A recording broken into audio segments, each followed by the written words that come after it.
willkommen zu Leuchtturm Ukraine. Ми раді вітати вас на українському моєму Україні. Viele von euch sehen sich schon mit diesen Kopfhörern super. Wer noch keine Kopfhörer sich am Eingang geholt hat, der sollte sich jetzt noch mal auf den Weg machen. Should just try to get a pair of headsets outside. Тобто ті, хто має зараз навушники, кажіть людям біля вас, щоб вони теж взяли собі навушники. Ви зможете тоді чути нас і переклад різними мовами.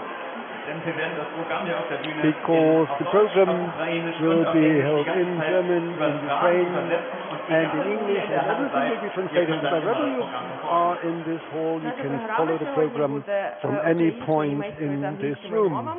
І всі, у кого є навушники, зможуть слухати цілу програму у перекладі тією мовою, яку він чи вона вибере. І ви тоді можете ходити по всьому залі і не бути прив'язані тут до сцени.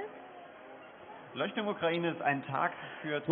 Ukraine is a day for coherence, for humanity and for friendship. День гуманізму.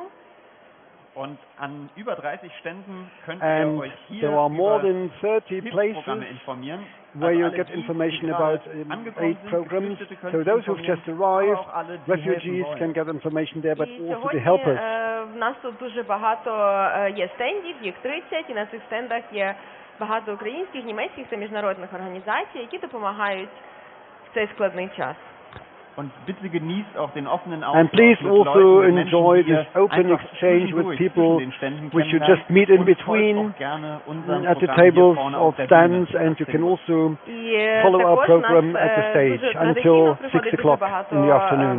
Дуже багато українців та німців. Тому ми запрошуємо вас знайомитись з людьми, просто розмовляти з людьми, яких ви тут зустрічаєте, і заводити нові знайомства. We are very happy to welcome on stage today. Ми раді також привітати зараз учасників на сцені. Bettina Stark-Watzinger, she is Federal Minister for Education and Research in Germany.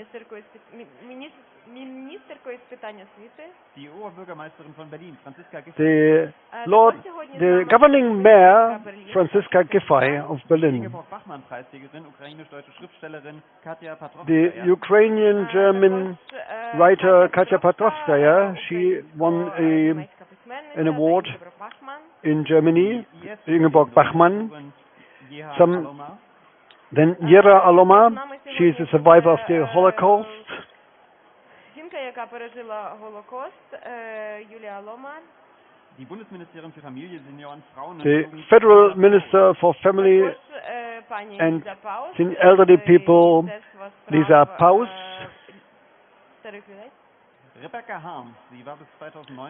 And Rebecca Harms. Until 2019, she was member of the European Parliament.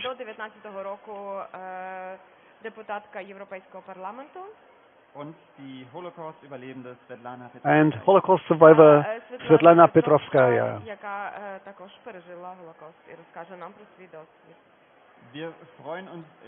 We are very happy, extremely happy to spend this day together with you and to have this exchange with you, and also to offer a program which is absolutely ideal for today.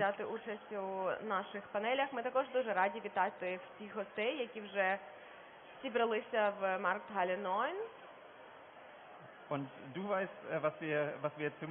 And Katarina, you know what kind of music we can expect right now? Для нас зіграє скрипалька Ольга Бардак. І також вона So we are going to listen to Olga Bardak. She will play together with a pianist. You will see the person as soon as she comes on stage. Alina Modranets and Olya and Alina are going to play the anthem of Ukraine and the melody of Slava Sporek. But they only have one instrument. We did not fit the piano on stage, so you will just see only one instrument. But nevertheless, you can welcome the two artists, Elina Madraus. She plays the tune for the piano, and you will listen to the anthem of Ukraine, and the melody is of the Ukrainian composer Spodek. Nice to have you here, and have fun.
Слава Україні!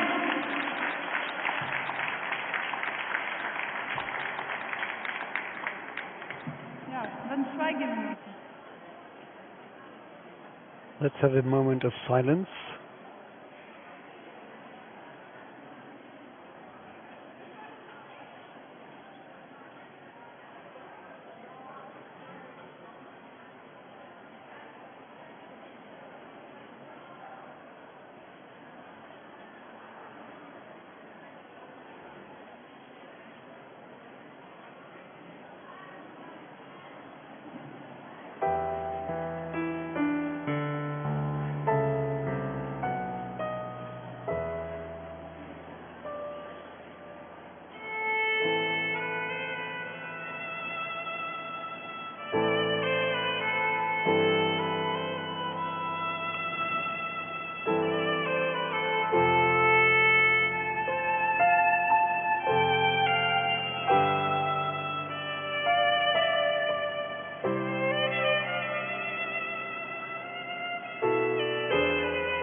in Ukrainian language and in English. On stage we are going to continue with it in German, and this is a day which has been celebrated in Europe or across Europe for many years according to the time zone. It's the 8th or the 9th of May. However, in Germany it lasted until 1970 when it finally arrived at German history memory. The day of liberation from fascism. This was the day of the unconditional capitulation of Germany and fascism. One day where we celebrate the victory over fascism, but also we think of the fight which has been waged against fascism, and we also commemorate those who sacrificed their lives in this battle. And for all those, I kindly ask you for 1 minute of silence in commemoration of the victims and those who were killed during this war.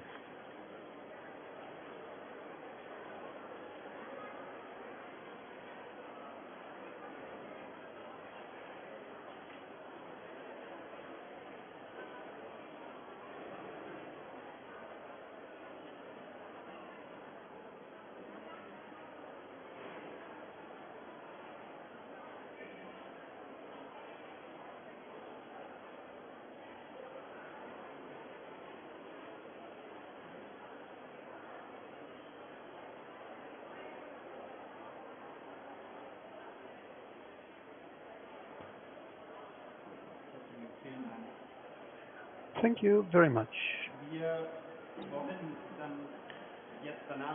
We are now going to open this event, and we kindly ask to come on stage all those who made this happen, and they will also introduce you into the program.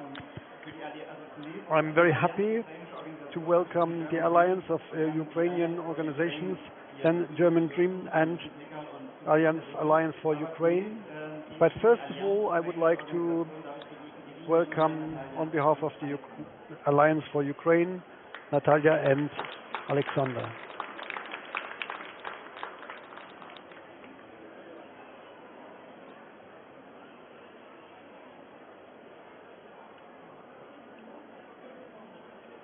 A warm welcome. I'm Julia Leuber, and I'm introducing the Alliance of Ukrainian Organization, and am part of the organizational team of Lighthouse Ukraine of this event. Together with our partners,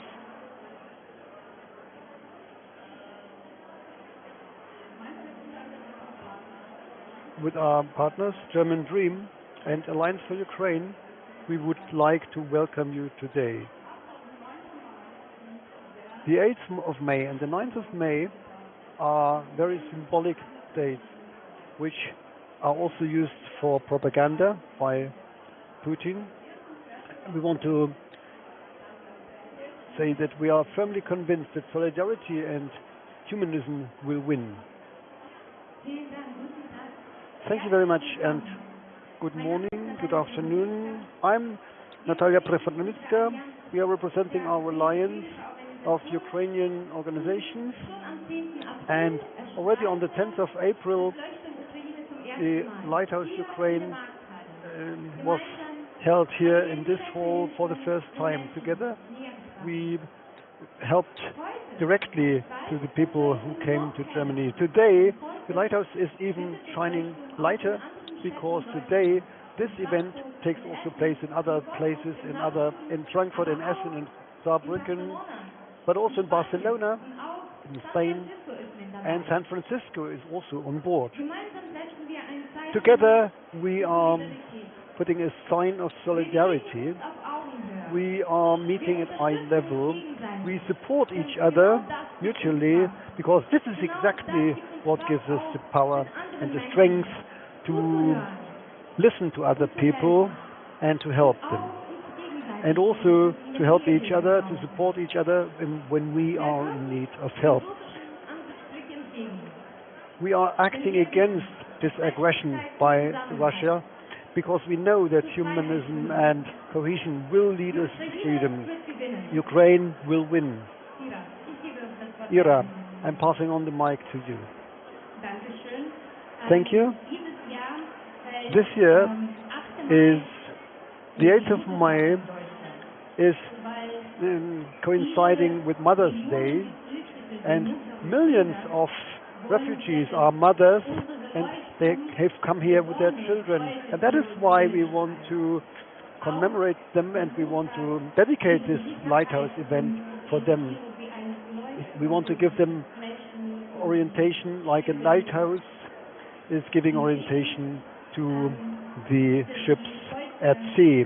And that's why today we wish that the mothers who have come here with their children can also follow our program on stage, and we have offered to them also a nice corner for the children where they can have fun and enjoy themselves. And I would like to pass on now to Alexandra.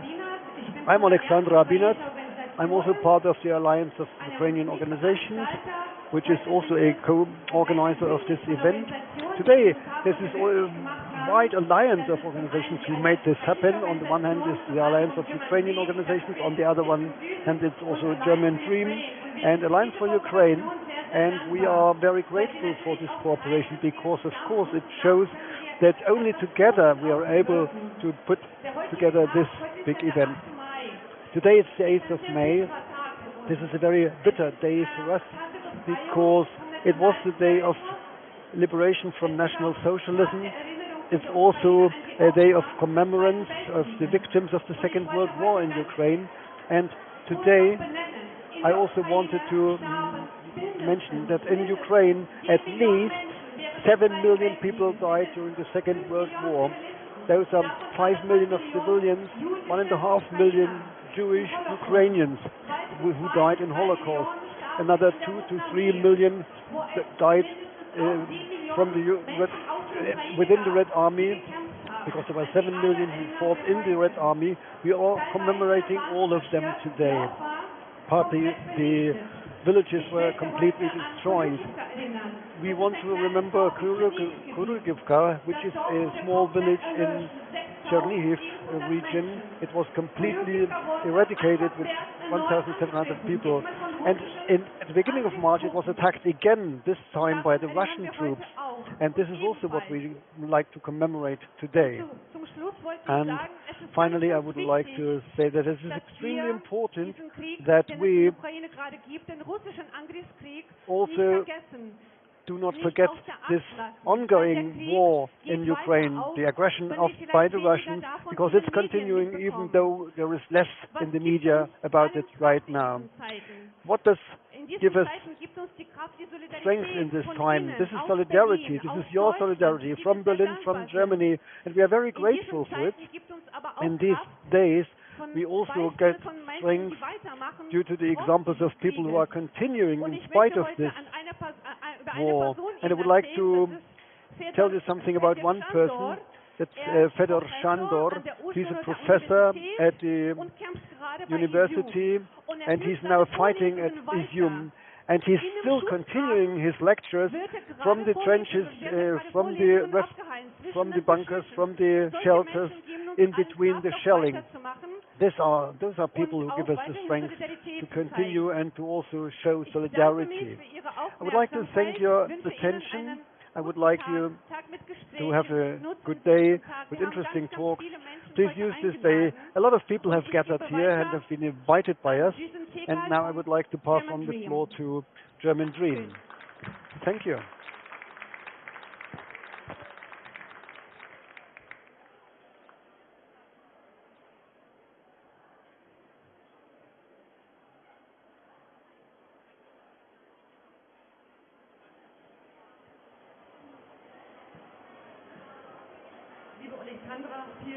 Dear Alexandra, thank you very much for this opening words. We are very grateful and proud that the German Dream can be part as an initiator of this special Lighthouse project, together with Project Together and a lot of other private initiatives. More than 40 NGOs are represented here today. This is a day of the players of civil society. It's a day of resistance. It's a very special day because we are commemorating that 77 years ago the Second World War was ended, and it's an irony of destiny that the aggressors of today were the liberators back then. And this is exactly what I also had to learn as a war reporter, that the world is never black or white only, and it's always about fighting, it's about freedom. How do we handle our fear? How do we handle the fear which Putin is right now using by rattling the sabers with the nuclear threat? And I'm convinced that the answer cannot be that we are going to flee. It cannot also be that we are stunned. It's about fight, and the fight can have different phases. We are now in phase 3 of the war, where we have the feeling that people get used to that war, and there is nothing more dangerous than that, because people are continuing to die. According to the UNHCR, more than 6 million Ukrainians have fled the country. 630,000 of them have come to Germany. Many of those refugees from Ukraine are here today. We are very grateful for that, and we are welcoming them warmly. Ukrainians are co-initiators of this event today. This is very important to us, and 80% of them are women. And I'm saying this because women are actually negotiated as a body in those wars. They are being used. They are raped, but they are hardly used as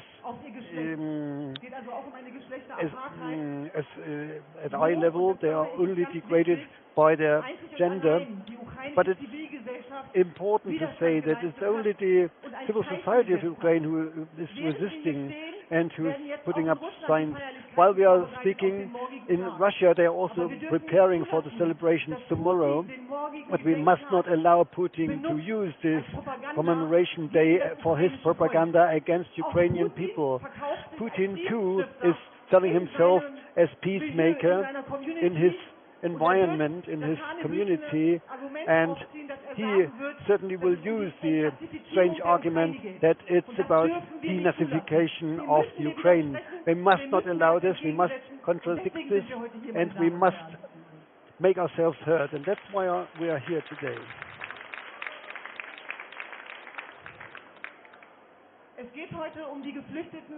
Today it's about the refugees from Ukraine, but it's also about international sorrow. Who knows our human rights organization, they will know that we are also fighting for structural gender equality. We are also here to get in contact about jobs, about homes, about kindergartens. It's about a welcome culture of Berlin, which should have open arms for all people who come here in order to put something against this competition of victims. We are now living in very challenging times, and if you have to learn one thing from history, it is that we are not powerless. It's upon us to decide whether this day can be used for propaganda with nothing have put against it, or whether we declare this a place of Europe, which was so long used to living in peace, has stopped relying on that. We have to become aware that this is not a thing which goes by itself, and we have to learn that we can't turn a blind eye on many things which happen in the world. And I'm saying this is the opposite of neutrality. It's about positioning oneself, and that's why we have gathered here. And it's also about that pacifism, which sounds very nicely, in this case would end in killing the Ukrainian people, because the Ukrainians have to defend themselves. In the meantime, we are talking about a genocide-like war. We are talking about encircled regions, and the most dangerous thing we could do now is to get used to this situation in Europe. Each war is a monster in itself, and nevertheless we have to look very clearly what's happening, and also what can be derived from that. And this war has to be won by moral standards as well. It's also defended by actors and not only by political decision makers. And I think I'm hopefully also speaking in the name of many organizations represented here, that we as activists for human rights understand ourselves as people who put their fingers on the wound and are disturbing as long until things have changed, until people in Ukraine again can live in safety and security. And today they are far from that. This is not only an analog war, it's also an information war, and we know that. And that's why resistance is so important. But I'm also here because I brought along somebody who will introduce himself later. Jian Jizidin, she's a Jizidin, and she comes from Iraq, and she will talk about the most cruel moment which she suffered in this. And she decided in her moment of vulnerability for fighting, saying that I'm still here, I'm strong, I'm stronger than ISIS. And that's the courage which she will bring home to you, especially to the refugee women from Ukraine and refugees all over the world. Because we can't be here without speaking about Afghanistan and mentioning that there is now a segregation of genders that has nothing to do with keeping human rights, and we also have to fight against that situation. We have to fight for our values there as well. The Afghan women are rightfully feeling that they have been let down because we feel they are so far away. But those are the same women who are fighting for their women's rights and which have to be received here. We should not really decide this by the lines of Europe borders, and we should not forget that the Ukrainians who will say this themselves today, and I'm coming to the end now, they have decided for an open society, for democracy, and that made them a target. And that's why I'm going to end by repeating today, this day is a very special day because it's also a day of nostalgia for those who ensured to liberate Germany and Europe from fascism, and it was not Putin. Thank you.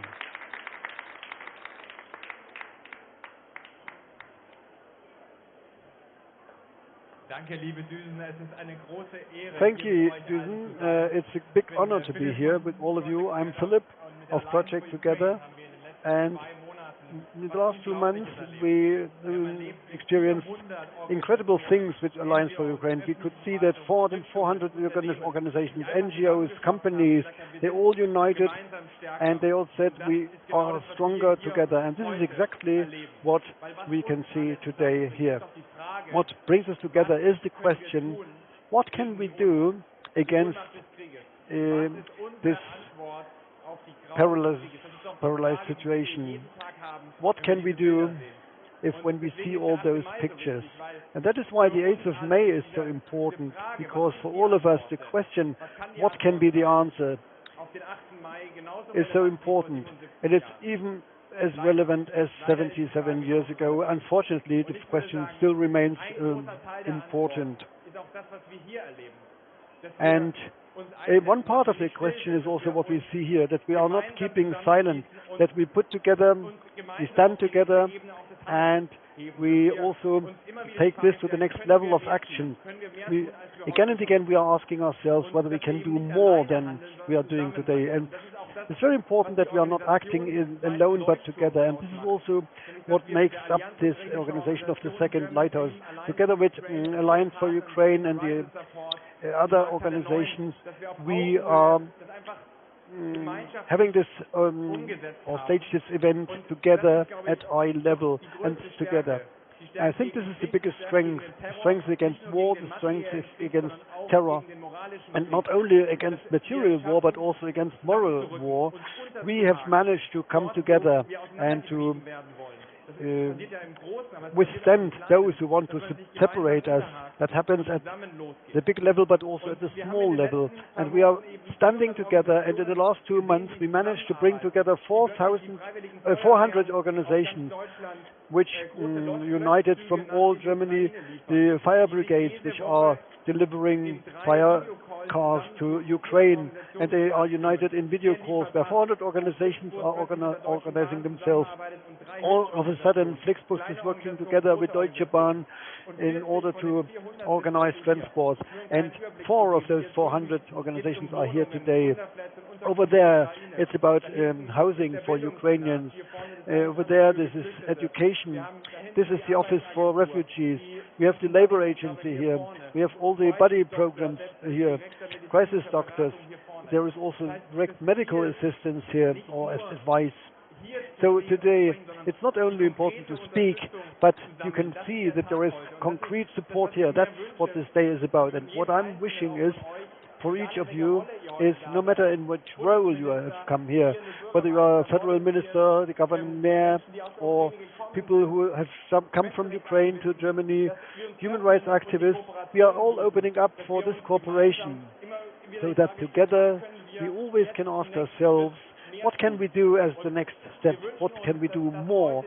And we wish that today this incredible message of the 8th of May shall be this feeling of being together, and this will always win over hatred and terror. And if we can be even braver, I would like to invite you that Lighthouse Ukraine is not only taking place in Berlin, but in many other places.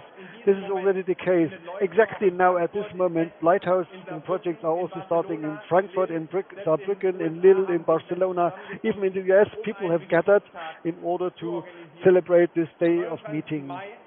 On the 29th of May, this will be held in Munich, in one of the largest halls.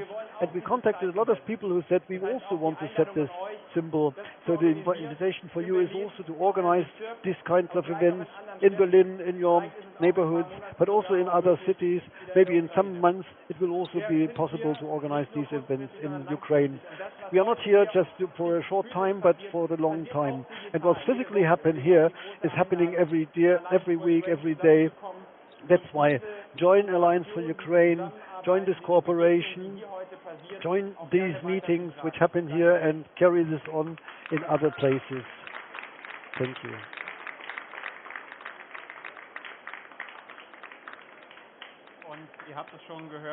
And you've heard already, that is not Tinder, but it's a Lighthouse project, and that's why we need a lot of partners.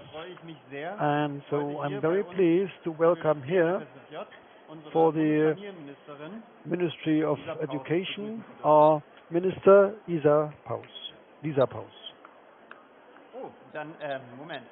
Oh, sorry. So I'm wrong. So I've got the wrong agenda, which I copied myself. We will welcome Lisa Paus in a minute, but first we are going to listen to some music.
we have to change the stage for better sound, but you know, in order to keep on fighting, political support is very important, and for us it was extremely important, and for all the organizers, for all the people who voluntarily work for this project and are helping us and are also supporting the subject with their presence. It's very important. Now let us welcome together the Minister of Family in Germany, Lisa Kaul.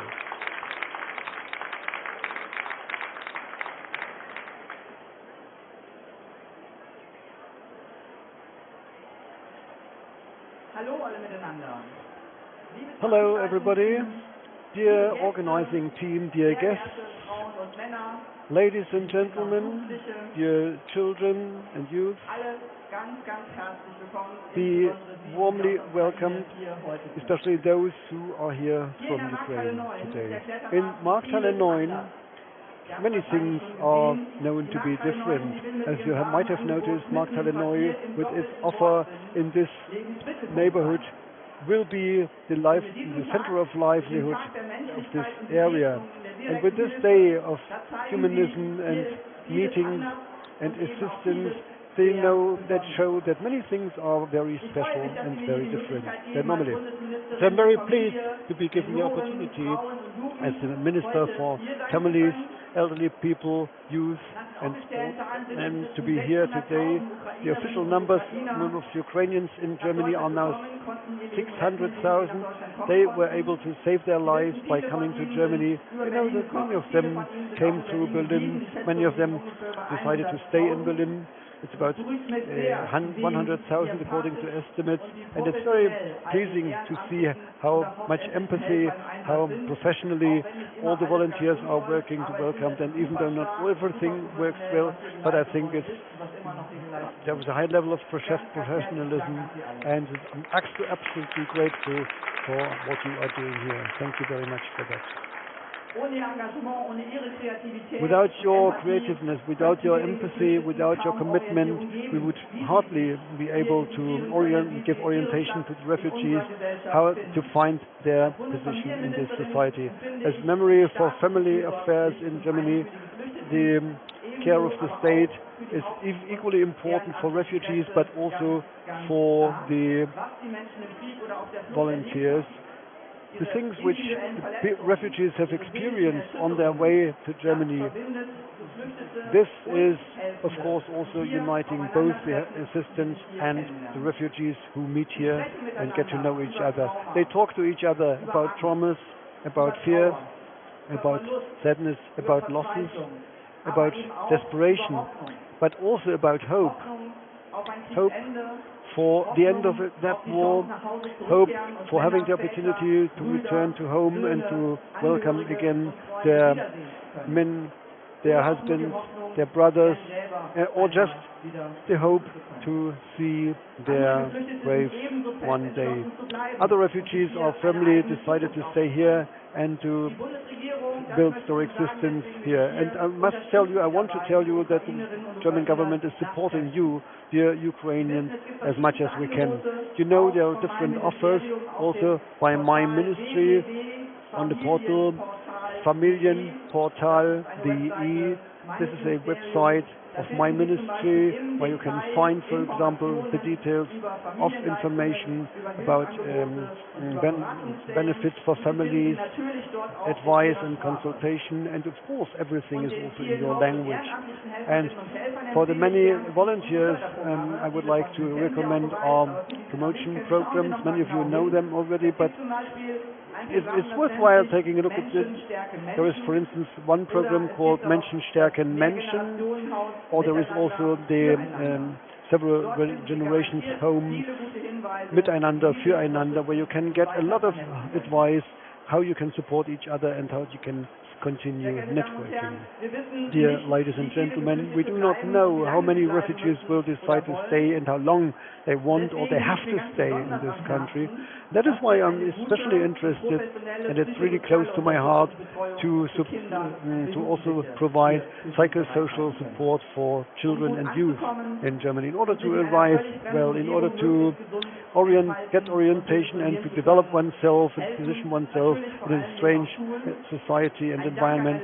Schools are of course very helpful, so I would like to thank all the welcome classes at our schools. There are also several services for migrants promoted by my ministry for young people, so they get their own ideas. There is a platform, Jugendnotmail, where you can find a telephone number for your sorrows. There is a helpline where you can call when you need help, when you just want to speak about your problems.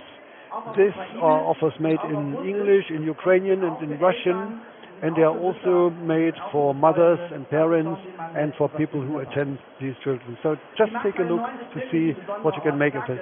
This Markthalle 9 is of course a very special place. I said it at the beginning. Many things for you, and it's already the second time. It's great how you organize yourselves here. This is the center of your livelihood in this neighborhood.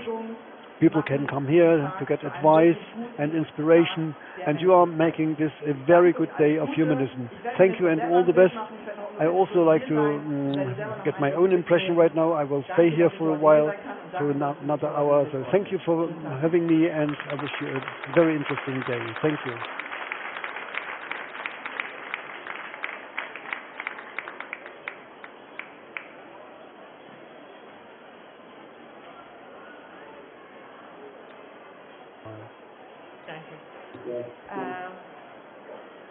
Привіт, це з вами знову я, ваша сьогоднішня модераторка Катерина Вістрякур.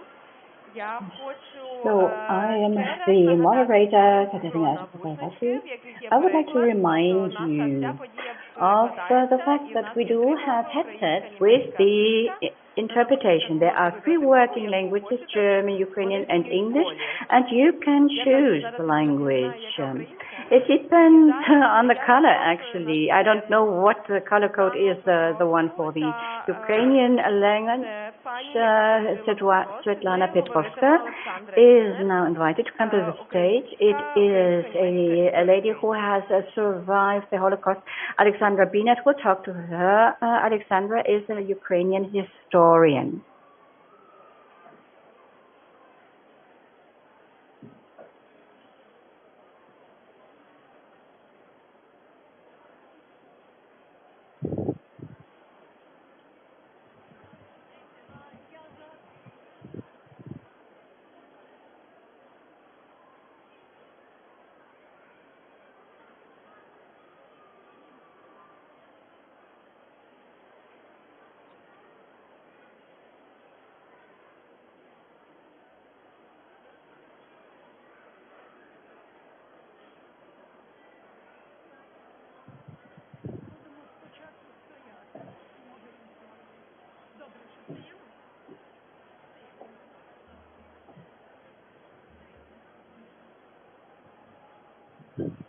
Я вам просто мікрофон передам.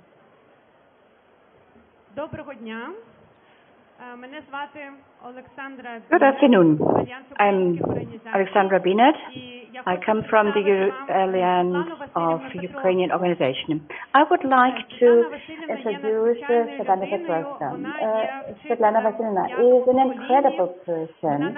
She is a teacher in the 5th generation. She was born in 1935 in Kiev. Her grandfather had opened a hostel for deaf and dumb kids.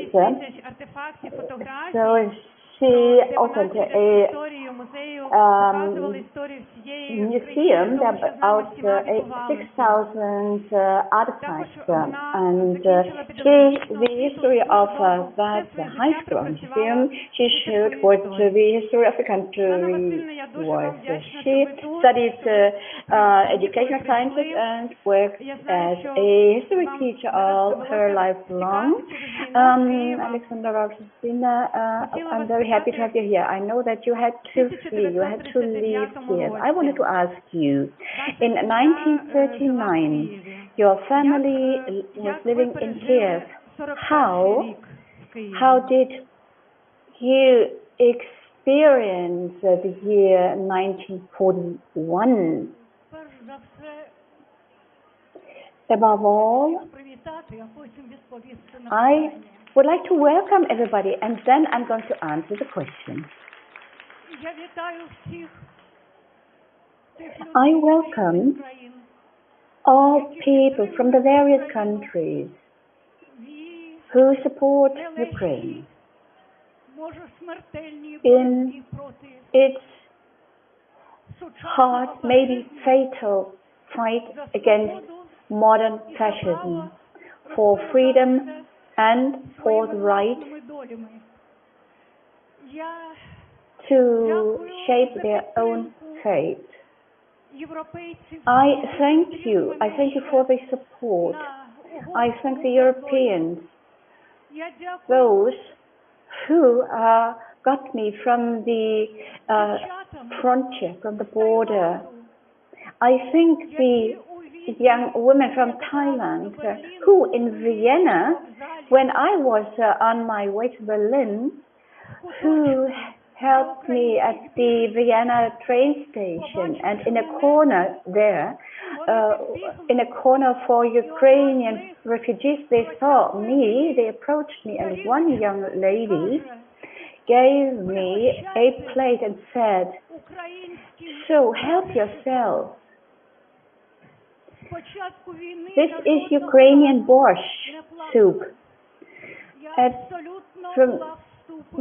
From the beginning of the war until then, I had not been crying, but I was like completely petrified. Everything had been frozen more or less in my soul. I could not believe that this really had happened. The tears were only getting into my eyes when this young girl from Thailand, or these young ladies from Thailand, approached me. So on a sheet of paper, they had written down a text, and they offered borscht soup, Ukrainian soup, to me. There's a photo. I was standing there in the railway station with this plate in the Vienna train station, and I was eating borscht. It was the best I've ever eaten all my life long, because this borscht was prepared by friends, by people whom I did not know, but it was clear to me, and I understood that the whole world is supporting us. Like here in Berlin, every single day when I go into the streets, I'm so sorry that I am deviating from the actual topic, but when I go out in the street and when I go into a shop, the people, once they find out that I come from Ukraine, they try either to help, or they are smiling at me, or they are caressing me, or they are even hugging me. A man in one shop where I bought shoes, he was sitting down on the floor, and he knew that I came from Ukraine, and he helped me to find the right pair of shoes, and he was asking me all the time, are they fitting well? And he was smiling at me, and he was talking to me yesterday. For example, I bought flowers, and a Vietnamese lady asked me, "Do you come from Ukraine?" I said yes, and then she approached me, and then she went to the flowers, to the roses, and she she gave me flowers as a present. So the whole world stands by our side. I'm very thankful to the entire democratic world. I'm very grateful to the Berliners, to everybody, to all the guests who have come here today because they're interested in Ukraine. And now a few words about what day it is today. I'm a history teacher. I taught history for 63 years. I was a teacher at Kovsky High School. I'm still in touch with them, even though I'm not a teacher any longer. I worked up to the age of 80 years of age, and I think that is the best that can happen to you. The best way to teach children. The 8th of May is a special day in my life. When the Second World War started, I was a little child, not even 6 years old.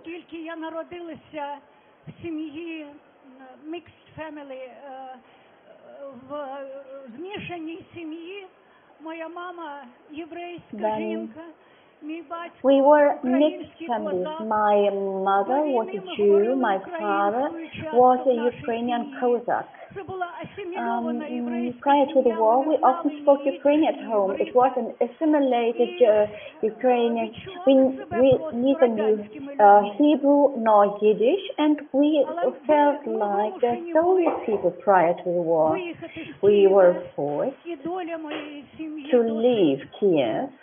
And the destiny of my family is very sad. My grandma and even Lola, which was the sister of my mother, a pianist, piano player, she was 30 years old. They died in Babenya on the 29th of September 1941, together with other people. My relatives in Poland, they were killed in the Warsaw Ghetto, and I, as a little girl, I left Kiev together with my mother and with my older sister. I still remember every single minute of my first evacuation. We went towards the east, towards Russia. In a train car for cows, for cattle. There was nothing, no toilet, nothing. There was just a hole in the floor of that train coach. And it was absolutely crowded. I remember one moment, and I'm still shivering when I remember that moment, how our train was going. It didn't have any signals. It was just going and then stopping in the open fields, maybe where one could get water. My mother, once we stopped there, she wanted to get water. She jumped out of the train coach and she was running it there, and the train then started and continued to go, and my mother was running, and I was crying. I was crying because I was so much afraid that I would never see my mother again. And I got ill in that train, very severely ill. I got a small chickpeas and a pneumonia, but we managed to arrive. We crossed the Volga River, and in Cherkasy, in Russia, we were received by Russian women in those days. Those Russian women, they had a share in it that I survived. I had a disease, but they let me get into one house, and where there were even small kids, and they were caring for me so that I got healthy again. They also looked after other people from Ukraine. Can you imagine what happened to me on the 24th of February 2022 when this happened? Nobody could ever imagine that to happen.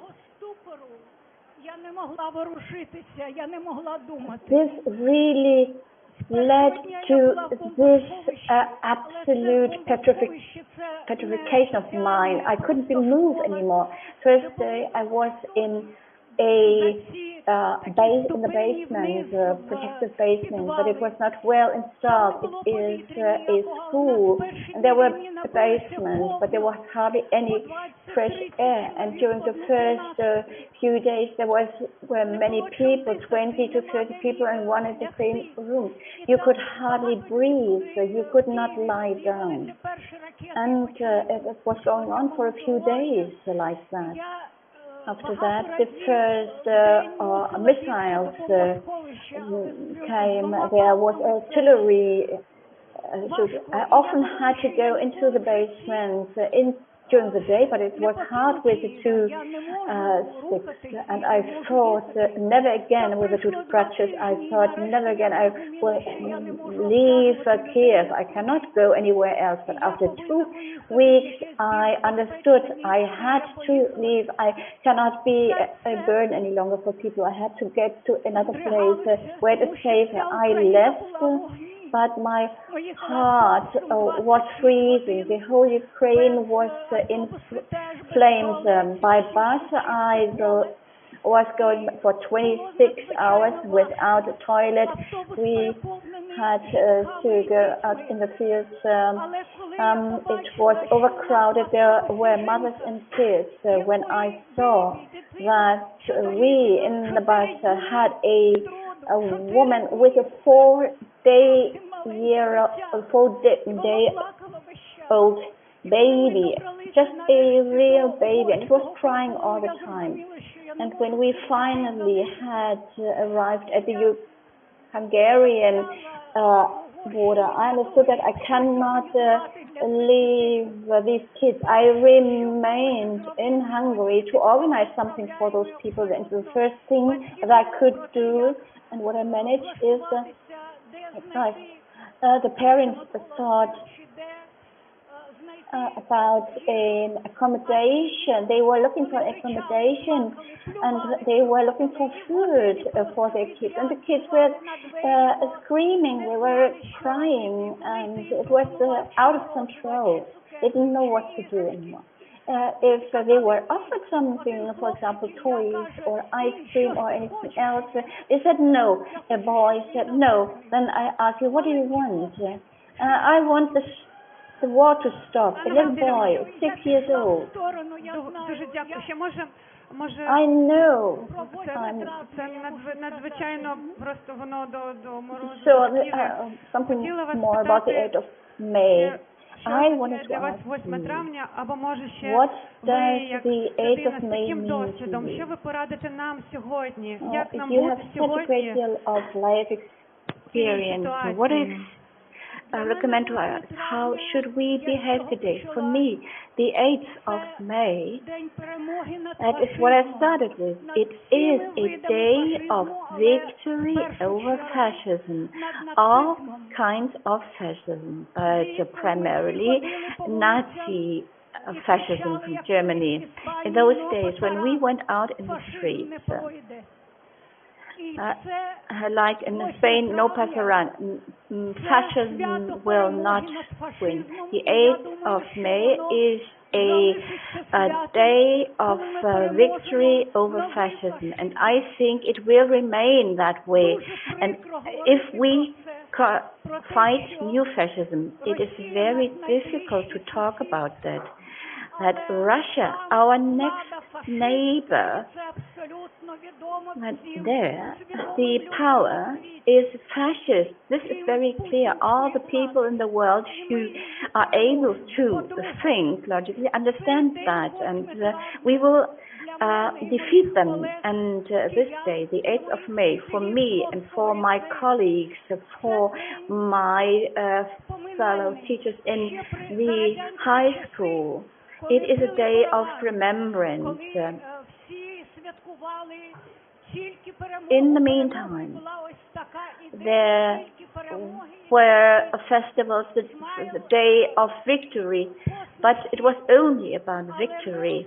Everybody was smiling, but we understood that the price of this victory is incredible. We started at school to establish the museum for our school. We were looking for who from our pupils were at the front. For example, a whole class had not survived the war, and if it was said, well, it never is forgotten, it will never be forgotten. But this was a lie, because many people were forgotten. This was just superficial. Many people were lying in the fields in Russia or in Ukraine, and they were not properly buried. We decided that every student or pupil who had died in the Second World War and who had fought against fascism, we are going to think and commemorate them. We were looking for them, for their graves, in Germany partly, in Poland, in Ukraine. We found 40 former students from our school, number 47 in Kiev, who did not come back, and that's the way how our museum was founded. And every year on the 8th of May there is a day of remembrance and commemoration and reconciliation. I do remember the names of these young men. We are not going to forget them.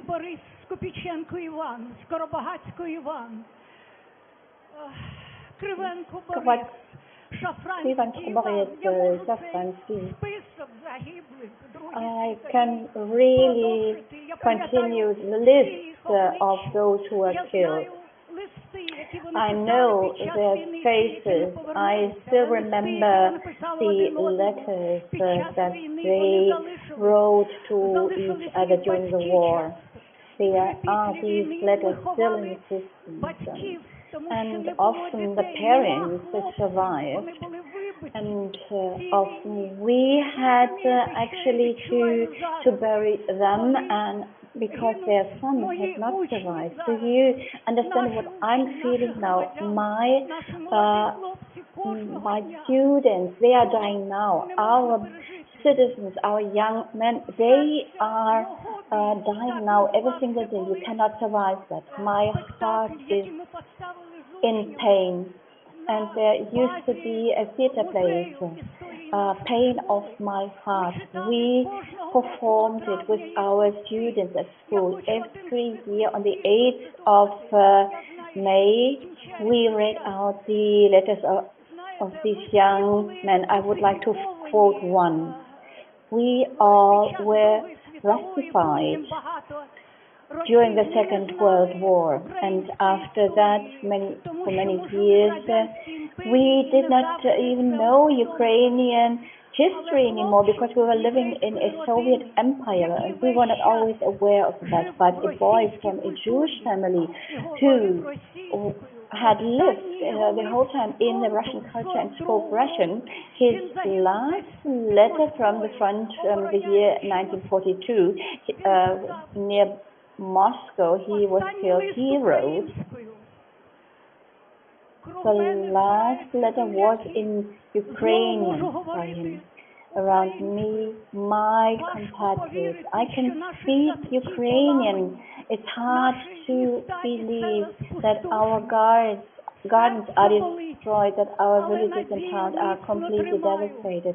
My heart is aching, but I'm still having hope. In Ukraine, in my city, I will be back there. Abel Miron, he came back to our memories, and he also came to his hometown and to our school, and he is with us, and all those who are not with us. I would like to request you, this day is a very important day of remembrance. So we think of all those who were killed during the war between 1939 and 45. But there's something else. This day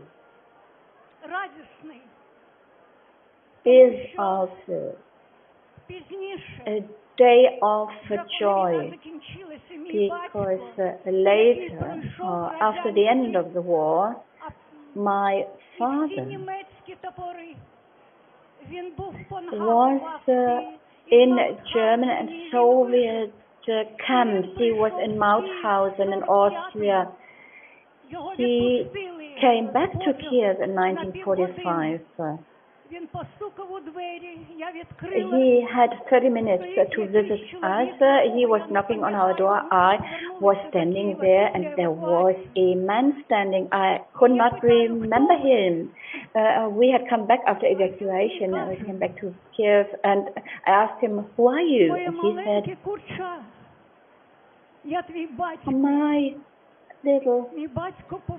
my little girl, I'm your daddy. My father had come back from that war. And that is why this day is a very important one to me. My daughter, Katya Petrovska, who is also here.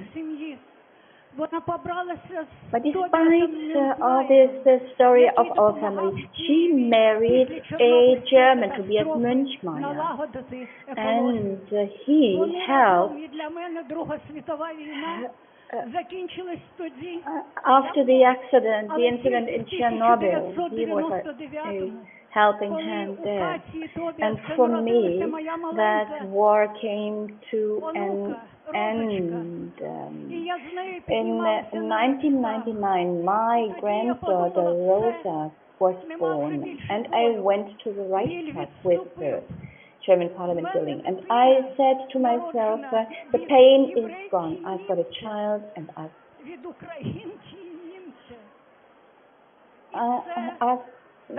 my granddaughter is of German Jewish origin, and that gave me a lot of power. And last but not least, this day is the birthday of my husband, who died a year ago. He was a writer, a critic of literature, and he was an incredibly wise person. He would have got 90 years old today. We also think of him, and he is in my heart. He also experienced evacuation, and he's also from Kiev. And one more important thing, I'm a teacher. I am not behaving normally here because I'm speaking too much, but you know, I don't let anybody else speak. I prefer to speak myself.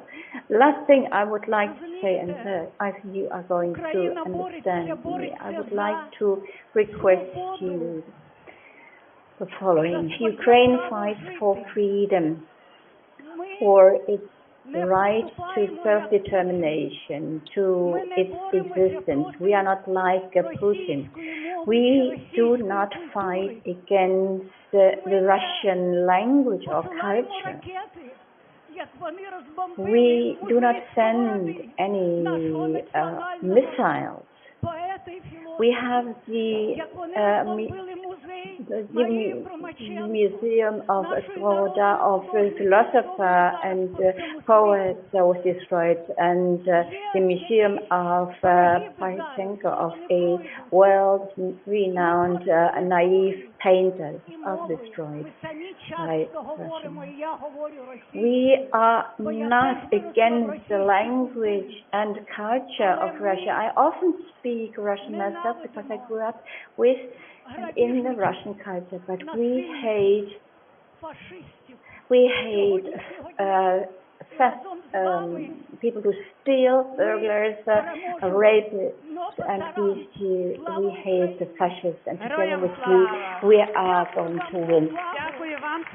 Glory to Ukraine and glory to Ukraine. Thank you very much, Svetlana Vasilievna, for your power that you have shown to us.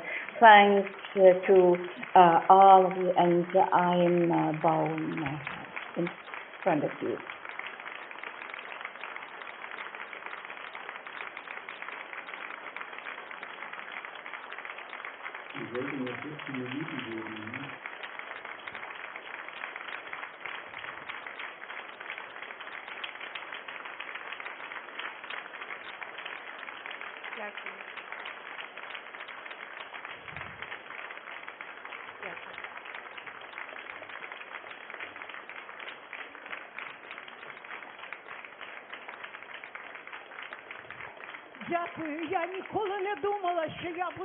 Thank you very much.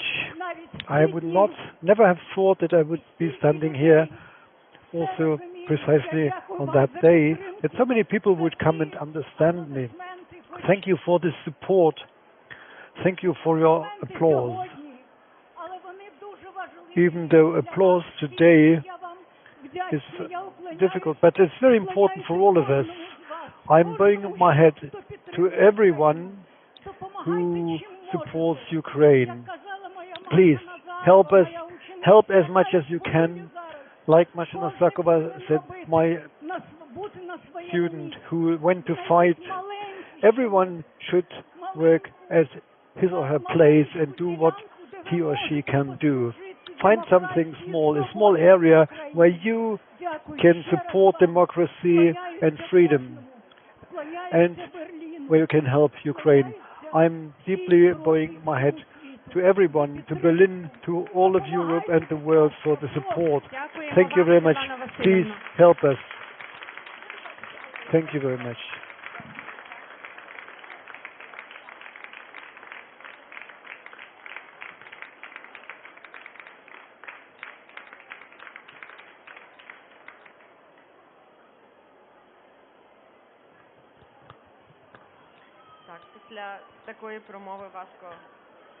Thank you for your presentation or report. And it's very difficult after such a report to come back to stage. It's not going to be easier now because the next point on our program consists of a piece of music by Oksana Batrak and Lina Modrinets from the movie Schindler's List.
Thank you to Olya and Annalena for this beautiful piece of music.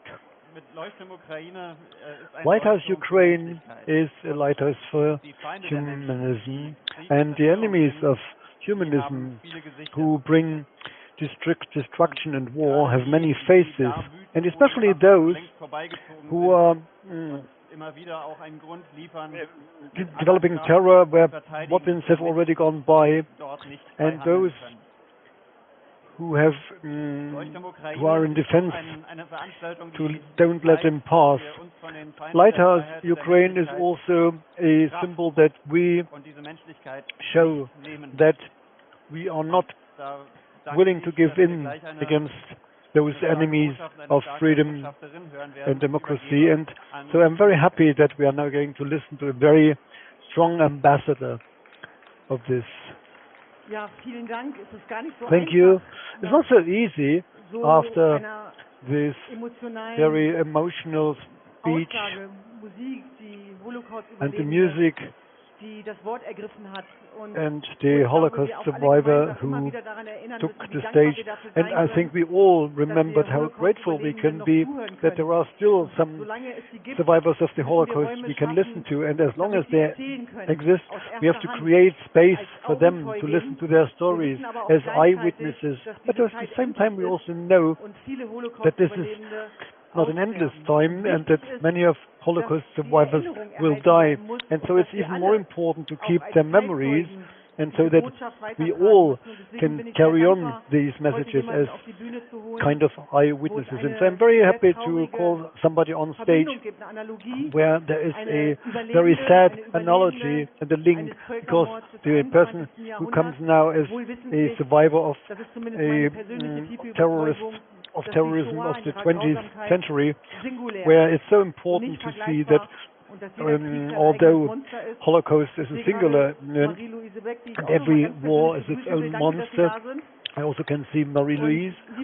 Thank you for coming. And dear Gian, I would like to call you on stage now. Gian, by the way, she comes from the Kurdish Yazidi area, and her name means life.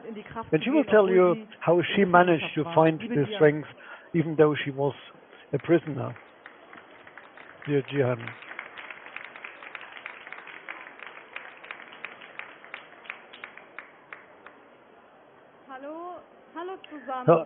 Hello all together. I am Gian Aloma. I'm 18 years old. I'm a survivor of the genocide of the Yazidi in 2014 in the north of Iraq.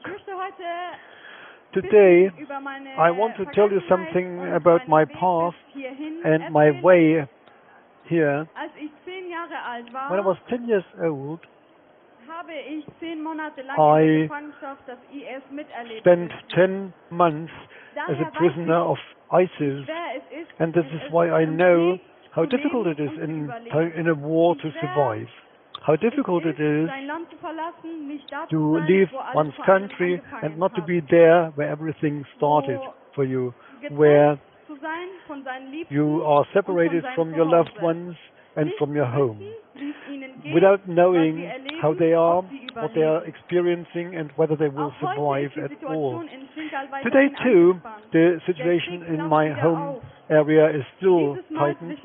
War is coming back again, this time between the Iraq government and the Kurdish militia. Those who suffer from that again are the Yazidi who on the 2nd of May of this year again had to leave their countries and their homes by the thousands. Such suffering should not happen anywhere in the world, be it Iraq or Ukraine or anywhere. Those wars do not happen because of us. We are not the ones who want war. None of us wants war. Wars are started by those people who actually were supposed to protect us. And instead of that, they bring sadness and suffering on us. And always women and children are those who suffer most from wars, because they think that we women are weak, but we are not. we are not going to give in. We will raise our voices until suffering will stop. I remember and I know the pain which you, women and children, feel from Ukraine. I know this from my own experience, from the life of my sister, from my cousins, from my mother, my grandma, and my aunts. Myself also had to be protected by the body of my mother from the permanent threat by ISIS, by the men of ISIS, a girl of 10 years only. They all are using raping as a means of war, and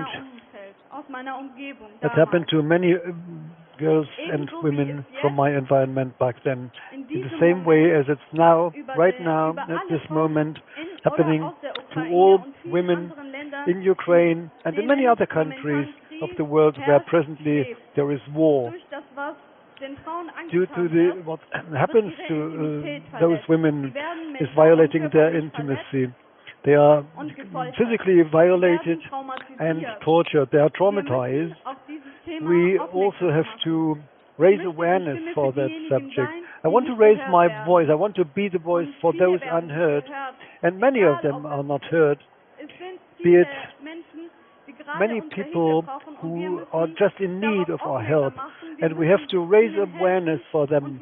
We have to help them and we have to be there for them in order to offer them a real life without war, without threats, without having to fear to be touched without their willingness.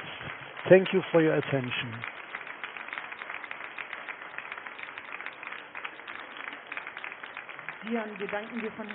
Jian, thank you very much from the bottom of our heart for sharing your personal history with us. This is not an easy thing to do. Why are you doing this, and where you take the strength from to present yourself here? Well, the reason why I'm here and why I'm so strongly raising my voice for those unheard is that I simply know how difficult it is and how much it hurts to lose loved ones or to experience war and to survive a war. Well, when you have the strength to survive and not to be destroyed by what you experience. I just want to show strength to the women and children that you should not really give in and that you should remain strong because life goes on and you have to keep on fighting for your rights. Today it's Mother's Day. You are here with your mother who is accompanying you. You said she has had to protect you when you were 10 years old. She had to protect you against the ISIS soldiers. What do you want to tell your mother? Well, this is for my mother. I'm very happy. I'm very happy that you are here today.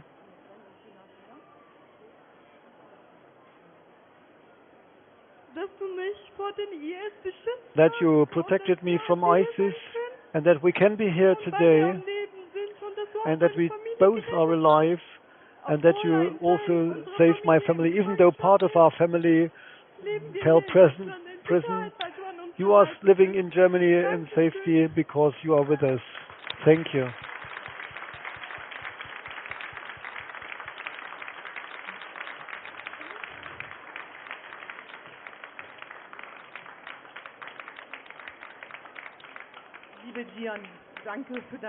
Thank you, Jian, for your vulnerability. Thank you for showing how deeply it still hurts you, but also for showing us how this pain can be handled, even though it will never go away. But it's even better that you are here with us today. My last question is, you are going to school here, you have a lot of dreams, you also wrote a book, you are an author, and this is called Gratefulness. What are you grateful for? I cannot stop thanking that I've been given an opportunity for education, that I can show people here what is happening in the world We have to take a look at that. We should not look away. I'm very grateful for having survived, that ISIS could not really put an end to my life. And I'm very happy that I'm here today. I'm very grateful that I also can help others. Thank you, Jihan. Thank you very much.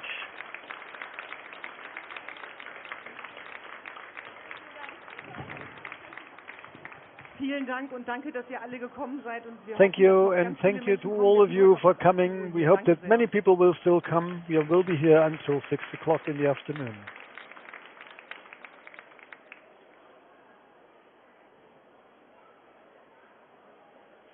Jeder Krieg ist sein eigenes Monster, das haben wir gerade gehört, und aus dem So each war is a monster in itself, and we heard of this several times, and unfortunately there are many stories we will hear today, and many people who are still muted today and will tell us their stories later. So it's very important to hear to them, to listen to them. So just some housekeeping remarks. You will see people having their headsets on. Wherever you are in this hall, the program can also be followed in German, in Ukrainian, and in English, just with this pair of headsets. So even when you try to stroll around by these stands, so you may continue listening to our program. We are now going to talk about historic responsibility, and the next round will be chaired by Caroline Gill. And a big hand to Caroline Gill.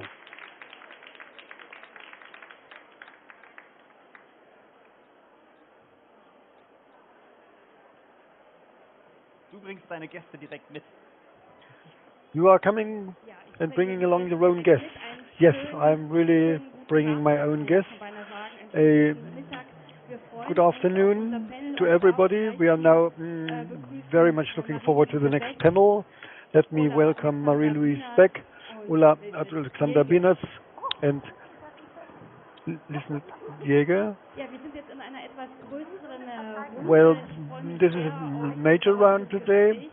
And I'm very much looking forward to the next interview about this very important subject. The panel is called Historic Responsibility, and I think there is no better opportunity to discussing such a subject.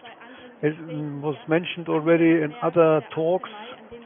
The 8th of May, the day of this event, is precisely important, and historic responsibility should also be broken down to the German situation, and that's why we want to talk also about the Second World War. I'm happy to do so with Marie-Louise Beck.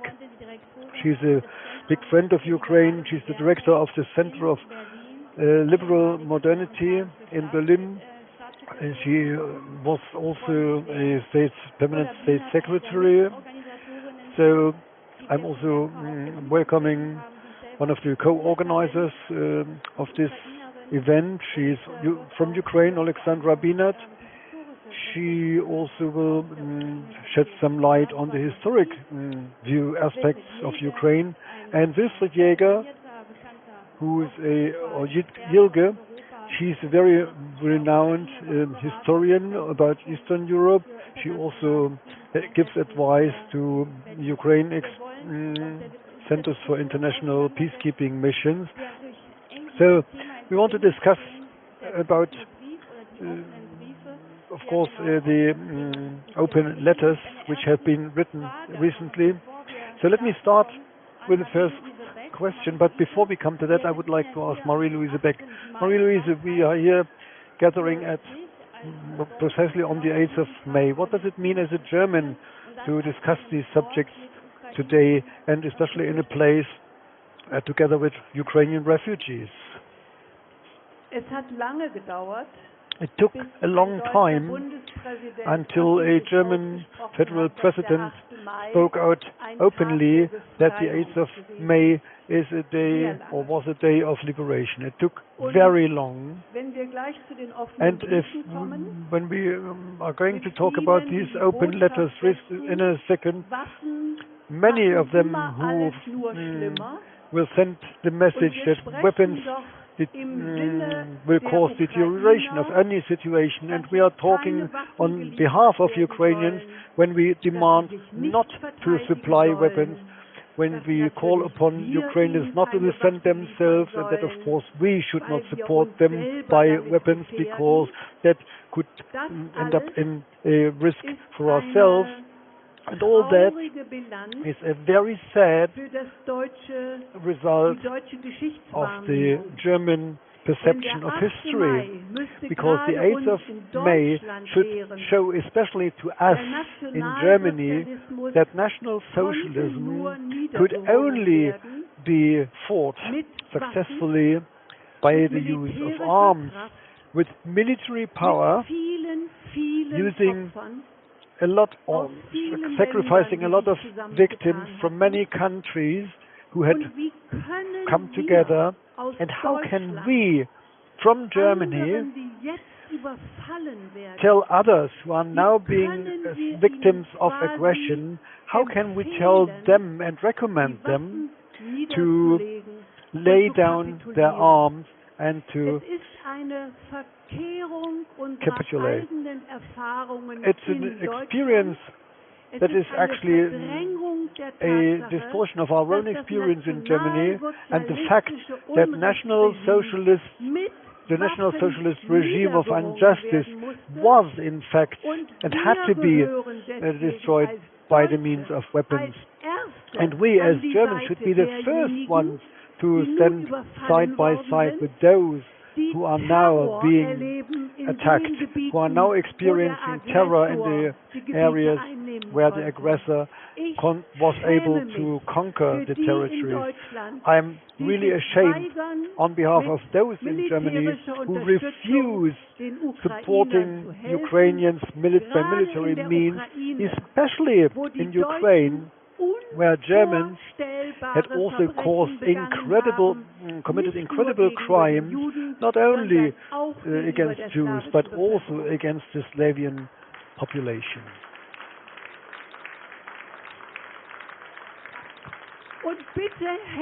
And please help that the letter which really comes along with those was spread among so-called 240,000 signatures. Now please help that the counter letter gets more signatures.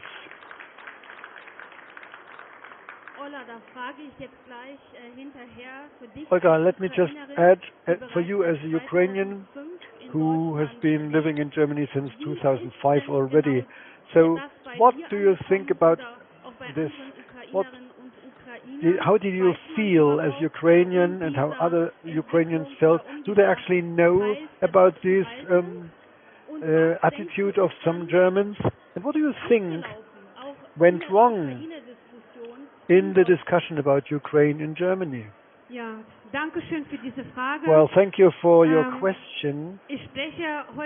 I'm speaking indeed also as a person who came from Ukraine. I'm also the granddaughter of a member of the Red Army. My grandfather went to join the armed forces of Russia in 1941, and people who volunteered for the front at that time, only 3% survived of them. So it's actually almost incredible that I'm able to sit here today. Many others who did not survive, those were at least 5 million civilians, several millions of members of the Red Army, 700 tribes or cities were destroyed, 28,000 villages were destroyed in Ukraine alone, and I think that based on this responsibility which Germany has due to the crimes of the Wehrmacht and Nazi Germany, they must, I really underline this, must be the biggest friend of Ukraine, no matter from which side bombs are thrown on the country. You really must be the biggest the closest friend of Ukraine, and it must not be that war is started and Germany is still considering where do the bombs come from. Oh, from Russia. No, then of course we have to consider once more whether we should really work against it, whether we should supply arms at all. And this must not happen. And we as Ukrainian community, as the whole organization of Ukraine, we think it is a terrible letter which was written there, and many things have gone completely wrong there, and there are certain blind spots in German perception, especially regarding Eastern Europe, which become clear at this point. And this raises a very important question on my part. I know we don't have so much time, but one of the people chairing this meeting told me, we do not know much about Ukraine. We only know it's a problematic country. Well, I have to reply, Germany's got a problem. They know so little about Ukraine. They even know so little about the crimes committed during the Second World War on Ukrainian territory. We know much too little about Ukraine, but nevertheless we demand never again. This is in your view. How do you think can the Second World War be compared to the current war? So first of all, we have to be very careful. Today we must not produce mere analogies, and what was done with this open letter is in pure analogy to that First World or to the Second World War. The fact that we fought against, we must not oversee that Russia is the aggressor. So the appeasement policy is a crucial point. The US, Great Britain, not that much France, but the others were focused on appeasement because it was that Hitler had to be made concessions because of the Versailles contract. I must really say that the Versailles contract and treaty was really a heavy burden for young democracies. But what is today's Versailles contract? It is, from Putin's point of view, it is the collapse of the Soviet Union. But the Soviet Union was a totalitarian dictatorship, and it collapsed because it collapsed of its own weaknesses, and because as a totalitarian regime, it suppressed and killed people. So that is to say, there is not at all any justification for the fact to say, well, as the Soviet Union has we have to respond to your feelings. Second point, security. Czechoslovakia, Poland, they were artificial states. For example, Czechoslovakia. It was the argument for the annexation of the Sudete areas. Today it is said, well, Ukraine is not really a real state, and there is no nation of Ukrainians. And the fact that now it was allowed that Ukraine is falling into a security vacuum as it used to be before, it means for Germany that we have to draw serious conclusions from that, and serious conclusions. And the last point that I would like to raise here. We, of course, what Russian politics does in view of war crimes and violations of human rights. We cannot completely compare that to the Holocaust, but what the German occupation policy, what it continued as extermination policies, deportations, extermination of elites, all that reminds me of today's occupation policy. It is a distinct Ukrainian element, everything that does not match perfectly the Russian culture should be examined. Therefore, it is not just a war of aggression, but it is a war of extermination against the Ukrainian elements. And no matter what we compare, we don't need to compare anything. Things speak for themselves, and therefore we have to stop Putin also by means of weapons. Thank you. Dennoch, Frau Beck, Marie-Louise, vielleicht kannst du Marie-Louise, aufgreifen, wie du dir das erklärst. Maybe you can come back to that. How do you explain the fact that allegedly more than 200,000 people are supposed to have signed this letter, which was published in a feminist journal? How come? What do you think? That obviously part of the German population, perceives things in this way. I just read, actually I had forgotten before, that Helmut Schmidt in 2014 at the Maidan, he declared that Ukraine would not be a nation but an artificial state. That is exactly what was said vis-à-vis Czechoslovakia in 1938, namely that there wouldn't be such a state. And of course, Crimea is Russia, that is to say, a former federal chancellor of Germany, and not only Gerhard Schröder, who is paid nowadays, but a former German statesman declared Ukraine was not a state of its own. And that shows how deeply in the German DNA the feeling is that there isn't something like Ukraine. Why? This is a fact. You can only try to get closer to this perception, like in a mosaic where you have to put various puzzles together. Clearly, there is the German feeling of guilt vis-à-vis Russia.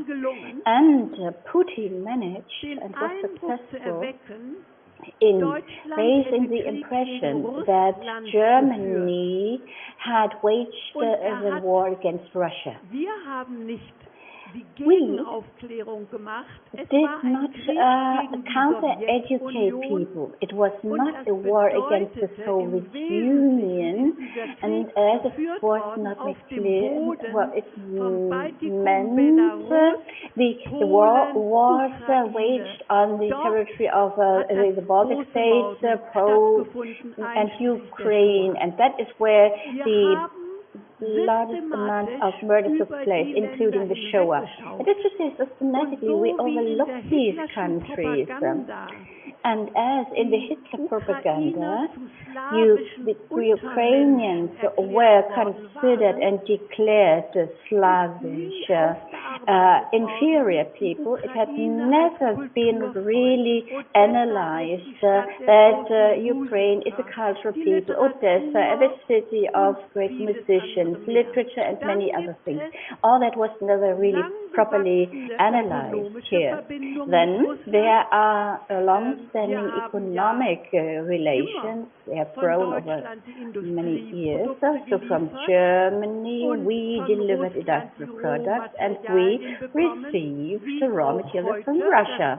As it is today, it used to be. Today we have the gas, and many people say without Russian gas our industry, our economy would break down. It is always also about economy. It was romantic, this feeling of the deep German soul and the deep Russian soul, Goethe and Dostoevsky, and not these superficial Americans with their chewing gums and in inverted commas with their Negro music, who have destroyed our Bach music with their materialistic attitude, and that they also contributed twice to the fact that Germany lost the war twice. It is a whole mix of feelings, and obviously it is a tough thing to tangle this because Russian psychology has got close to German psychology, and often I've got the feeling that the Kremlin and the Italian services with their hybrid warfare, they know Germany better than we do, and that is our job to catch up here. That is to say, the feeling of guilt of Germany is instrumentalized, but I do see some doubts in the face of the Wilfried. Let me add here from a historical point of view. The German culture of remembrance, the years 39 to 41, they are not really a focus. That is to say, what we do not have is what started with the Hitler-Stalin fact, that is to say, the escalation within Russia without security. And we did not perceive that this original fear of the Poles and the Ukrainians was really true. And we say, oh, well, you are so close and you are slightly exaggerating. Because we were not clear about how the Soviet Union put forward its arguments. It said, that on the 1st of September 1939, there is no effective Polish state in Mars. The Polish nationalists would pursue our brothers, and we have forgotten in the 21st century to read such explanations correctly. Putin, he did that with his people, step by step, particularly since 2018. He has massively escalated that. The letter from August 2021 was a history policy, a war declaration to Ukraine, to the state, and to the population.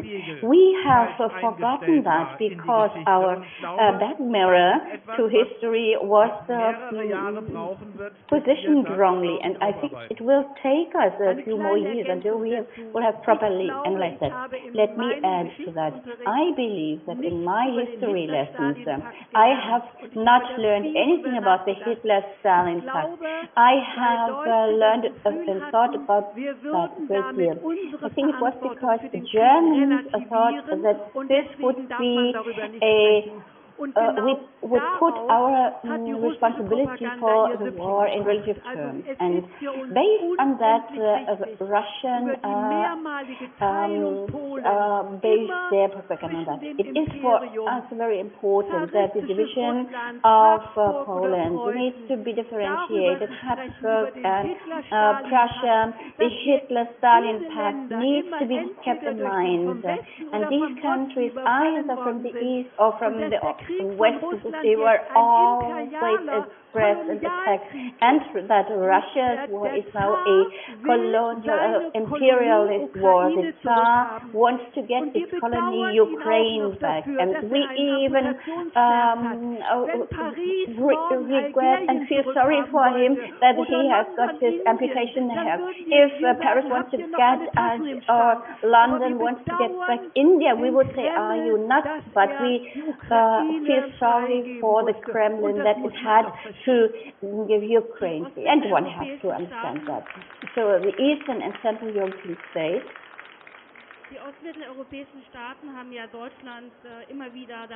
have Germany warned again and again what it means to form a coalition like that, and to get dependence also from Russia in the case of gas and oil.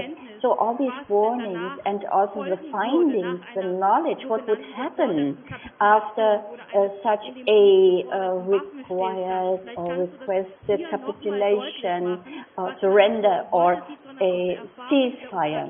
What would that mean from the experience of the Central European states? What would be the consequence then? It is very clear. Russia eine Absichtserklärung gemacht hat, has made a declaration of intent to extinguish Ukrainian culture identity, and Ukrainian nation. This declaration of intent that one couldn't call genocide or not yet genocide. Well, I wouldn't go too far here. I have not yet analyzed that personally, but this declaration of intent is bad enough. So gets closer to a genocide or to the intention to carry out a genocide. And that is why, as you have heard, Skorida Museum had been attacked. It was a destruction. That was one of our most important philosophers. Imagine that. That is why our museums are destroyed. That is why purposefully intellectuals are killed, as in the 30s. Alexander Stiglitz, who translated Tacitus.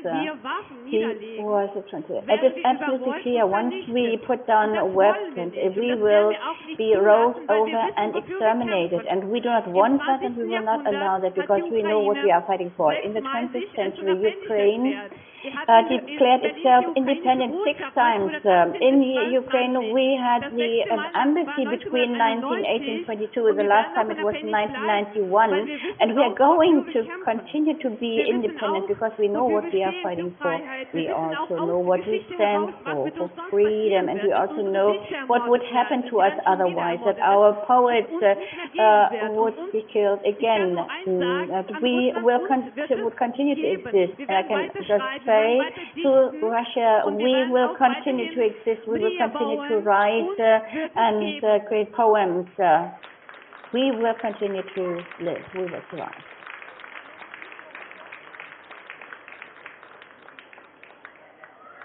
Hier wurde auch nochmal angesprochen, nochmal diesen Genozid weiter. So, on the genocide, well, Wilfried and maybe you want to say a few more words about the genocide.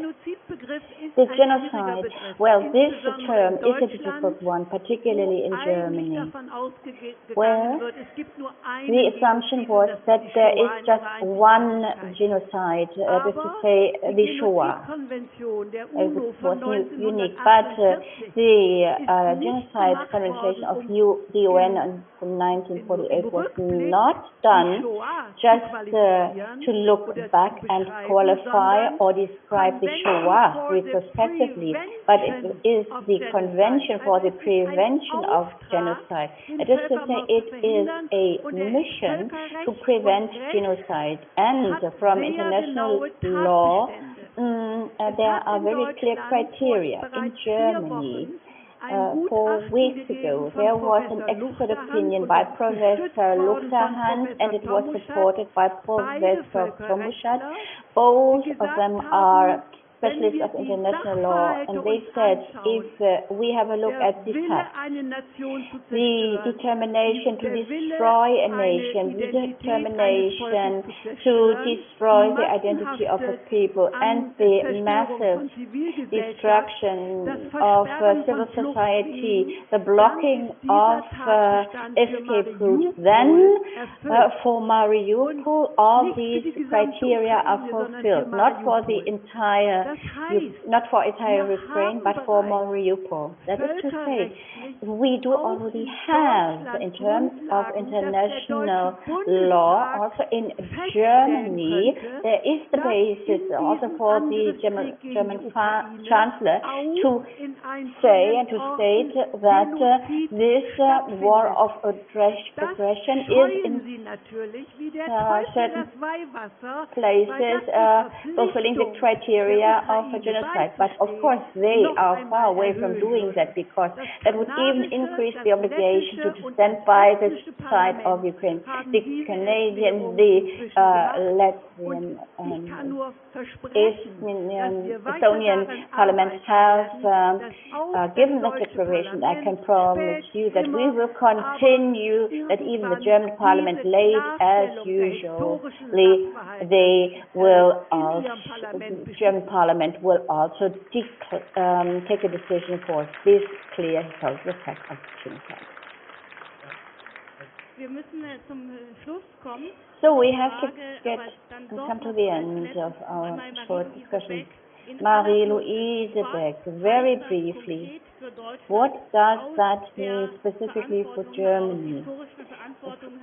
Looking at the historical responsibility, we have already heard what Ordina demanded. Germany has to stand by Ukraine. What would you say? Finally, we have to stop deciding what the Ukrainians need. Oh, do you need masks or your parts? But there's no ammunition for that type of tank. This is absolutely intolerable, and this means that we want to decide what others do. Ukrainians have to tell us what they need, and we have to supply and deliver as fast as possible. And once we don't have that, then we have to take part of the 100 billion that are supposed to be made available for the change of times. We have to understand that the first billion is due to be paid and spent today, which is in Ukraine, because that is our front where we do not have to fight. We can be grateful because the Ukrainians fight for us, because it is about our European future and freedom. Putin will not stop if he manages to conquer Ukraine. He will continue. He will wage war against the free West, meaning against us. So therefore, give Ukraine everything they need and stop filling Putin's war cash box. Ganz herzlichen Dank. Many thanks, Marie-Louise Beck, Alexandra Dienert, and Wilfried Krieger for this current discussion on historical responsibility. Thank you very much, Armed Freedom. I pass on to my colleague.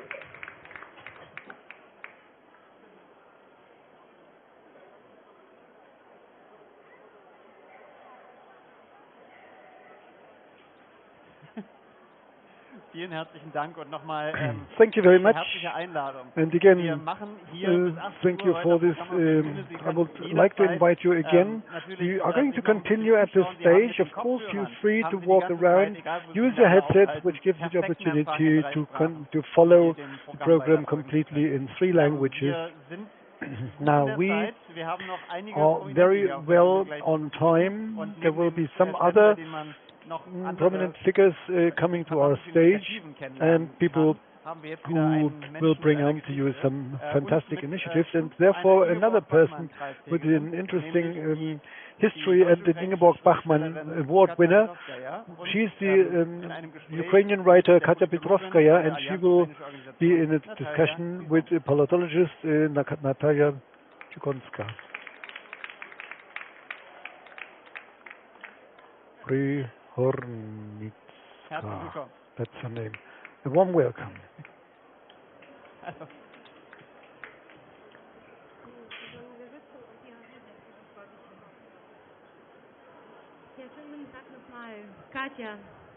Katja, a warm welcome again. Thank you for coming.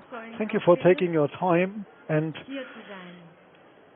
being strong enough to come here. You are German also. You are a journalist as well. You are also a literature scientist. Since 1999 you have been living in Germany, but you are originally coming from Kiev.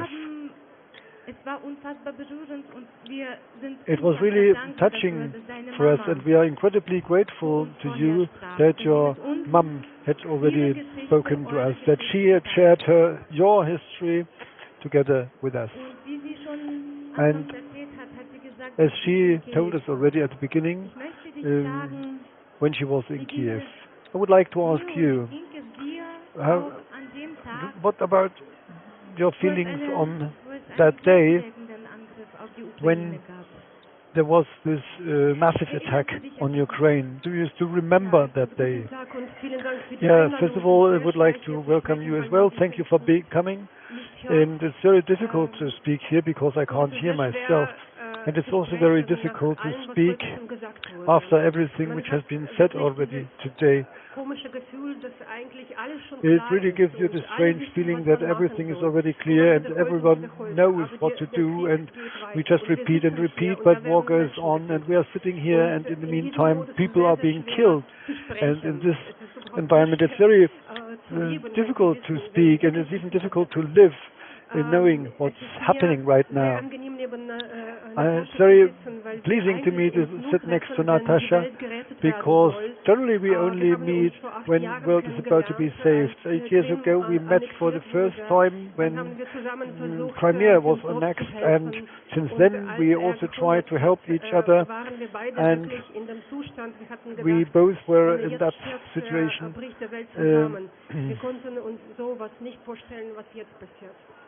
We could not really imagine what's happening now.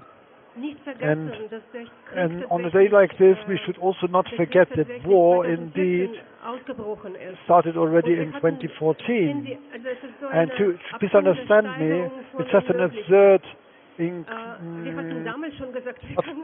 potentiation of impossibilities. How can Crimea be annexed? And it doesn't matter whether Natasha is speaking Russian and I'm Ukrainian. It doesn't matter at all. There is always used. The language is always being used as out of ideology, and people actually do not understand this. Our childhood was annexed that day. Then the war started. We always speak that a war breaks out, but never a war does break out by itself. And we actually could not imagine how permanently we had to talk and write about that we are shouting, and still the world continues to exist, and people talk about Putin, and at the latest, after the second Chechnya war, everything is being clear, and I think that's totally embarrassing. I had only 20 years lived in Germany, but now for the first time I feel like an orphan in Germany, or I felt like that when I wrote that letter, that Alexander Kluge, who wrote about Chernobyl, he was actually a lighthouse of intellectuals, and he also signed that letter, that Harald Welzer, who is one of the most important authors of books about the Second World War, the perpetrators. It's a very important book, and so I can't understand why he signed that letter. So we really felt like being let down completely, and it's the first time that I understood that somehow they accept that those strange Ukrainian, that strange Ukraine is located between the big countries, and the people there do not matter so much. There's this, I really can't understand why they always talk like this. I didn't answer precisely your question, but that's what was close to my heart. So today I think it's not important anymore to think about, we are now talking about this war. 6 weeks ago we said Mariupol will be destroyed, and now it is destroyed. In fact, and we are sitting here again. It's indeed a situation which you hardly can accept. And that was the case on the 24th of February, that we thought we cannot live with it. And still we are living. And it's one of the most important and most difficult tasks for people. On the one hand, people have to fight against that war as they can, and at the same time you have to support your own life. And for many of us who from the first day started to commit themselves, well, committing is perhaps not the right word. We were just made soldiers. No matter what we did there, whether we helped a family, whether we did we started to buy strange things. If anyone had told me that I would actually, in fact, deal with the handling of weapons, I would have laughed. But we are now living in this tragedy, and it's unfortunately Putin has forced us into a situation which otherwise we would not be able to defend ourselves, and this is as simple as it is. Nevertheless, And that's perhaps the most important thing, and that may be something which from time to time they tell us from Ukraine, when you're in a bad mood, call your people in Kiev and they will tell you that just recently they started to dance flamenco again, that they are now learning music, I think in places where it's possible, of course. That's a luxury indeed. But Kiev now, they say, is a safe place, but then of course all of a sudden a missile comes to town and a woman is killed. So there is something incredible happening there, and I would also like to thank all of you. Several people have expressed their gratitude already. Maybe on the 24th of February we all learned that our security system, our politics, our institutions, which we considered as really worthwhile, all that has gone bankrupt. It's simply bankrupt. We absolutely do not know who will be able to stop Putin. We have no idea what military alliances what military alliances we can trust on in order to act against Putin, so to prevent him from escalating the situation. But I think it should be clear to everyone, it will escalate anyway. We are all trapped, and that is why it's important to put aside this fear of a nuclear war, because it's simply there, and no one in the world knows actually whether and how. You just know it's not going to be simply pressing a button. It's a more difficult process. But what I wanted to say is, due to the fact that all institutions have not proven to be true security institutions, some other relations have been created between people, and what we see today, in spite of this terrible war, something incredible has happened.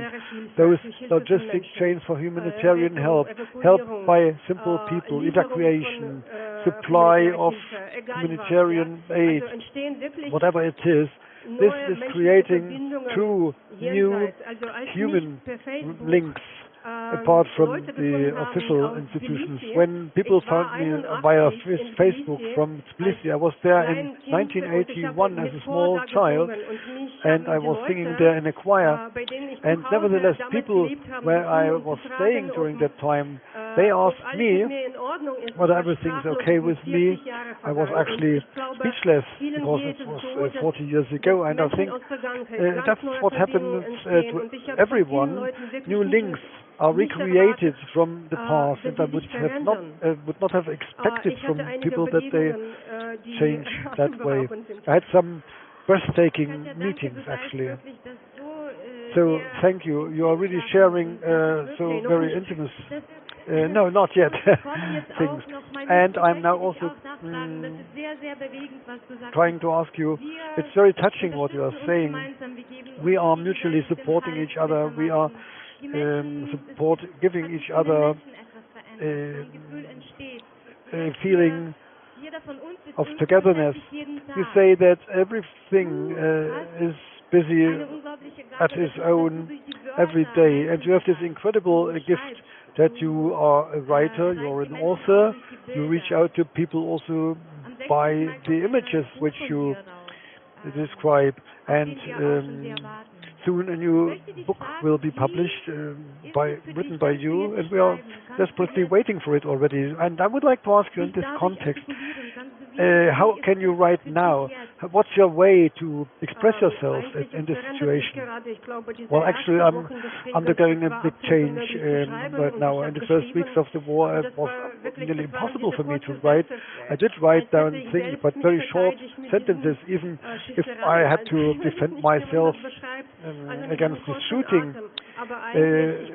with very short breaths. But it's true, I only could act, and I could only do these things. That's not a neurotical, it's just that you sit down and write, and during that time you think about certain things. This way of acting and doing very small things, just as taking somebody to the doctors or finding a tranquilizer for somebody else or finding new friends. That was much more important to me than writing, because this is true and concrete support. And so I had this hybrid feeling at the time. This is something like, there is something like a togetherness and a joint effort. And this is nothing mythical, it's just that something common is created. And when I'm not acting that way, a small hole is opening, and that is the reason why I could not write in the first days. There are people who have a different metabolism, of course, that's true. So you can get also something out of this exchange of meeting many people, of also sharing your family history with us, and this is also giving hope to many other people who learn about your experiences. But this force, this strength is not endless. I mean, we are also humans altogether. It's tending to exhaust ourselves. So where do you take your power from? Maybe something which empowers you especially.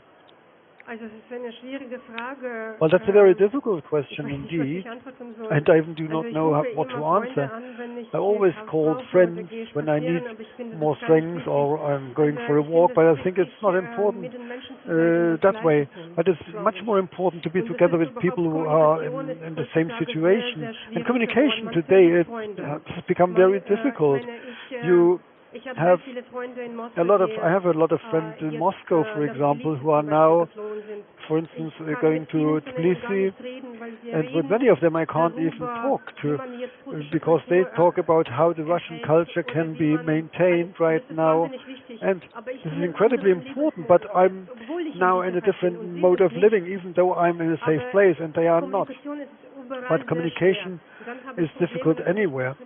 And then, of course, I've got problems with many Ukrainians who are terribly radicalizing themselves, who are even defending themselves against Russian language inside Berlin, and there are people coming to the Berlin railway station, and 90% of them are speaking Russian. What shall we do with them? So there is radicalization going on, and these things always happen during war times, and this is really not nice. Thank you. I've got the feeling that we could talk for another hour entirely with you. It's a pity that our time is so limited. I sincerely hope to meet again with some more time for talking, and thank you for being strong enough to come here. Well, give me 3 minutes more, please. All the time I wanted to go to Kiev. My mother told you already that today is the birthday of my father, who died recently, and actually it's not only the day of liberation today, and for him, for us it always was a day that when we thought that this horrible fascism had been defeated forever, and the fact that we have to talk about this today is more than surreal.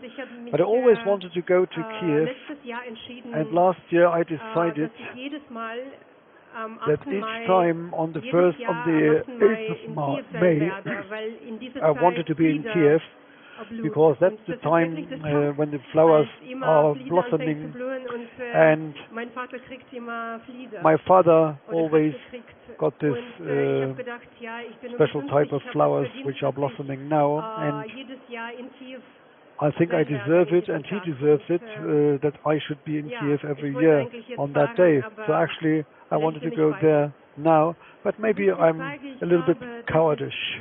Oh, no, not at all. I think it's very important for you telling us this, and I'm sure next time we're going to meet in Kiev, we will be sitting there, and as you can see, all the guests here are also enthusiastic about free Ukraine.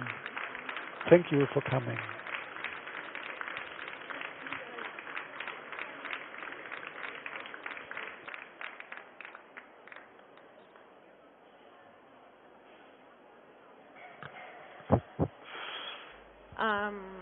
Привіт. Вітаю вас знову. Hello. Нових, кого ще не вітала. Вітаю вас на Маяку. Maybe you know already that Maya Ukraine is now, that the Lighthouse Ukraine is now happening in many cities, in Essen, Frankfurt, and other countries as well. There is a lighthouse in Ukraine in Oxford, in Barcelona, in San Francisco, in Poland. There is also some Ukrainian lighthouses because there are many of us. I invite you, when you want to organize a lighthouse project in another city or another country, please approach us and we will tell you what you can do. But now there is a video connection from other cities where Lighthouse Ukraine is also happening today.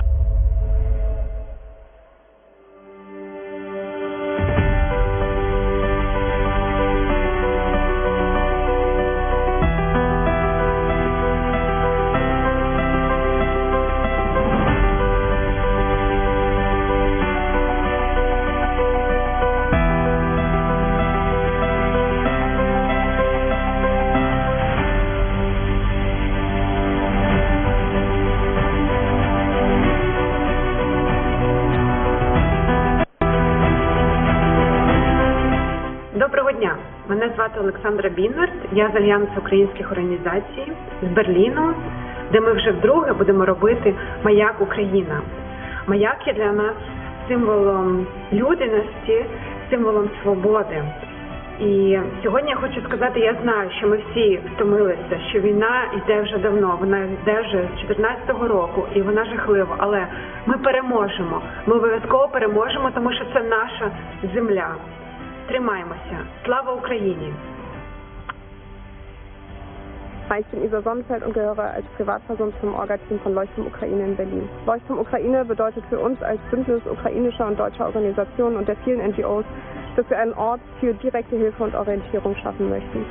Wir möchten ein Zeichen setzen gegen den Angriffskrieg Russlands in der Ukraine, gegen alle Kriege und ein Zeichen für Menschlichkeit und Begegnung auf Augenhöhe. Und wir möchten ukrainischen Stimmen einen Raum geben. Leuchtturm Ukraine soll Licht geben, Orientierung und direkte Hilfe spenden.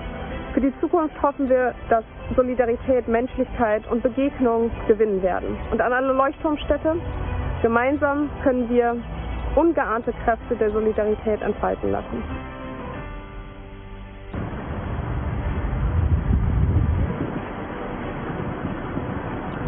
Hallo, wir sind United for Ukraine Bildungsprofis und Europe Cares aus Frankfurt. Von dem Leuchtturm in Frankfurt am Main hoffen wir uns, dass viele Ukrainerinnen von den zahlreichen Hilfsangeboten, die es hier in Frankfurt am Main gibt, profitieren können und die Hilfe bekommen können, die sie dringend benötigen. Wir bleiben zusammen. Wir halten zusammen gegen die russische Aggression und das Licht des Leuchtturms wird nicht erlöschen. Я Поліна від асоціації United for Ukraine. Маяк Україна у Франкфурті для нас – можливість надати допомогу тим, кому вона зараз крайне необхідна. 8 травня є також Днем Матері, і ми хочемо, щоб цей день став особливий для них. Hallo, ich bin aus Essen. Wir hoffen in der Zukunft auf ein Hand in Hand mit allen Menschen, denn jeder kann etwas beitragen. Von finanzieller Unterstützung, ob es Räumlichkeiten sind oder Equipment, wir alle können etwas beitragen, sodass ukrainische geflüchtete Menschen hier in Deutschland bei uns eine zweite Heimat finden können. Und in anderen Leuchtturmstädten wünschen wir viel Kraft. Denkt dran, ihr seid nicht alleine, sonst lasst uns gegenseitig besuchen und ein wenig die Akkus auftanken. Hallo allerseits. Wir sind in Saarbrücken und am 8. Mai sind wir Teil der internationalen Aktion Picknick an langen Tischen.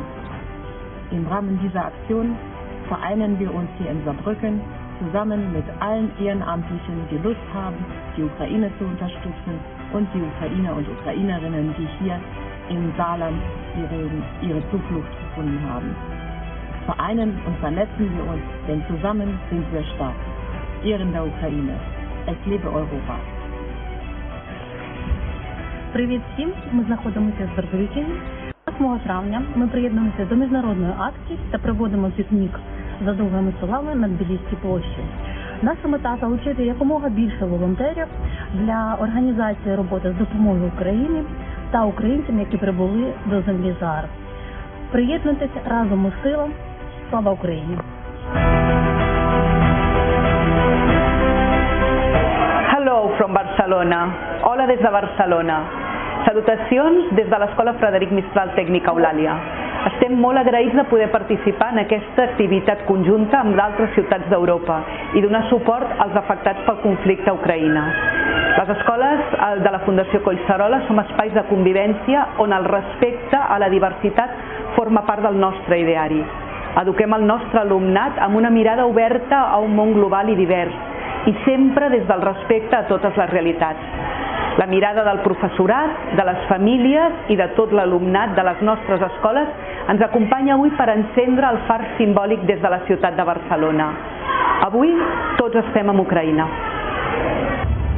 Вітання з Барселони. Це Маяк України. Що для нас значить Маяк Україна? Це можливість зустрітися з нашими співвітчизниками, які були змушені залишити свої домівки і потребують зараз допомоги місцевих українців. Що я можу сказати іншим містам?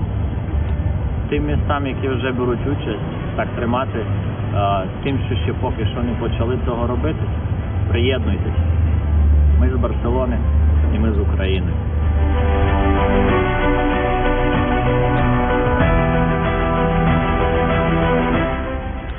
Hello, I'm James, and I'm a Londoner, and I'm standing outside the Imperial War Museum in the heart of London. I hope in future, in this building behind me, it'll tell the story of how London and Britain stood with Ukraine to defend things that are important to all of us in the hour of our greatest need. So Lighthouse matters because it's a beacon replicating across Europe and perhaps the world about the values that we stand for and the things we hold dear, the very essence of life. London, we stand with you, Ukraine. Привіт з Лондона. Мене звати Каріна, і я закінчую магістратуру за спеціальністю менеджмент в Imperial College Business School. Мільйони невинних українців вже постраждали під час війни і потребують допомоги зараз. Lighthouse Україна – це міжнародний захід, який підтримує українських біженців та об'єднує країни з усього світу, аби загальними зусиллями допомогти Україні. Ми – Лондон, і ми солідарні з Україною. Доброго вечора, я з Оксфорду. Підтримуйте Україну, тому що майбутнє України – це майбутнє усієї Європи. На стороні українців правда, справедливість і мир. Тому зараз, як ніколи, українцям важлива підтримка всіх європейських міст. Дякую за підтримку і слава Україні! Hello from Oxford. Please continue to support Ukraine because every European city's effort makes a difference. Thank you for your unwavering solidarity. We are Oxford and we stand with Ukraine.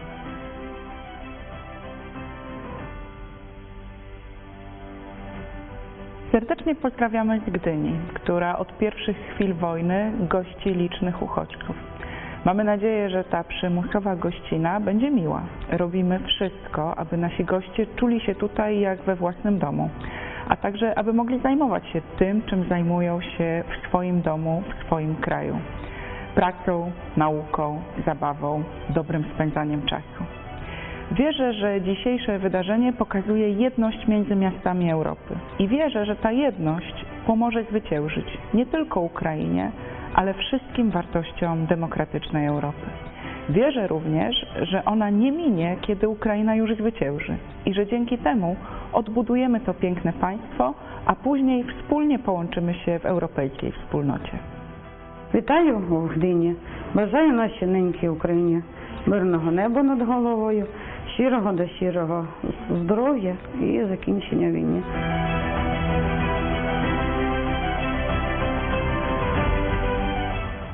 We are Bas and Ksenia.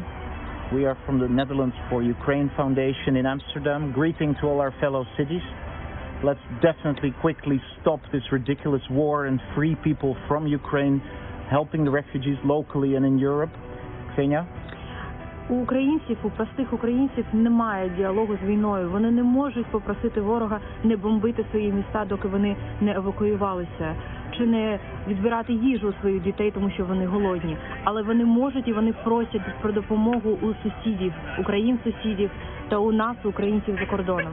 Тому, рідні українці, єднаємось і давайте допоможемо ненькій Україні. Слава Україні! Героям слава!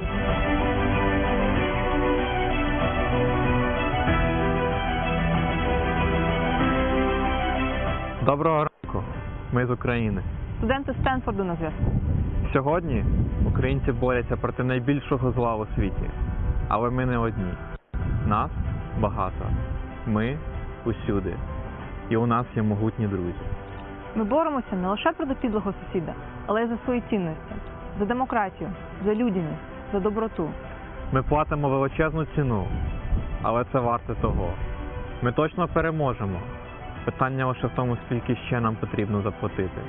І це залежить від швидкості і рішучості наших дій зараз. Ми будуємо маяк. Маяк, який закличе українців і їх друзів. Разом ми освітимо темряву і зробимо все, щоб Україна перемогла. We are Stanford, and we stand with Ukraine. Hello from San Francisco Bay Area. I'm Dmytro Kushnirov, Consul General of Ukraine in San Francisco. Today, Ukrainians are fighting not only for the freedom of their country. They are fighting for those who share the same values of democracy, humanity, and kindness. They are fighting violently, making immense sacrifices. But they need support from international community, government, business, and ordinary citizens. Lighthouse Ukraine brings all these people together. And I hope that the light that shines here today will spread across the cities and countries, raising support for Ukraine. We are San Francisco, and we stand with Ukraine.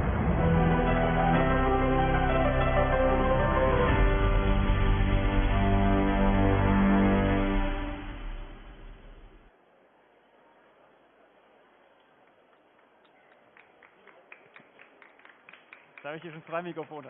Also, ihr habt gesehen, in aller Welt. So, well, you have seen all over the world, there are lighthouses also co-organized by Ukrainian organizations and by people of organizations on site. And the Lighthouse Berlin, it is radiating particularly well and strongly because the city really has put together all its strength to welcome people here. And before you arrive and are faced with Berlin bureaucracy and meet those people, but first of all you also get in touch with a civil society, and they also help people. They organize themselves, and they do things for those who arrive here. Somebody who works for WHO here in Berlin, and he said once you get to Germany, you learn slowly but surely. That is to say, first of all, you only see things are moving slowly, but later you see that you also appreciate, and you see that people are happy that they are safe and secure. You see that we are here working with several languages, and I do also see you with the headsets, and I would like to thank you, the interpreters, who are doing a great job here, and you really make our lives much easier here today, so that we can jointly set up a program in the languages that we speak, and we can tell a story of Lighthouse Ukraine, a lighthouse which is particularly shining here in Berlin, not only through the internet, but also with the help of the many thousands of people whom we can welcome here, and they do the program here together with us. I've just said that there are volunteers, there are civil society organizations, there are also civil servants here from the states or regions, and they commit themselves much more than what they actually would have to do. And they have become much more active and much more committed in the past few years, and they have become faster in order to help people and to clear away obstacles and to enable commitment. This is a grassroots movement from the bottom, but it is also supported from the top. There are funding schemes, there are also sponsorships, and it is also demonstrated by being present and also by being here today. And that is why the signals are so important to all those who are committed, who are active, and for them it is important really to have this support and also this certainty. Once I face a problem here at the bottom level, then we will also be heard at the higher levels, at the top, and then the path will be leveled and opened up for any help. For all those, I do see many yellow headsets, that's to say many Ukrainians who are sitting here among or in the audience. And so in order to make sure that you do not end up in a chaos, and we need to make sure that you are welcomed with a smile, that this is possible, and that we will continue having a long breath and be able to organize things. I'm very happy to have the governing mayor here of Berlin, Franziska Giffey, and we welcome Franziska Giffey, our governing mayor, here on our stage. Herzlich willkommen. Welcome.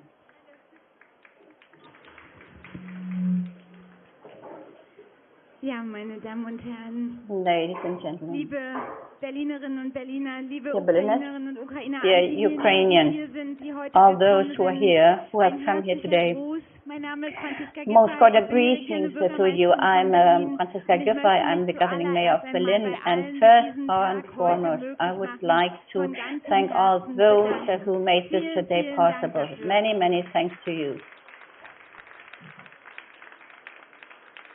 Seit dem 24. Februar Since sind the wir alle auch hier 24th in of Berlin February, sehr all of us betroffen von here den Auswirkungen in des Berlin, Krieges. we are also Berlin very ist seit Wochen concerned und by the Monaten, das effects kann man schon of, sagen, die and Stadt we're very der offenen affected by Arme und die the Stadt der offenen effects Herzen. of war. Wir We are sind the das city Drehkreuz of open geworden arms für and sehr, open sehr, hearts. für We have tausende become the Menschen, hub die for angekommen sind. thousands Über of people who have 100.000 sind arrived. angekommen. More Über than Berlin und hundreds sind of thousands auch people have geblieben, arrived nicht here alle, via aber wir Berlin. wissen von Many have stayed here, not all of them, but 54.000 Menschen, we die know alleine that in Berlin einen 54,000 Aufenthaltsvisa people beantragt haben, weil sie they hier have bleiben asked wollen, for weil sie auch a permit to untergekommen stay sind, here weil in viele Berlin Menschen aus der because they have ukrainischen found Community accommodation. mitgeholfen Many haben, people from the privat Ukrainian aufgenommen haben. Viele community Berlinerinnen und have Berliner, aber auch die Stadt welcomed and über accommodated 50.000 them, Menschen but zumindest also temporär the auch city unterbringen konnten. has Wir haben also been es able to geschafft, accommodate dass about über 50,000 40.000 people Menschen hier auch temporarily, soziale and Hilfe more than bekommen haben, 40,000 people dass have wir also fast received the social 3.000 Kinder benefits, schon in unseren Schulen and aufgenommen almost haben, 3,000 tausende Kinder pupils auch in den have Kitas untergekommen sind. been Und wir received werden weitermachen. in Wir schools freuen and uns thousands of über kids in 400 kindergartens. And ukrainische we will Lehrerinnen, die continue. sich bei uns We are beworben happy haben, weil sie that mithelfen wollen, die 400 Kinder zu Ukrainian beschulen. teachers Wir who können have schon applied fast to us, 100 ukrainische they will Lehrerinnen be auch einstellen happy in to unser Berliner Schulwesen.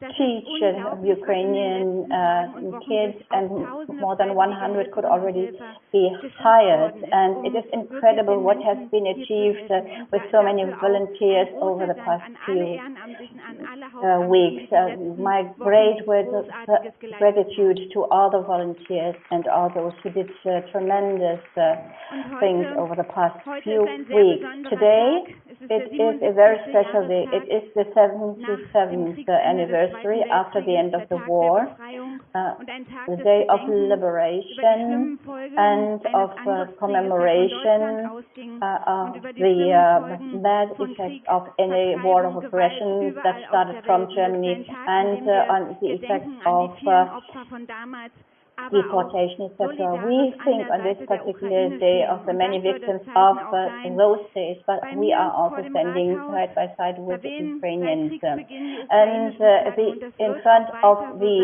City Hall of Berlin, the Ukrainian flags, they have been hoisted, and this will be continued because we want to support the voluntary commitment. There are 24,000 people who lived in Berlin prior to the war from Ukraine, and we think 50,000 have joined, but the 50,000 are not all of them, probably it will be more. You are welcome here, and even if we know that many of you want to go back home, but currently it is not possible, and we want to do our utmost so that no matter who, children, adults, mothers, that you all feel welcome here. Alexandra Bienert, I met her in the very first days. She is very committed. She works in a district center, and she organizes many things. We have set up a civil society board in order to really find out what is needed. And Alexandra Bienert, on the National Day, Women's Day, she was also joining an event with me.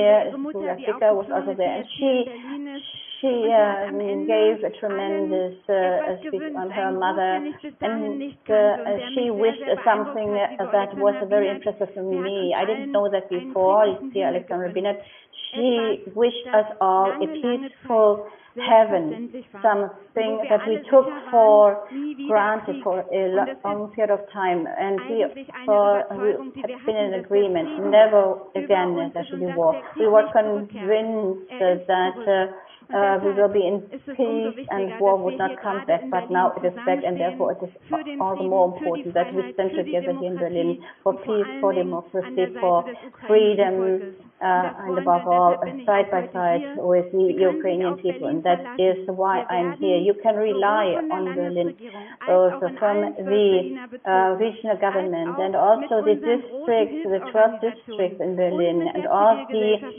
relief organizations and civil society. We will do our utmost to make sure that you get the help you need, and that the donations and also the bridge of donations and humanitarian help will be continued from Berlin to Ukraine. We work on that. We will not stop and cease it, and just thankful to all the many people who take part in it, and let's do and continue that. And today we also send a signal to Russia: stop this war, stop that. We who are here and standing for a free society, we want this war to end, and that is also the sign that should be sent from this event. All the best to you, and a peaceful heaven and sky to you.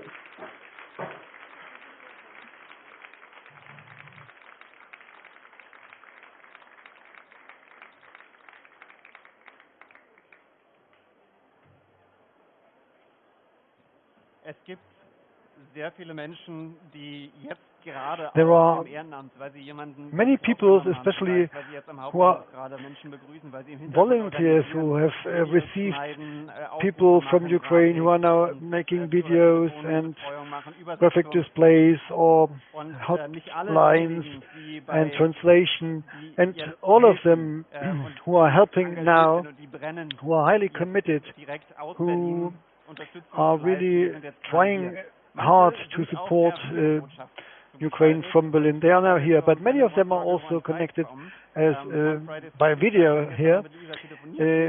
We also had the opportunity to have a representative Fridays for Future for speaking to us, and so virtually we can announce here Luisa Neubauer from Fridays for Future.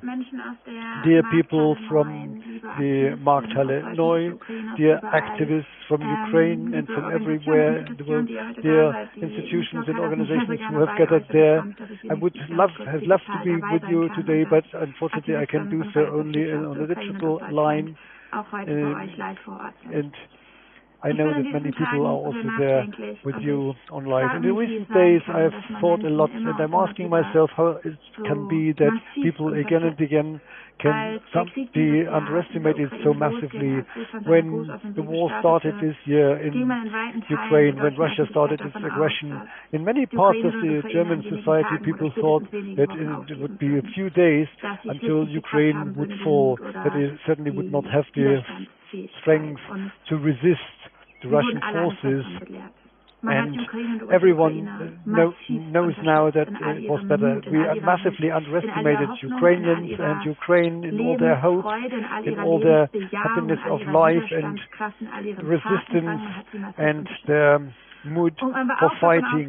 We underestimated them, and we also had assumed that wide parts of the European public opinion were not interested in Ukraine. They would think that Ukraine does not matter so much, and also that part was underestimated so much, because in very few days thousands of people stood up to help Ukraine and to support people from Ukraine. But we also thought that the young generation can't really make very much out of war. They have not learned to fight for peace, because actually they had been grown up in peace.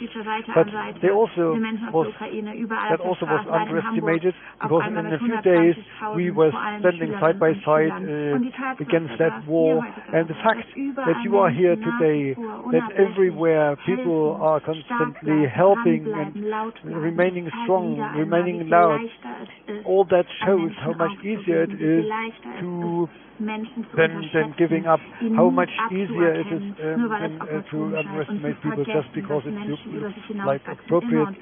And everywhere you can see that people are really developing incredibly when it really matters. And when things such as Ukraine are important. Right now we are experiencing the resilience and the willingness to resist in Germany. And when they try to avoid any embargo, because people think that it may hurt us. So actually the situation is that kind of mistrust is dramatic, and it cannot be justified in my mind, because we see everywhere that people are willing to stand up for peace, that peace also comes with a price tag, and we have to be prepared to pay that price. And on the other hand, we would, or otherwise we would be standing not with Ukraine but with Putin. And now it's high time to stop imports from Russia, that we have to show that we understood that solidarity does not come by words but by actions. And we also have to continue to demand for such an embargo, that it should come quickly, and that it should be the beginning of making us completely independent from energy of any autocrat towards a true energy turnaround. So it's so easy to underestimate people, so please please understand, in this case you have to keep up speaking up, also when cameras are disconnected. So I would also pay my tribute and respect and my gratitude for you in the Markthalle. I'm really with you with my full heart. So I'm fully with Ukrainians and with you, and for all of us who are jointly working that peace comes to Ukraine, that people can feel safe and secure again, and that they will have the possibility to return to their homes when time has come. Okay, and now something new for our translators and interpreters and for you in this room. We're now continuing in English. On the next panel, Eva Jakubowska of Teacher Berlin will chair the next panel discussion, and the subject is One Struggle. Hi, Slava Ukraini. So today I will speak with Luis Motal, Fridays for Future Germany, and Ilias L. Kortby, Fridays for Future Ukraine. And we will speak, of course, about the embargo, gas and oil. How you heard, I'm from Vice, and we started to demonstrate to demand the embargo on 30 January in this year, and also another demands about the SWIFT, about the isolation and everything. And when we were standing together, because it was one more demonstration together with Fridays for Future on the past Wednesday, and we were standing on the stage, and I understand that actually our demands have not changed. We're still demanding the embargo. We're still demanding this. We're still screaming about this in a time when in Azovstal they shooting the people each day with the most expensive bombs. And it's actually the cost about the embargo, which not happened. And it's quite painful because sometimes you feel you're like powerless. It's not true, but when you're speaking about something on and on, you see that it's quite strange. And I feel that Fridays for Future feel it's the same, and I think for longer time. And I will start with you. So how you feel this? How long you demanded the embargo on your demonstration? So the embargo we are demanding since the war in Ukraine escalated, basically. It was a pretty obvious thing in the beginning because it was sure, like, we can no longer fund Russia. We can no longer fund what's happening. And many people agreed to that. Many people signed our open letters, but it has become more difficult over time. And we looked into it and we tried to figure out why is that. And there's very bad reasons for it, because industry in Germany is using a lot of gas and has also done some really bad decisions around gas. For example, the decision to get the gas from Russia, then to sell all the infrastructure for this gas to Russia, and even to buy companies who are extracting gas in Russia. So German industry is really deep down into this, especially BASF. And we see members of unions of those companies speaking up in the media very loudly, even the CEO of BASF, talking about how this would be the worst economical crisis for Germany after the Second World War. And then some journalists ask, is it true? Like, where are the numbers? How can you prove that? And there are none. And this communication has been taken by the government, has been taken by Robert Habeck, the Green Minister of Economy and Climate. It is very dominating the debate, and that is what we are fighting up against at the moment. And it's really, really hard, because the majority of people, and I guess even many people that are here right now, feel that, oh, the gas embargo, that might be one step too much. That might be something that really hurts us so much that we can't survive this for a very long time. And this narrative is so powerful. This is what we are up against at the moment. It's a difficult moment, but I hope together we will get more and more people to understand this, to unravel this debate, to show what's behind that, and get the embargo very, very soon, because it only works if we do it very soon. Yes, and for you, Elias, how long you demanding the embargo in your demonstration in Ukraine and here in Germany? So, yes, my name is Ilias Kortby. I'm climate justice activist from Ukraine. We joined Fridays for Future in March 2019, and our demands were the same as those which were here in Berlin with our Fridays for Future comrades. We were standing with youth and school children normally for a future free of climate crisis.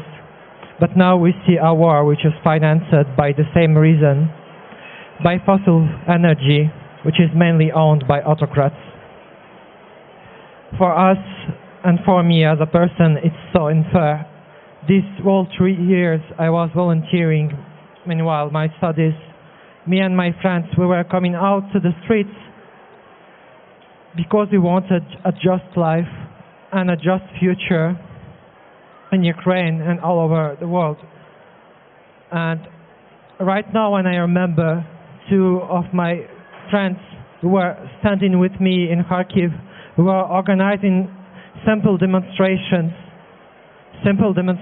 for a future they no longer have that future, because right now they're no longer with us.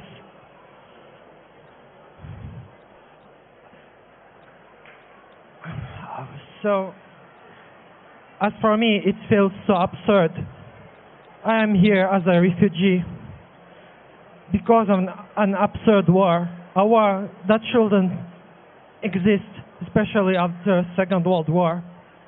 Today is the Remembrance and Reconciliation Day in Europe, but tomorrow Russia will call this day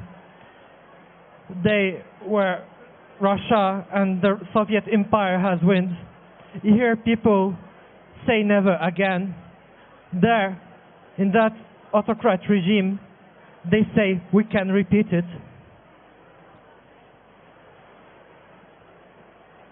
You know, right now you can see that our strikes with Fridays for Future, our strikes to get rid from fossil energy are more serious than our future, because it is happening here and now. When Germany is speaking out of supporting my country, the everyday children and families who die. If this government, if the European Union at least wants never again, if those leaders want peace in Ukraine, they should consider what children and students were standing for here for many long years, just to get rid of fossil energy. And putting an embargo on Russian gas, coal and oil can be a very good start for switching to renewables here in Germany. Right now. Thank you.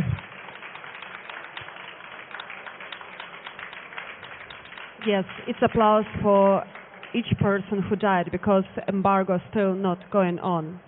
It's applause for the people who are no longer with us. And right now we're still in the time which we can do something, we can change, we can make embargo for the energy, and we can help the people to survive. We can really have the future of the democracy values. And if it will not happen, our point of view, how it will change our planet, our lives. Luis, I will ask you at first. So I think, of course, we as Fridays for Future, we come from the climate justice side of it, and there it's very clear that we have to take radical steps to reduce emissions. We have to do so much about the justice, especially in Germany, where we emitted so much accumulated CO2 in the atmosphere. Like for many, many years, we have had a major stake in emitting into the atmosphere, and we have to repay countries who are damaged by that right now. And of course, at this very moment, the most important thing is, I mean, we see geopolitical things change in a matter of days that have been a certainty for me at least, growing up all the time. And so it's very important, if we want to save what is left, I think it's very important that we stop funding Russia, that we stop funding Putin's war, and try to save what is there to save. And at the same time, from a climate perspective, this is also the very right thing to do. Stop using fossil energy, have a drastically increase the price of fossil energies, because we will import less, and drastically reducing the use of fossil fuels, and also really investing into renewable energy. Because politicians have been talking about this for many, many times, and we see it's not just about Putin, it's about so many autocrats in so many countries that basically base their corrupt system on fossil fuels. We are now looking to get gas from Qatar. That is, for example, one of the examples in the war connected to the war in Yemen. And we really need to get rid of this addiction to fossil fuels and escalate the renewable energy in Germany. Yeah.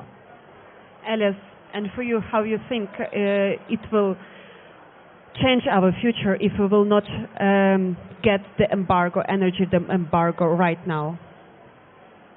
You know, when war started in Ukraine, I was in a sleeper train from the city when I was born, my hometown, Kharkiv, to Kiev. When I wake up and when I did learn that war will happen, the train station, I heard the speech of Putin. Someone was listening in their phone, and Putin was saying that no civilians, no civil buildings will be touched. But when I arrived to the place of my meeting,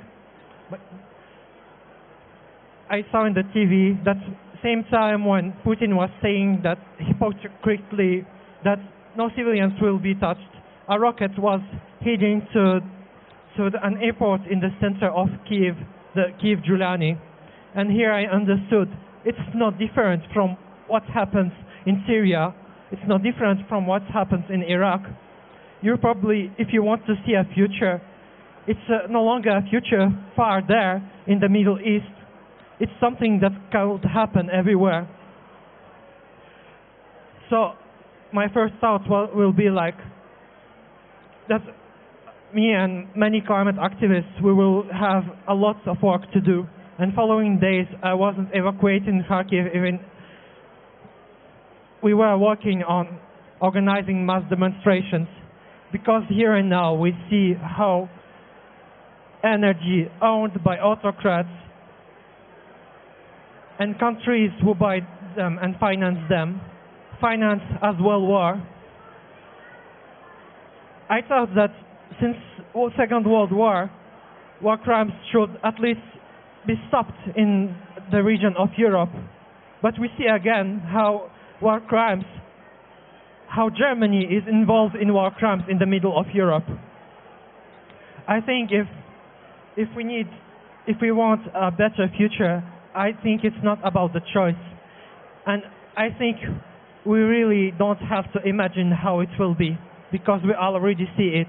Ukraine, as main provider of food crops to the Food and Agriculture Organization, was feeding half of Africa.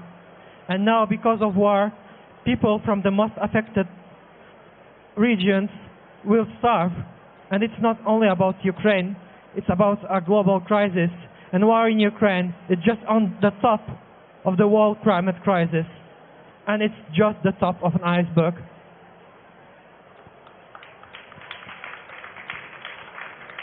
Right now, we see how Ukrainians bring us all together.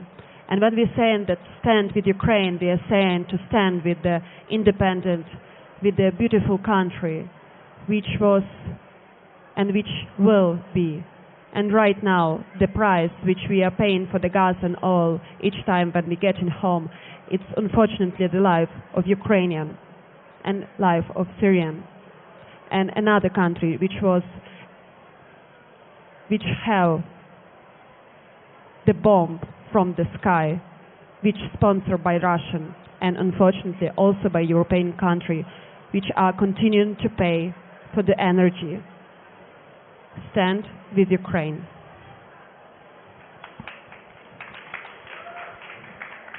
Слава Україні!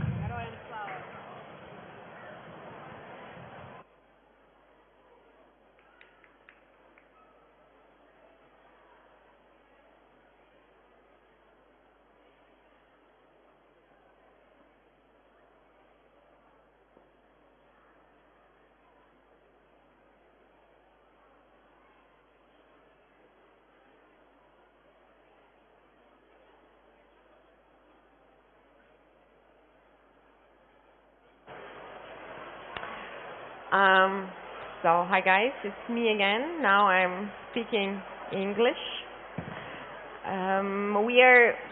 We will be welcoming a next panel right now, and this will be a panel about mothers in war. We will have 3 mothers here, Ukrainian, of course, a Syrian mom and a mom from Nigeria, who will be talking with the representative from a German political organization. And we can see how the experience is common and how the experience is different if it is in any way. And I also wanted to remind you that you need earphones if you want to hear us, headphones, I mean. Хочу нагадати всім, що нам потрібні навушнички, тому що без них ми нічого не почуємо. So you probably noticed that you cannot hear anything without earphones, or headphones, so sorry. And I see there are more and more people here, so we don't have a mask mandate, but if you would like to, you can feel free to wear a mask because it is still dangerous and there is still COVID and we want to keep on seeing you here. And I also want to welcome you to walk around, to get drinks, to get information, to meet people around because our main goal here is also networking.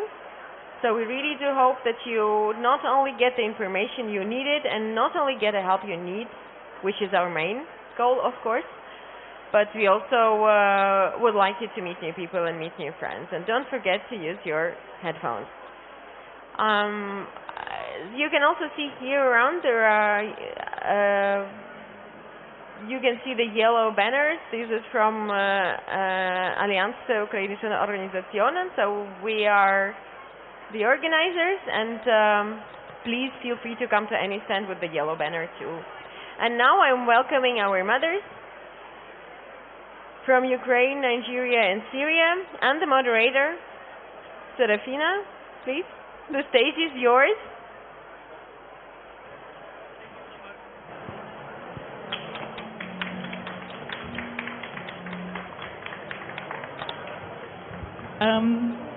Hi everybody. I'm very grateful that we all managed to be here, and I'm very, very grateful for these three amazing women that are sitting next to me, that they're willing to share a bit with us today about their stories, about their experiences as mothers in war and as mothers that have fled from war. And just as a very brief personal comment, as I was thinking about today and as I was thinking about how this fits together, that we are celebrating Mother's Day today in Germany, but we're also celebrating the day that World War II ended in Europe.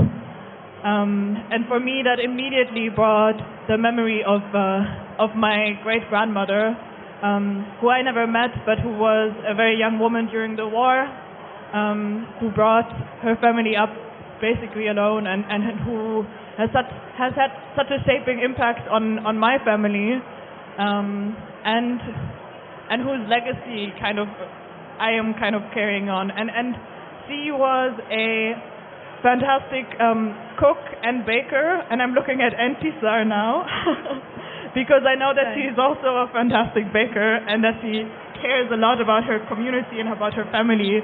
And I wanted to ask you, first of all, thank you, Entisar, for being here. You've been to Germany for a few years now, and I want to welcome you and to ask you what you would share with mothers that are coming here today and what you've learned.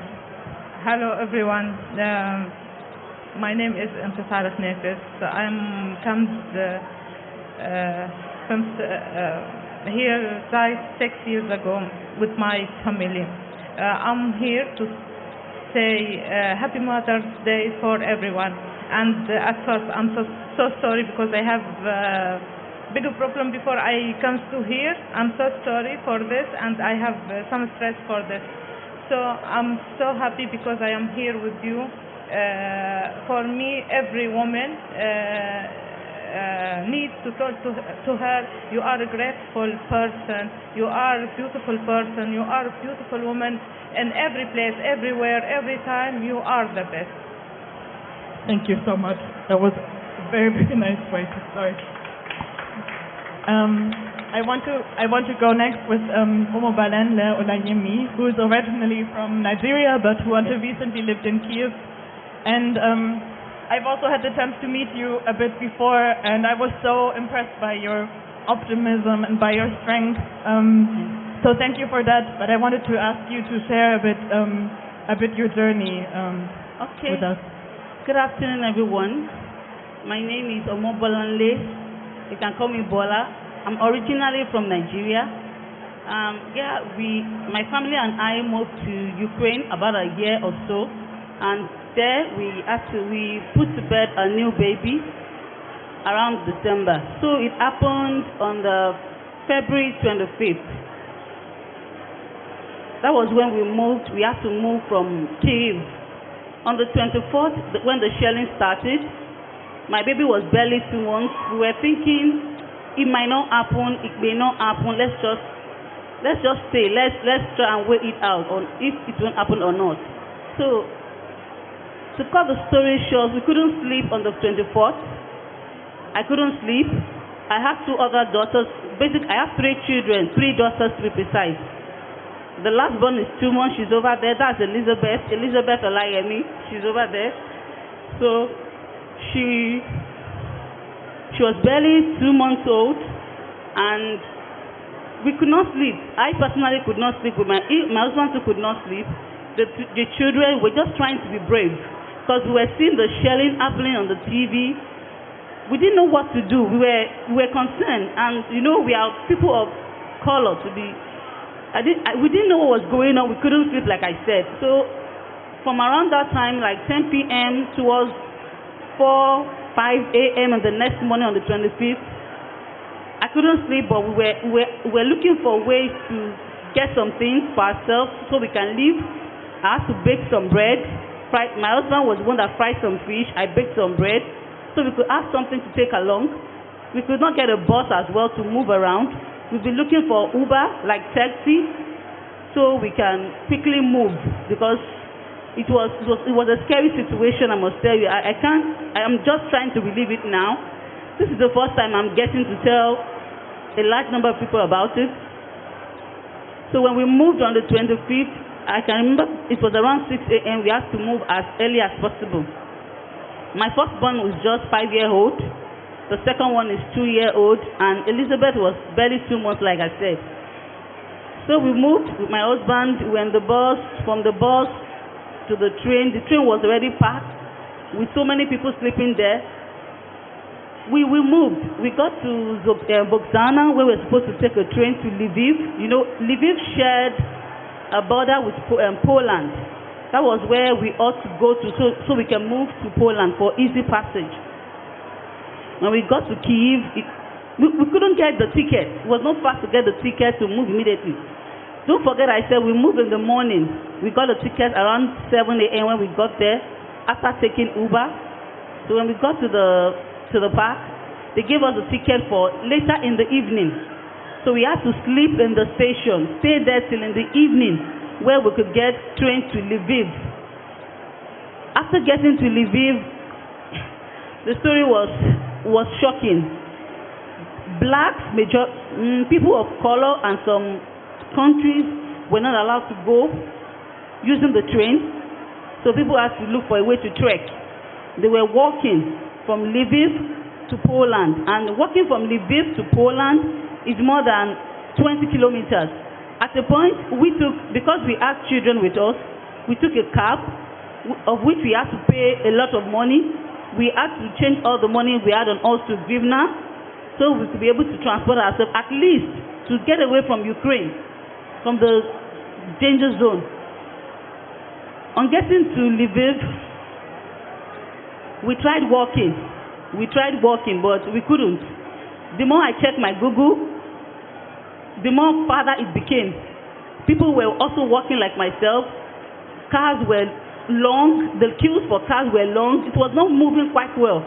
So as we were trekking, one of my daughters fell sick. So we couldn't go on, we had to stop. We now have to go back again. We were still in Lviv, but I must tell you, we had help from a Ukrainian who was able to come to our aid. So he took us to his place. We had to stay there. It was like you can stay there for as long as you want. But that was not the permanent solution for us because we have a child. Our children were young basically, and our families were worried back at home.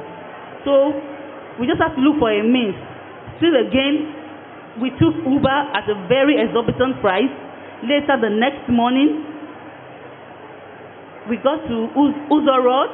That was like another place that shared the border with Slovakia. So after we got there, instead of us getting the ticket to Slovakia that same day, that same evening, we had to stay again.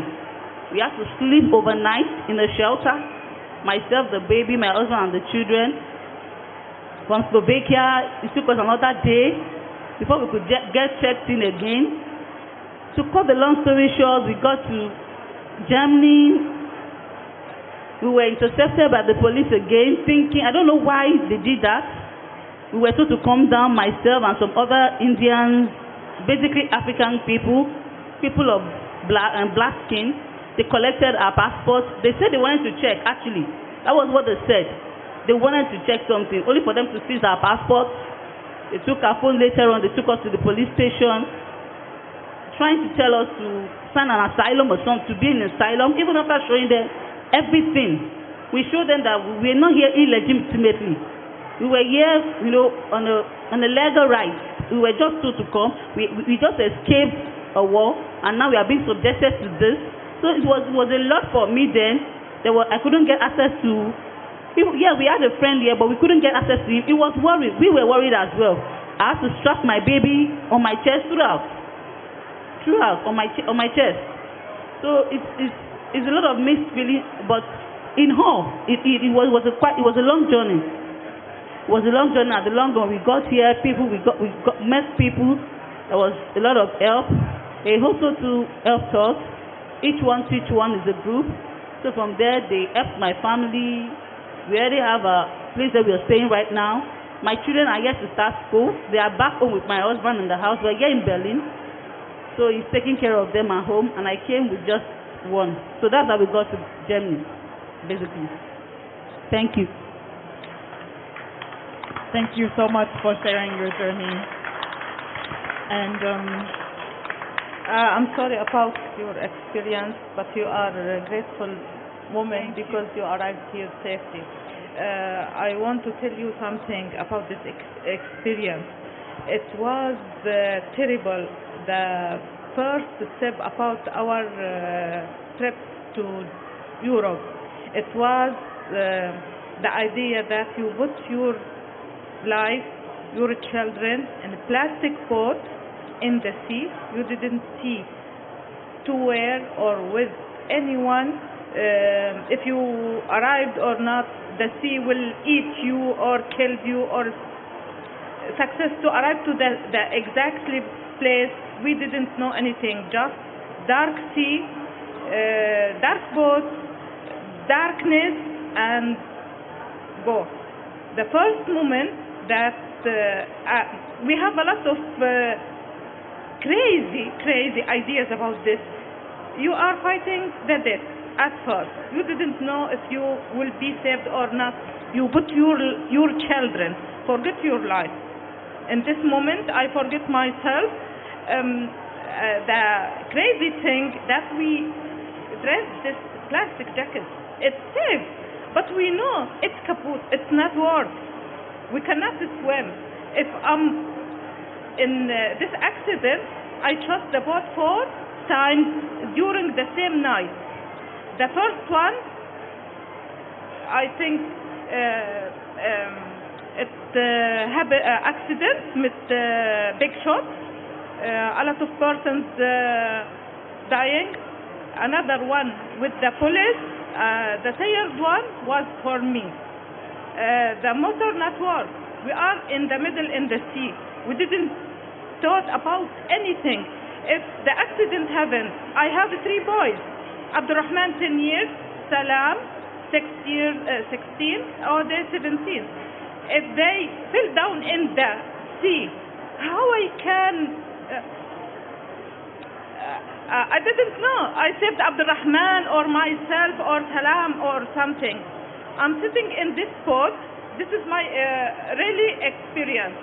I'm sitting with 37 persons. I have 3 boys with me, without them family. Just I want to arrive him with my family. We are 7 persons. When I haven't a place to sitting in this boat, plastic boat, so I'm sitting in this part. But we have a plastic part here in the middle, like this. Okay, I'm sitting here. the waves comes from under that boat and pushed like the stones, and it start to open from here and here. I put my fingers here, it's open, but I cannot speak. I cannot tell anything for everyone because a lot of him sitting up, okay, and beside the motor, the driver and my son. If anything happens or anyone standing, everyone fell down. My son will be dying at first. I cannot speak. They told to me, why you are quiet? I thought when we arrive, we speak.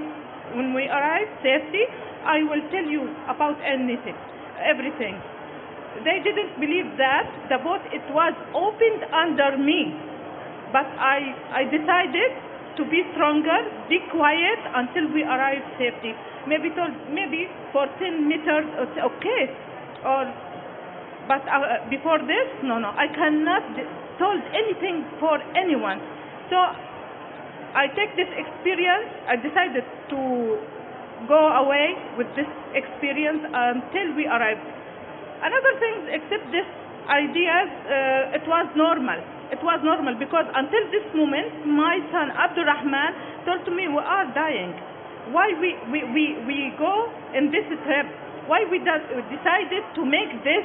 We are crazy. Until this moment, when he remembered this time, he has this stress.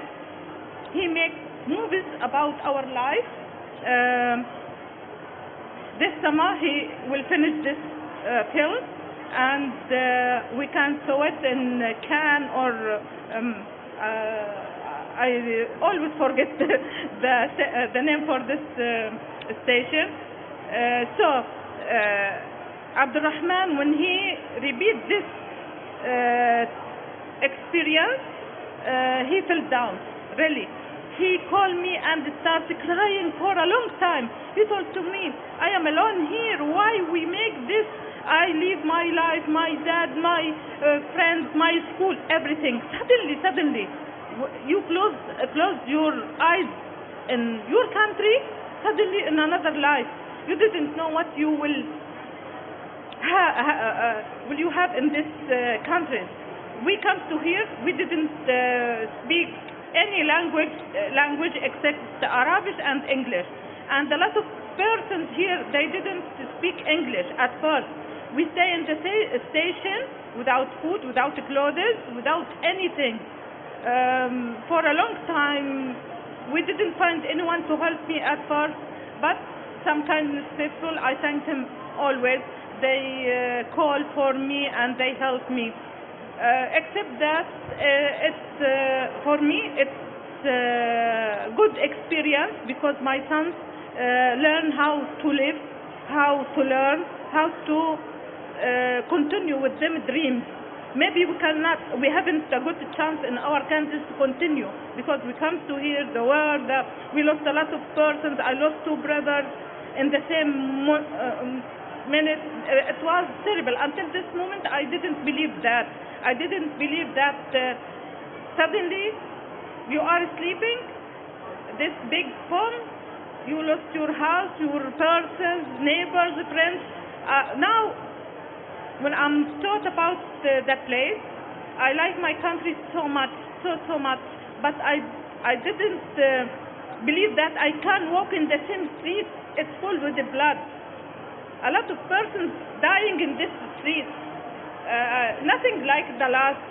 The persons, the places. Maybe I have modern place in the future, but I didn't find the same place persons. I find the place, it's okay, but I didn't find my brothers. I didn't see my family died 10 years ago. But I cannot believe that when I back to my house or for my family, I didn't find my brothers. This is crazy. You know this, not believable, okay? Maybe we tell you about our feelings, but in the same time, we cannot believe what happened. No one until this moment, really, the older person or all the persons, they didn't believe that we decided to leave our country. we didn't, in our dreams, we didn't put this in our plans. Really, to leave our countries? No, nothing like this. We have amazing life, amazing persons. Everyone lived together. We have, our life was full of love, success, everything. But suddenly we lost everything. Maybe some persons here refuse at first the idea, because we come to them countries, they became so tired after the war to make this country. But we come because we need some help, sometimes to back to ourselves, to start again. Maybe we have a lot of dreams. We cannot continue this in our country, but we can success here. So thank you for everyone. Help us, standing beside us, and it's amazing for me to come today and talk for every woman. Happy Mother's Day. You are grateful always, and a lot of success in the future for everyone, for you, and we will be success together, not alone. Thank you so much. Thank you so much for being here and for sharing your story. And I can only imagine how hard it must be to also talk about this publicly. But we appreciate it so much, because we also need to learn about these experiences. We need to hear these experiences, and we need to talk to real people and not just talk about it in some abstract sense. So thank you for giving us a chance to listen. I want to go next to you, Katerina. And you are now in Berlin with your husband and some parts of your family and your son. And I want to ask you, what do you hope now for the future, for your family? And maybe you can also tell us a little bit about how you settled in. You told me you already went to 3 German courses. Your son is in the Kita. So how do you see your future, maybe in the medium term, let's say, or in the short term? Guten Tag, ladies and gentlemen. Happy Mother's Day. Surely I would love to share the same ideas with the ladies, that we are so appreciate all the help that we have now. And I have also come here on the 4th of March when the war started. I was escaping with my son, with my mother here, and the support that we have here from everyone is absolutely amazing. Fortunately, today my son is in Kita, and I have the opportunity to learn German language. I have the opportunity to go to the integration course. I know that the social department and they support us, so everyone is supporting us, and I want to stay optimistic about everything. I know that till the war is in my country, we have no chance of staying here till you are welcoming us, till you are letting us stay here. All what we want now, we want to go home. That's for sure. Everyone, it doesn't matter from which country you are. We really left everything there. We left there our homes, our lives, our relatives. My father is there, and he is caring about my place. Unfortunately, when the war started, my husband was very ill, and he had a very big operation here in Germany. And because of your kind heart, he is alive now. He was amputated half of his forefoot. So I'm very optimistic about this. I'm very happy that I'm here. I'm very happy that my child can sleep deeply. I can sleep because I know that I don't need to run to the bomb shelter anymore. That is the treasure that we have now, and there is nothing more. You know, the war taught us that the values that we had before are totally different, and now each second, the moment staying with you here, with everyone, staying safe, having enough food, having enough water, is what really people need. We need each other, we need love, we need support, and I am very happy to stay here. So thank you very much to everyone who had the opportunity for us to sleep without panic attacks. Thank you so much for sharing this, Katja. Talking to each of you, first of all, I'm very inspired, but I also heard from all of you that you were put in situations that you never thought that you were going to be in, and that you had to adapt to situations that you didn't want to be in, but you had to get through them, and you're with your families, you're with your children. Paula, you were traveling with a very small infant, so that's absolutely incredible to me. And Paula, I want to ask you maybe what would be a message that you would like people to take away from today, that are now listening to us? Well, many people that are listening to us and might have to watch this later on.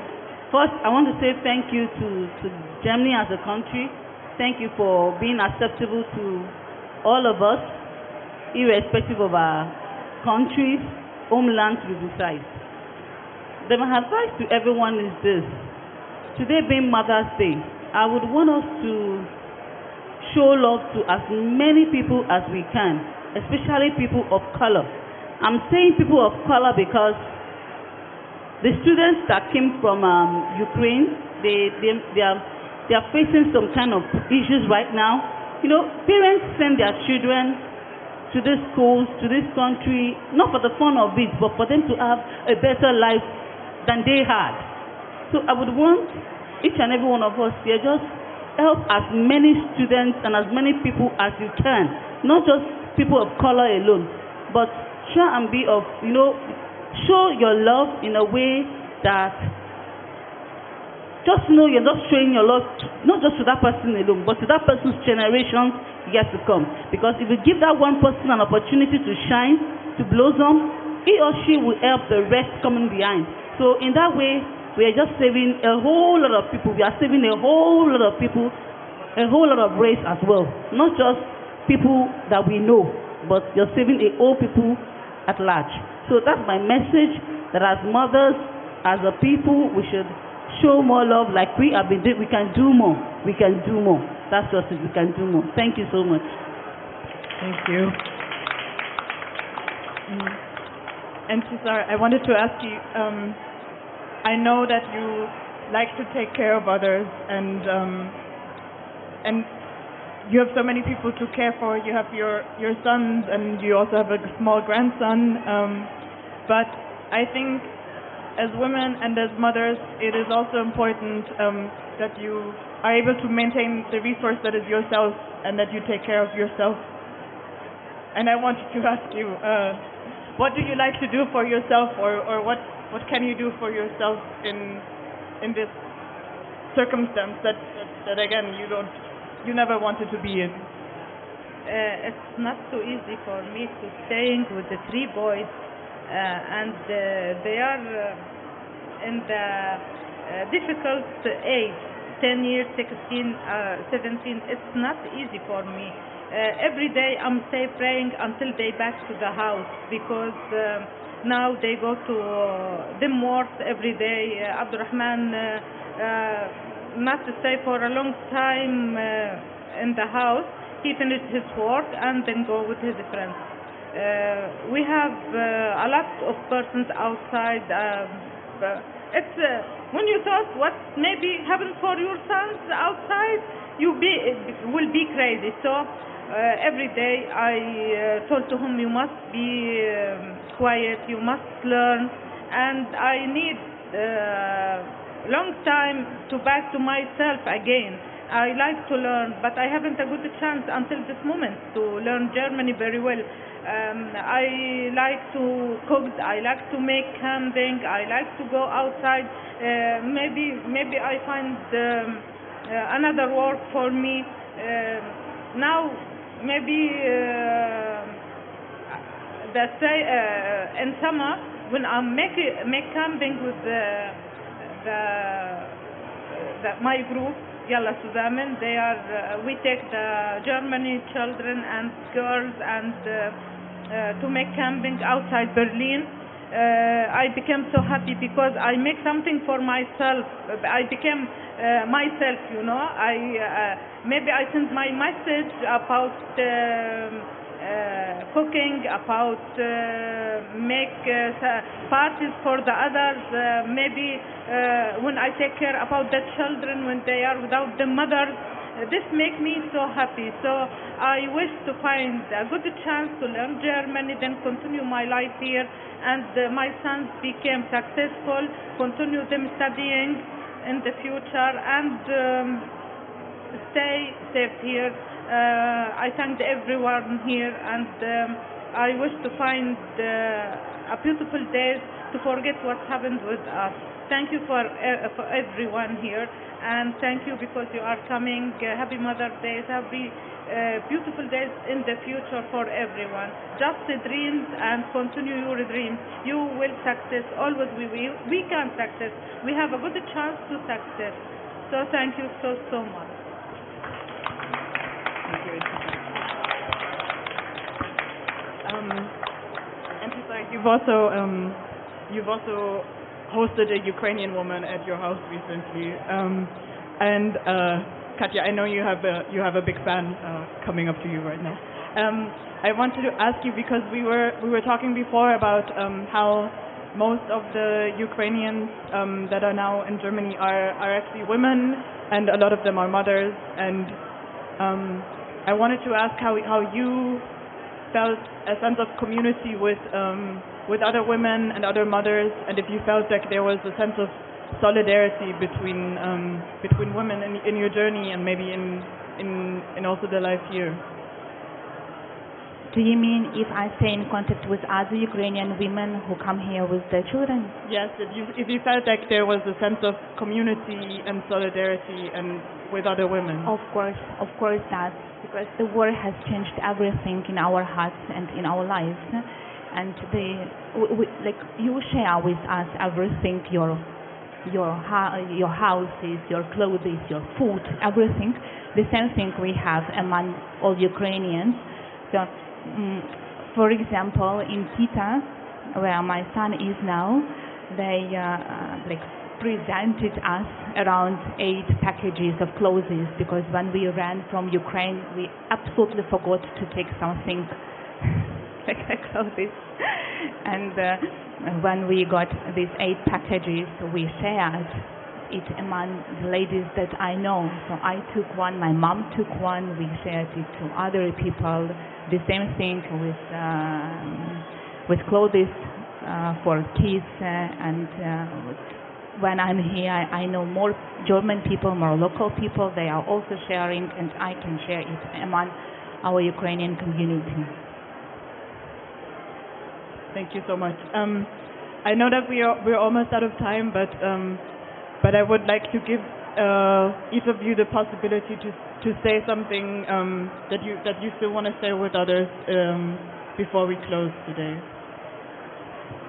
Paula, did you still want to add something? Happy Mother's Day again to everyone, to all mothers, to everyone. I just want to ask something. For as many people that find themselves here in Berlin, Germany to be precise, make good use of every opportunity that comes your way. I have found out that if one can get integrated by learning the language, the opportunities abound. Especially for students, whether for families, opportunities abound. Don't go to where you don't know what is obtainable. Stay where you know you have the certainty of being someone, of going further in life. Just stay here and nurse the opportunities around you. Ask questions. I have come to understand that when you ask questions, you get information. So in getting this information, you are able to go further. You are able to learn what you need to learn. You are able to unearth all that is available and make good use of them. Then all hope is not lost. No matter what you think you have lost, okay, for us, we have to start. We are about settling down where this started again. So it doesn't matter the state in which you are right now. You should be able to pick up yourself. It does not end with you. You have many people looking up to you. You may not see them yet, but many people are looking up to you. Don't give up. Keep hope alive, and you will do well. You will do well, and put in your best in all you do. Thank you. Thank you so much to all of you. I think we have to wrap it up now, but I'm really so humbled to have had the chance to meet you, and I'm so humbled by your testimonies. Thank you so much for having us. And I'm sure we will all take these memories with us, and remember what you said about taking the opportunities, but also giving the opportunities to each other. And I'm very grateful, and also to you, Happy Mother's Day. Thank you. Thank you, Katerina. Thank you.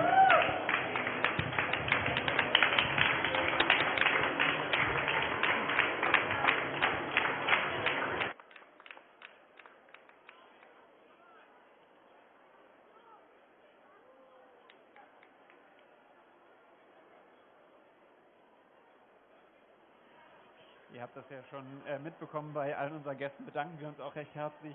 Die Blumenübergabe. You might have noticed, and we are thanking all our guests with a special gift, especially a bunch of flowers for the mothers.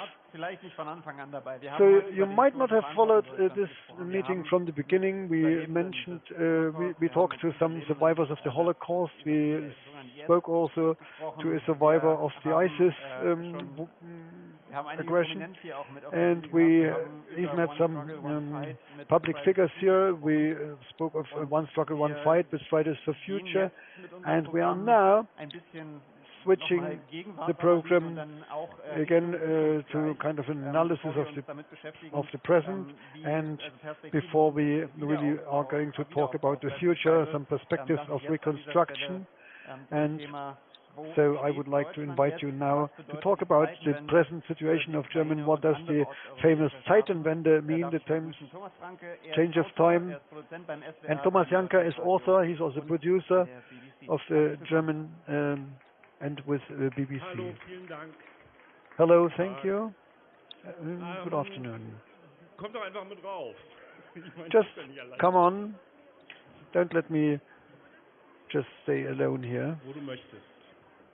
So wherever you want.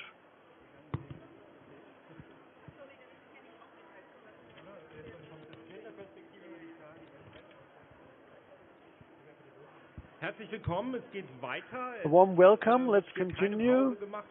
There will be no break at this stage, and I hope there is also no break in the international situation. Let's just consider what is the present situation of Germany and what does the change of times mean to Germany, to Europe and other countries outside Europe. What Olaf Scholz announced after the invasion of Russia on the 24th of February to Ukraine, that is what we called it Zeitenwende, and I'm very much looking forward to this panel, especially to the participants. To my left, Dr. Monika Peismeier, she's the Deputy Director of the Academy of Berlin, focusing on international relations. On the left, in the colors of the country, Dr. Alexandra Keudel. She works at the Kiel School of Economics from Berlin. She's also a politologist, so we are actually a panel of politologists. And Stefan Meister, he's head of program International Order and Democracy for the Deutsche Gesellschaft for Democracy, and for just recently he worked for the Pearl Foundation in Tiflis.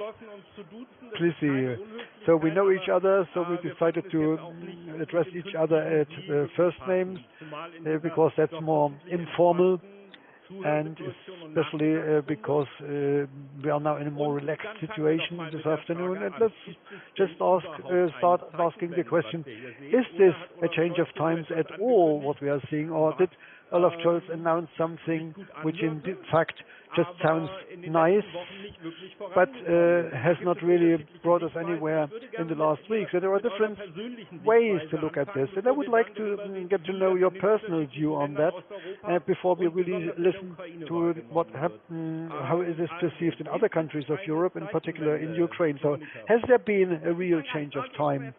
Okay, let me start. I think it is the case. Maybe it's a little bit more slowly than many of us would have expected. There was this famous speech held on 24th of February in the Bundestag, and what you really could see at the political level was a little bit a step back. Was little what happened. Something has happened in the background. Some humanitarian aid was sent to Ukraine, and some weapons also were sent, but it was not really a milestone in politics. So had you asked me this question some weeks ago, I would have answered no, that we haven't gone that far to speak about the change of times, but in the recent days we've seen something more. What is interesting, however, is that we are also experiencing the change of time at a social level. And that's interesting because there is something which wasn't there before, the discussion of whether or not we need a conscript army, whether we need also more civil service in order to win over more young people in order to deal with peace and cohesion of society. Those were questions which were rather part of political education, and now they are even part of the political discourse. It is not a revolution, it's an evolution, I would say, but in any case, it's something worth discussing and something which is also worth being analyzed from different angles of view. I would like to continue with Stefan Meister. To what extent this discussion of the announced change of time is really something like a navel glazing of the German agenda in order instead of looking at the Ukraine indeed. Let me say something in advance. What Olaf Scholz did with his speech was actually a liberation of himself. He was under public pressure at the time in the light of the Ukrainian situation, and he had to do something great at the time in order to get out of this mess.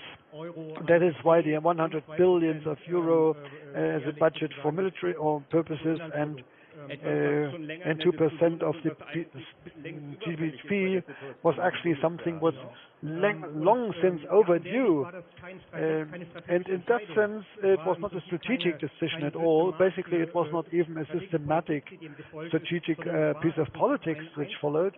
It was rather a single event which then was kind of a liberation move.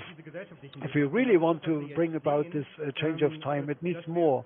And this is what we can see right now. We are now starting to talk about taboos, supply of weapons, budget of the federal armed forces.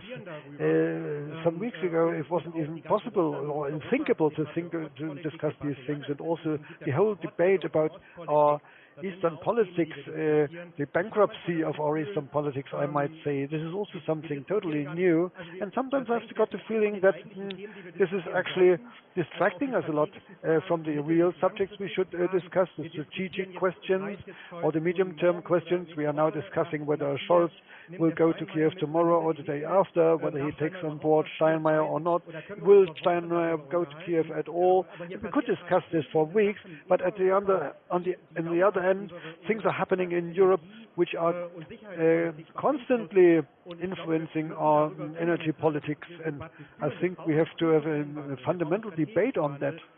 We need a strategic change on that, and I do see it's kind of a navel gazing. We are looking very much on us, and we are hardly looking on what happens to our neighbors. Alexander, you are living in Berlin. You work for a...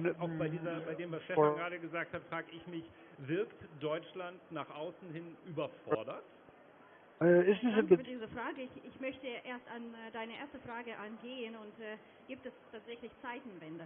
Meiner Meinung nach hat der Bundeskanzler Scholz ein Zeitenfenster für Zeitenwende geschaffen, rhetorisch, aber die Wende ist sehr längst noch nicht da. Change of times, but it hasn't happened yet. And there I agree completely with Stefan. Change of time is an empty phrase at this time, and it's used by the opposition, by the government, and everyone is now interpreting it in its own way.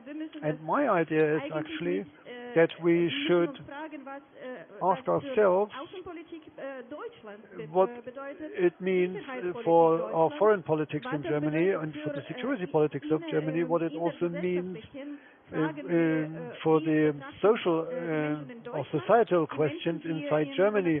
What do Germans think who are still living independently from Russia? And this is a question to be answered by the culture, by the scientific population, and I would also like to speak about the security matters. Stefan, you asked us whether the debate is kind of a navel-gazing show for Germany.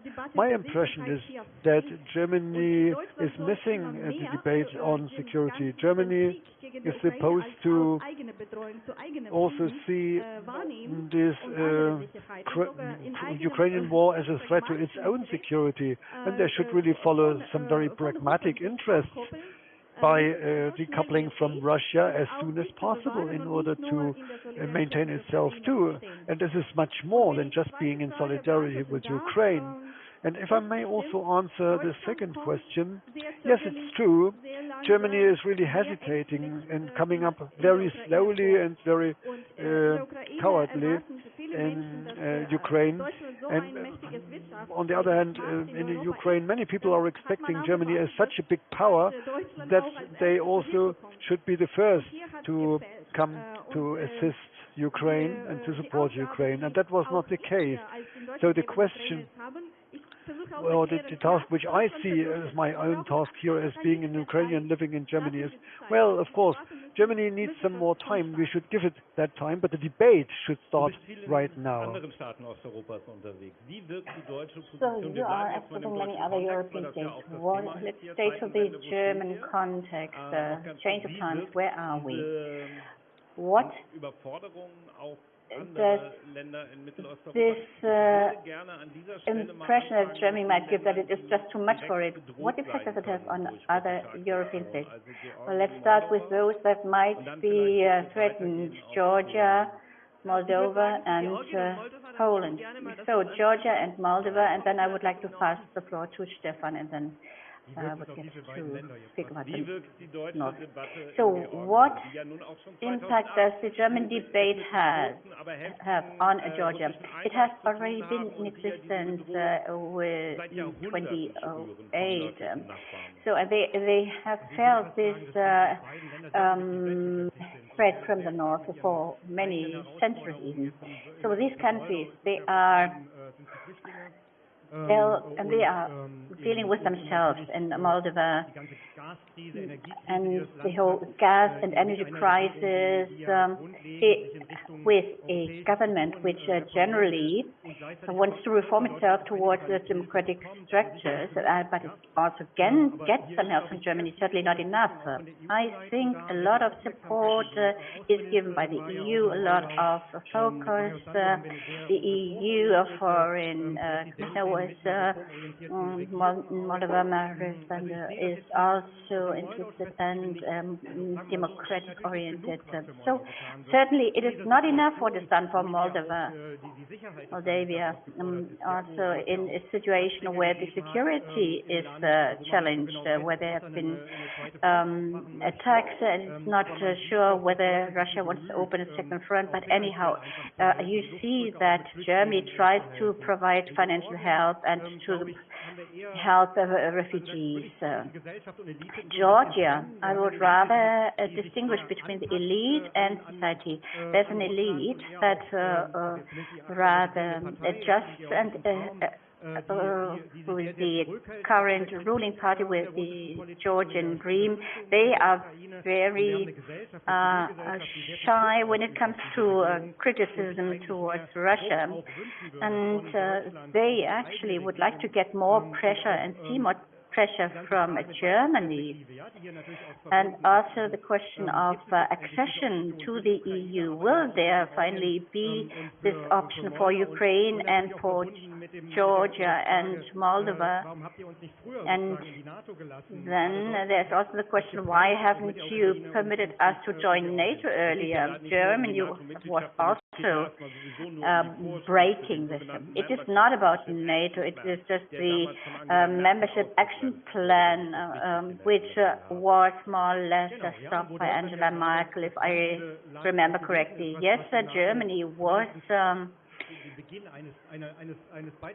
pushing the brakes here. And the question is still pending. If this had happened in those days, would there be the war today? And of course, this is discussed in Georgia today.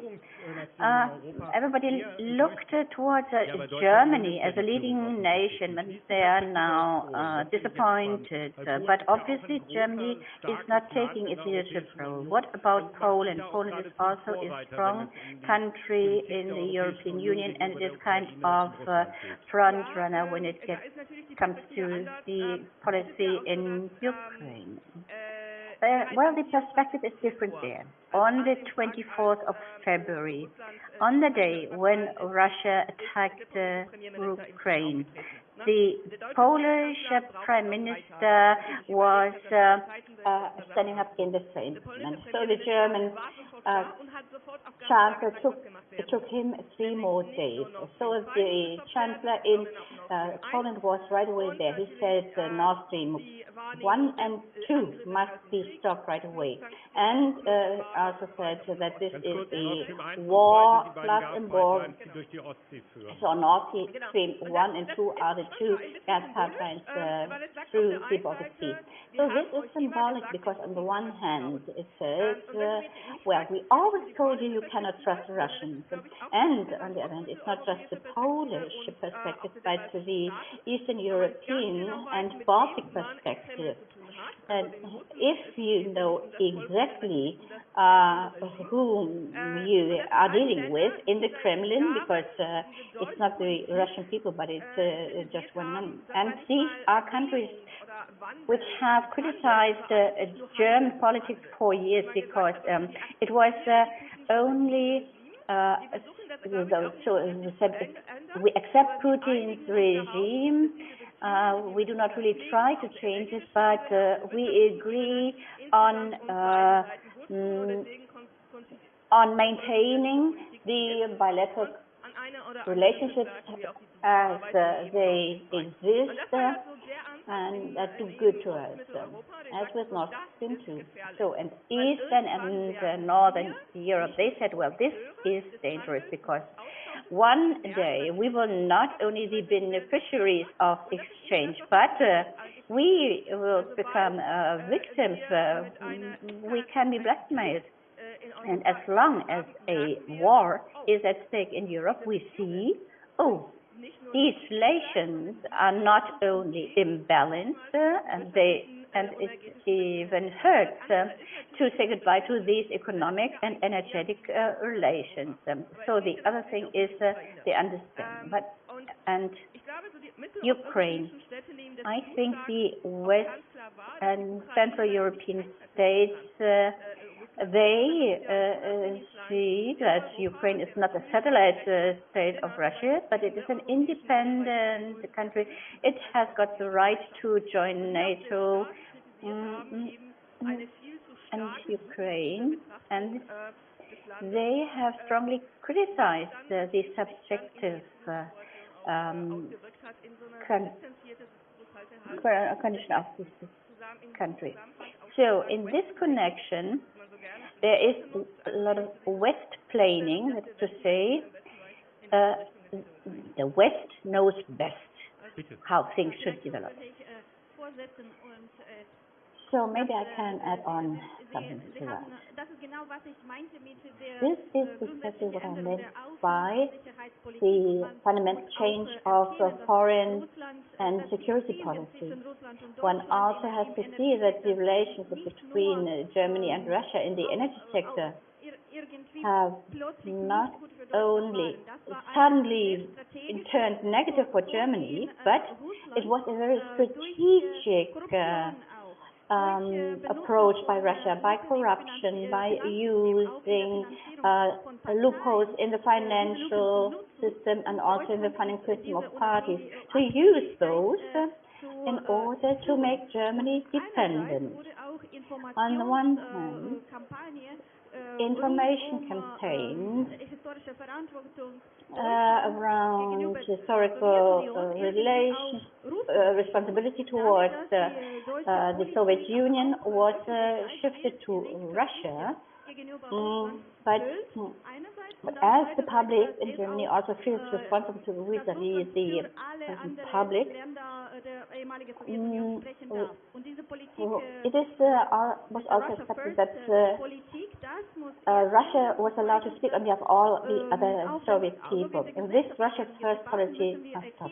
And in all public debates, we need to understand that for years Russia has been strategically moving against Germany. Veronika, a short comment. The former Polish President Kaczynski, in 2001, in a checklist, he said something elementary in Georgia.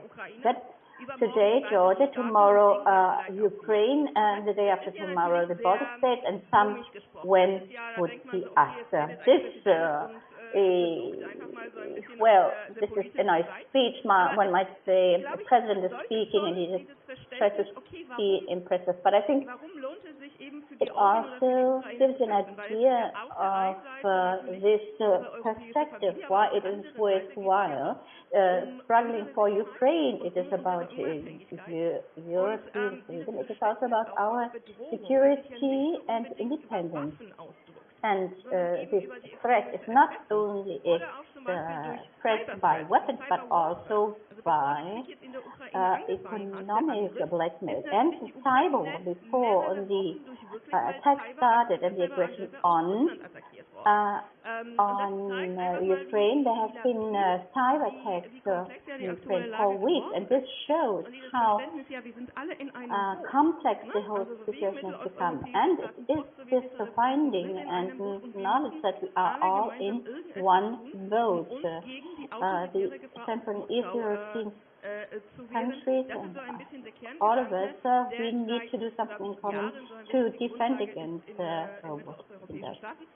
So, and I think some countries are having a different view. Orban from Hungary, he has got a different type of policy, but the general understanding is shared by all the Central and Eastern states in Europe.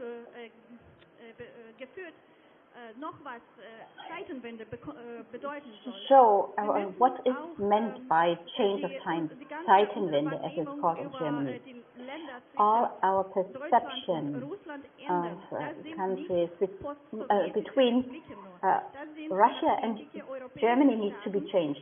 So, Russia is not only one state, but there are individual European states. These are states, they have their own political goals. And Ukraine indeed is one country, is the first country that has decided for Europe and for democracy. And it also fought for it. Not only in 2004 in the Orange Revolution, not only in 2014 when there was really the war of Russia started against Ukraine, but also in 1991 and in the 1960s in the Soviet Union when the Ukrainian intellectuals were suppressed, and I could give you many more examples. But what I mean to tell you is that under Russia, so in the German debate, this has been put to the very background, and nobody really cared about it anymore. But we have to analyze that and deal with it. And the post-Soviet republics, it is not just one and the same thing. One must not put it together with Russia only. One really has to look at the individual says we need to change in foreign politics, that one cannot have a general look at all the individual former Soviet republics. And that takes me to the EU accession. Now there is this huge discussion that Ukraine should not think of an EU accession before Western Balkans have joined it. Why? Austria has been committed to integrating the Western Balkans, first of all, and then maybe afterwards we can talk about Austria. But this thinking that Austria wants to have the countries of their scope of influence in the EU, that is the problem, because you need to look at each country individually. They prepared for that? Do people really feel European in these societies? And here I come to the question why Ukraine should get that perspective now. More than 90% of Ukrainians want to join EU. More than 70% of Europeans want the EU, want Ukraine to have within the EU. Isn't that enough reason to have them in the EU? I do understand very clearly that candidacy does not mean accession. So let me explain. In order to implement an EU accession, the whole legal code needs to be adjusted of the candidate country. It is a very long way and difficult process. But it is the question now whether the option is opened up. And this has not only been under discussion for 10 weeks, but since Maidan in 2004, when the Ukrainian population went into the streets against the forced vote and against this attack of the opposition candidate. And what makes me so respectful of Ukrainian people is that within 10 years, they managed to do something twice, 2004 and 2014, to create that mood for reform and fight for freedom. Stefan, energy policy. Of course, Russia tried to corrupt and exert influence locally and internationally. But we need to see that there are German elites, and they did energy policy with Russian pipeline gas, and they also took decisions after 2014 in favor of the sale of gas deposits and repositories to Russia, and this was the decision of German elites, and various parties were involved in those decisions. This needs to be analyzed. How can such strategic decisions be taken which are wrong? And it was obvious even in those days that this is geared towards critical infrastructure. Secondly, we see a disintegration of the post-Soviet area. Everything that Belarus or the war in Karabakh and Georgia, but also Ukraine, all this accelerates disintegration. That is to say, in the post-Soviet region, there are countries which are less and less post-Soviet, but after the end of the Soviet Union, they build up their own nations. But due to the Russian policy and aggression, Russia doesn't have any soft power anymore. It's not effective anymore. Doesn't have any economic power, but it is politics that it wants to create a bond to these countries. But it is pushing the countries away. And there are countries such as China and Turkey which have a growing influence, but there are also integrated integration offers, because there are European countries, but also necessary for stabilization and economic stabilization. Then Balkans and Eastern neighborhoods. I would not put these as different poles. I think it is important to discuss which countries in the neighborhood should have the option of accession. The West Balkan states, once they fulfill certain criteria, they should have the same options as Ukraine, as Moldova. And now there's a window of opportunities. We can talk about options for accession in a different way. We have processes, and we can also discuss what mistakes were made with Bulgaria, Romania, but I think you are right as well. First of all, there needs to be the option to join the EU, and then one could also see whether there are different integration speeds, and Ukraine has already signed an association agreement with the EU as well as Moldova, and with the implementation of the association agreement, it is already in mid-process of integration. Let's say it would be faster, this process. That is to say, accession and neighborhood policy. There are overlaps between the two. And one should ask oneself, how can we accelerate that? Let's get back and let's come back to the change of times and Ukraine. These are not only political elites, and that also shows how much intertwined Germany is here also in this war. There are cultural elites for decades, actually, after the Second World War, Slavish, language science and the historical sciences, they followed Russian terms and notions. For example, we called the people from Soviet republics Russians. So when I now look at what the change of times means, looking at the Soviet Union and Ukraine, it would mean that there is this huge pile of decades of reforms that has been missed out since 1992. Is it now too late? Time is gone. There is the historical and the economic interconnection, and there's also a security policy that can be seen here and observed in Germany. It's completely wrong, in the wrong direction. So it's never too late, by the way. It is also said, but it's a matter of fact. One should not always look back and analyze, but and ask because it's never too late, by the way. I would even say we have learned our lessons.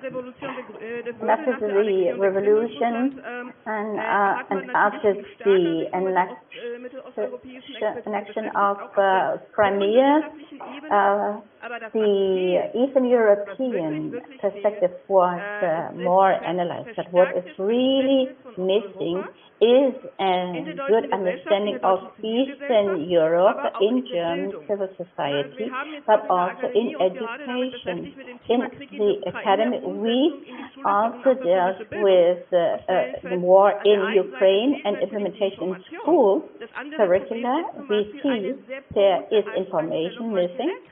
And then, on the other hand, there's a very pro-Russian attitude towards Russia because they know from their own experience. And these are things that we want to do.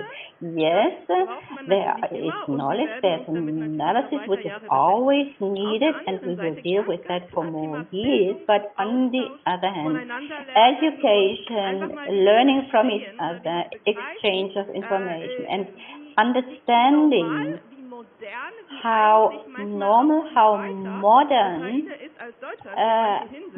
Ukraine is, even more modern, more developed than Germany, for example, in the field of digitization.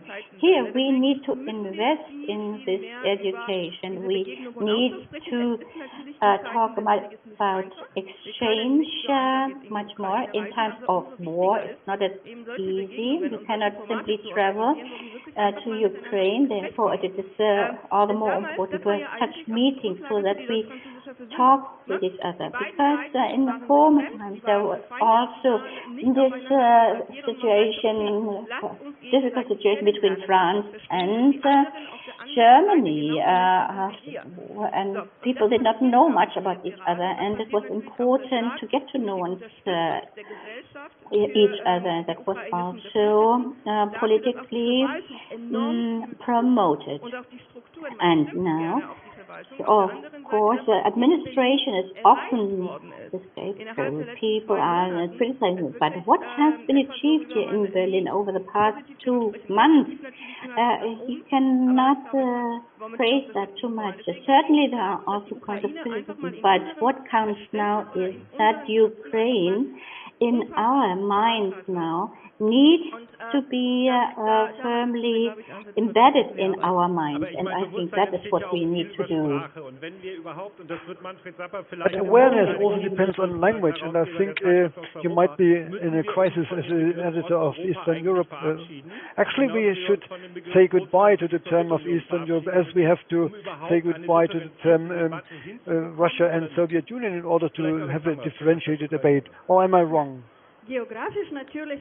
Geographically, of course, we can still continue to use the term Eastern Europe, but when we are talking in terms of culture and social civil society, we have to differentiate, and we have to take a differentiated look at those countries. And of course, this is a big challenge, especially here in Germany. Those so-called Eastern Europe experts are actually Russia experts. They are mostly talking about Russia, and it means that we really also have to teach them the languages of the other Eastern European countries, Lithuanian and Estonian and Ukrainian, and the people have to focus more instead of just speaking Russian. And I would also like to discuss something what Veronica has just mentioned, namely education. We are lacking information. In Ukraine, we've got a lot of expertise about Ukraine itself. You just have to invite those academics and ask them.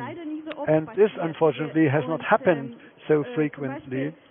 For example, and in Germany too, the organizations, Alliance of Ukrainian Organizations, they do have a lot of contacts and expertise and also the will to exchange views. But sometimes we are also coming across these borders of, or we find the belief that Russia and Ukraine should be discussed at equal level. And just recently the whole debate about the prohibition of Ukrainian symbols was also compared to the Russian symbolism. And we were really annoyed about that. We worked a lot about working out some security concepts, but unfortunately at the end of the day there was no understanding of the whole problem. And I believe that you have to have much more dialogue with Ukrainian universities and scientists. And the second point is, really, presently it's so difficult for many people to travel to Ukraine. It's understandable, but there are still a lot of academics in Ukraine who would like to teach digitally very much, but you just have to think this. Ukrainian Catholic Academy, Ostrov Academy, Kharkiv University, all those are institutions where my colleagues and scientists are working, and they are very brave people who also are teaching their students in the midst of the shelling, and they would also like to do so in Germany or for Germans. We just have to start such dialogue.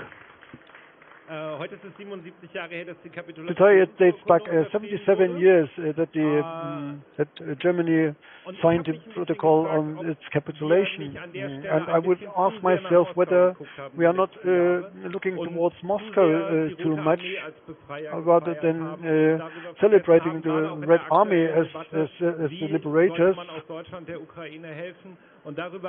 instead of thinking how to help Ukraine, and without thinking of D-Day and all those who came from outside Europe to save Europe or to liberate Europe.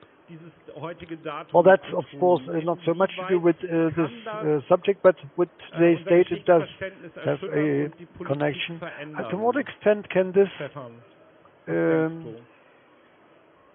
change our way to look at things?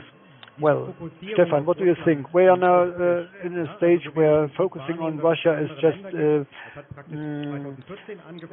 being questioned. It started with Euromaidan in 2014, and this prioritization of Ukraine in German politics. You can speak about the Minsk process and its design. Well, that's the peace process which had been launched by others, among Steinmeier and Ms. Merkel also played a big role in that, and together with Macron, that caused already a major differentiation. And then we had the parades in Kiev and Moscow also, where basically in the German debate we also perceived much more that there were other countries in the region which also lost a lot of people in the Second World War. We also had a book about Bloodlands and a discussion about Moldova and places where they had most of the victims of the Second World War. And among historians, we of course had these debates, and increasingly also in public. So I would rather look at it as an opportunity. What shall I say? Apart from education, we also should invest in science. There is a massive degradation of regional studies. We now have less chairs at universities dealing with Belarus or Ukrainian languages. I think also this is a question, what is actually our claim as Germany, as a country which had been looking towards the East very intensively, where also there was a big of empathy for the region, even though in the past there was more the focus towards Russia. But don't we also have the claim to work more scientifically towards the region, mainly also by offering language studies at schools about the languages of those countries? This is something which can be started now, and partly it has started already with this major differentiation.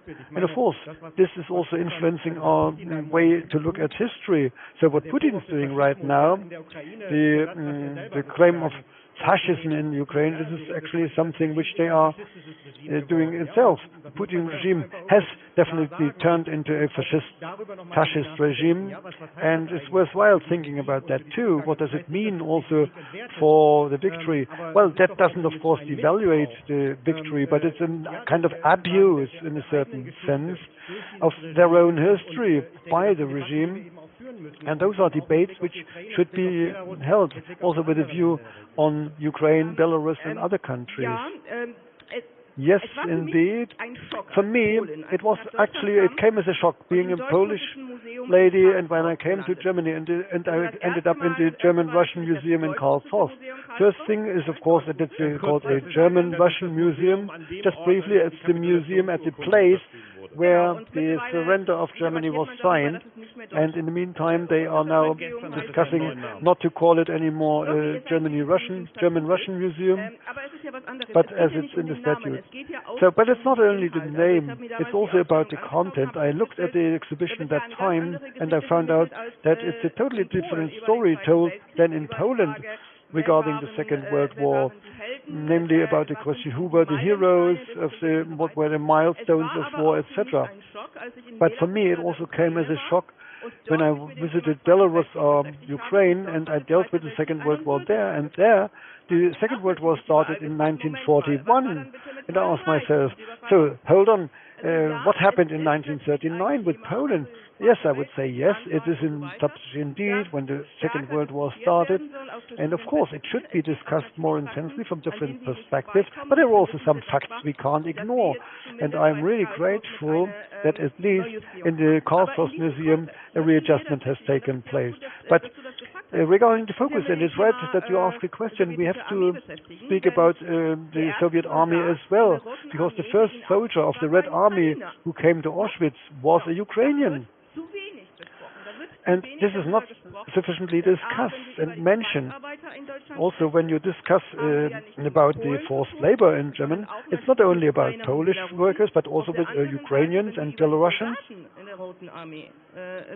On the other hand, when you speak about the soldiers of the Red Army, of course, all the peoples and nationalities of the Soviet Union were included. And I'm really in favor of looking at the subject of the Second World War, not only with a limitation to the Holocaust or the Patriot War of the Russians, but with all those shadows and expressions, because we see it's not as easy as it was shown in the then German-Russian Museum in Karlshorst, in Germany, in Berlin. I can just link to that. I can say that in Ukraine, they are right now reinventing or re-understanding its own history. We are now processing a lot of historic milestones regarding the Second World War. And my other point, which I would like to make, is regarding science, what we also know about Russia. My question is, in Germany, from the very few chairs about Eastern Europe, most of them deal with Russia. They are experts about Russia. But how come that this change towards fascism in Russia was not perceived as such? So even the statement that it could be fascism had been frowned upon in public. So what kind of irritated me all the time, especially by people who say they are acting against fascism. We are just having 2 minutes left. Change of time is a big subject, and I would like you to tell me very briefly, maximum 3 sentences and not long sentences, if I may ask you, what is the most urgent thing from your personal point of view? What should be done in this huge task ahead of us? What should be the first thing we should tackle? Maybe Alexandra, the first one.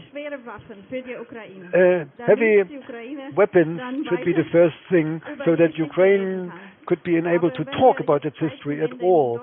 But if we talk about the change of times in Germany, I would say it should be a wide public discussion to differentiate all those countries of the so-called Eastern European countries. Veronika, 1 sentence left for you. Why just one? Well, for Ukraine there should be unlimited support, but for Germany and Europe there should be more discussion of the people of freedom of expression and its limits. Subject is disinformation and the importance of authoritarianism and its effect on the whole European society. Stefan, you have the last word.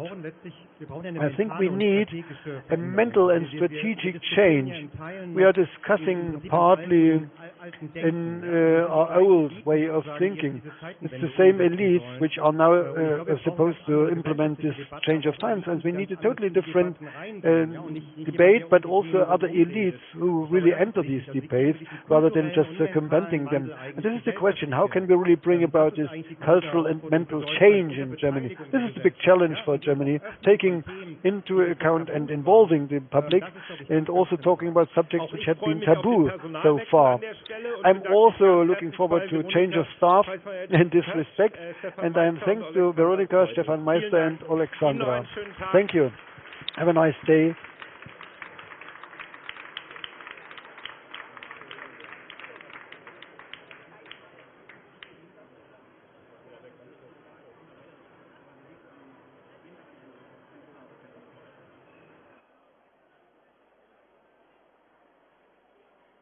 Meine sehr verehrten Damen und Herren, Ladies and gentlemen, as you notice, we are slowly moving towards the future subjects, or the subjects about the future, and that's why we are now also changing the staff at this stage, and we are going towards the future now. For all those who don't have equipped themselves with headsets, this is an international program, sometimes in Ukrainian, in English, or in German, and you can use the headset in order to listen to our program in all of those languages, and you can even stroll through the hall, and we have great interpreters who are accompanying on, and I would like to thank them once more for their job. We already heard a lot, and we are almost coming to the end of this day, and this is making sure that you really have a big impression of the organizations here, and if you are aware of any helping hand which you might offer, where you can support one or other of these groups, please leave our contacts here. Collect also contacts and collect a lot of pictures of Lighthouse Ukraine in order to inspire your family members, your friends, and people you know. That Berlin has created a lot of support offers, and where you can also be a little wheel in the gear case, where you can see, as I can see also, that many people can be very helpful in very small things as well. But now I'm looking forward to the Minister of Research and Education, Bettina Stark-Watzinger. Warm welcome. Thank you for having me, and thank you. Thank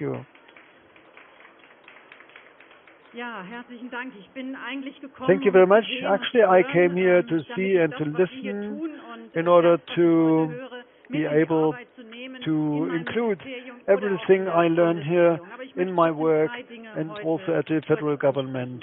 But let me also address three things. Firstly, this is a very special day, as you know. 77 years ago, peace came back to German soil, and during the last decades we got used to this freedom, security and democracy, and it's almost something normal, and that is why it is clear to us that it's now our big joint effort and job to bring back this peace to Ukraine again, and we have to work on that all together. On the 24th of February, a sovereign democratic country in Europe was invaded and attacked. And we hear what Kremlin is saying, but it's absolutely clear. Never Ukraine or NATO as an alliance for defense was a threat to Ukraine, to Russia. It's just the imperialist way of thinking. Putin really can't stand that at his borders a democratic country looks at Europe and wants to be free, wants to be established.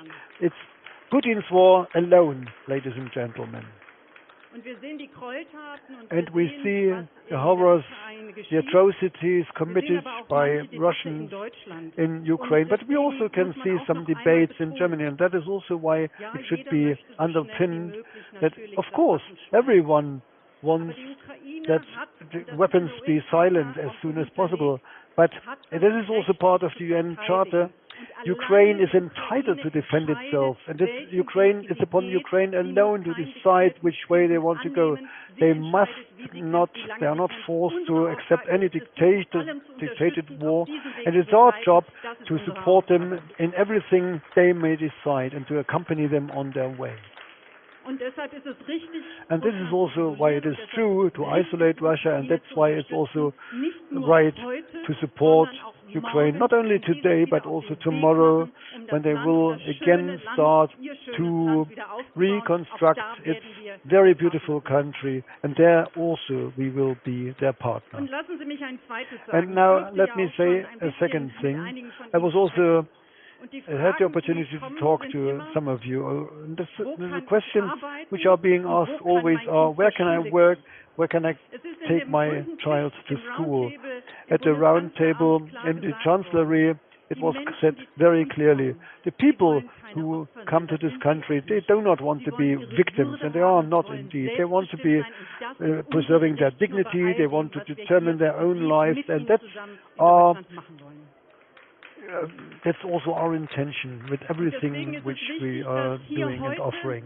And that's why it's very important that today they get the information how to find a job, how to find a living, how to find housing, how to take their children to school. They are highly motivated, they are well trained and well educated, and we have to make sure that things they bring here are recognized so that they really can find a job very soon.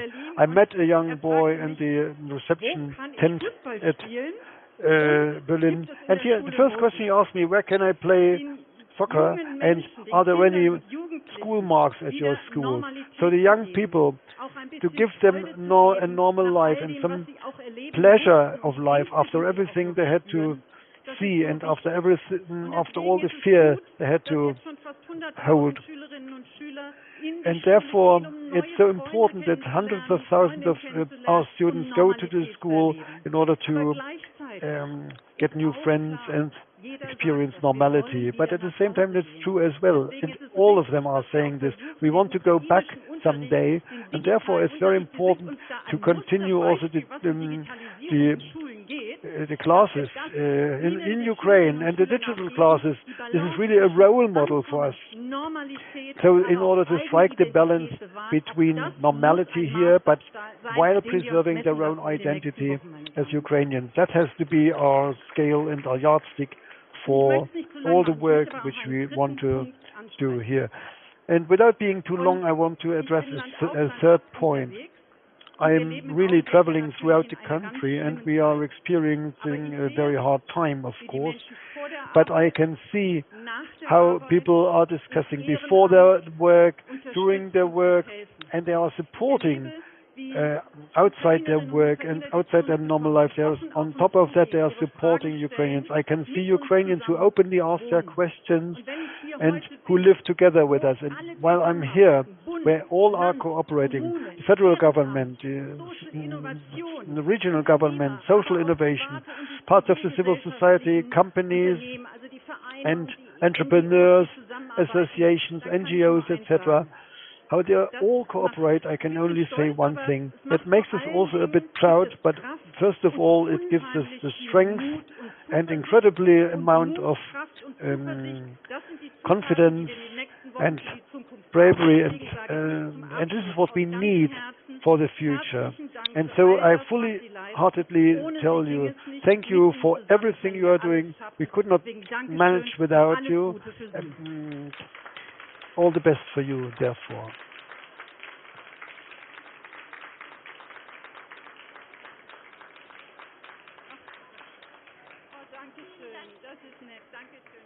Thank you, thank you.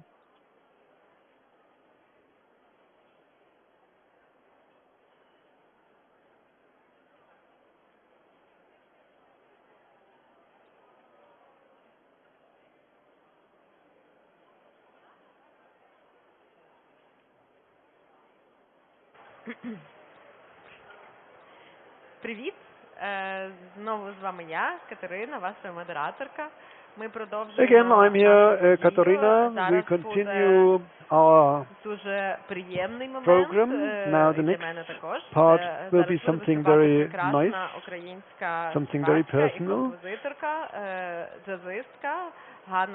Namely, a Ukrainian jazz musician will present herself. Hannah, she has been living in Berlin for quite a long time, doing a lot of Ukrainian music. She's collecting old Ukrainian music and rearranging it. She's also having a band. The band is called Band. So Hannah and the musicians come from other countries, from many other countries. Her music is great and it's really helpful in difficult moments. And when you listen to her, you understand that life can also be nice. So the floor is yours.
Вітаю вас, любі друзі.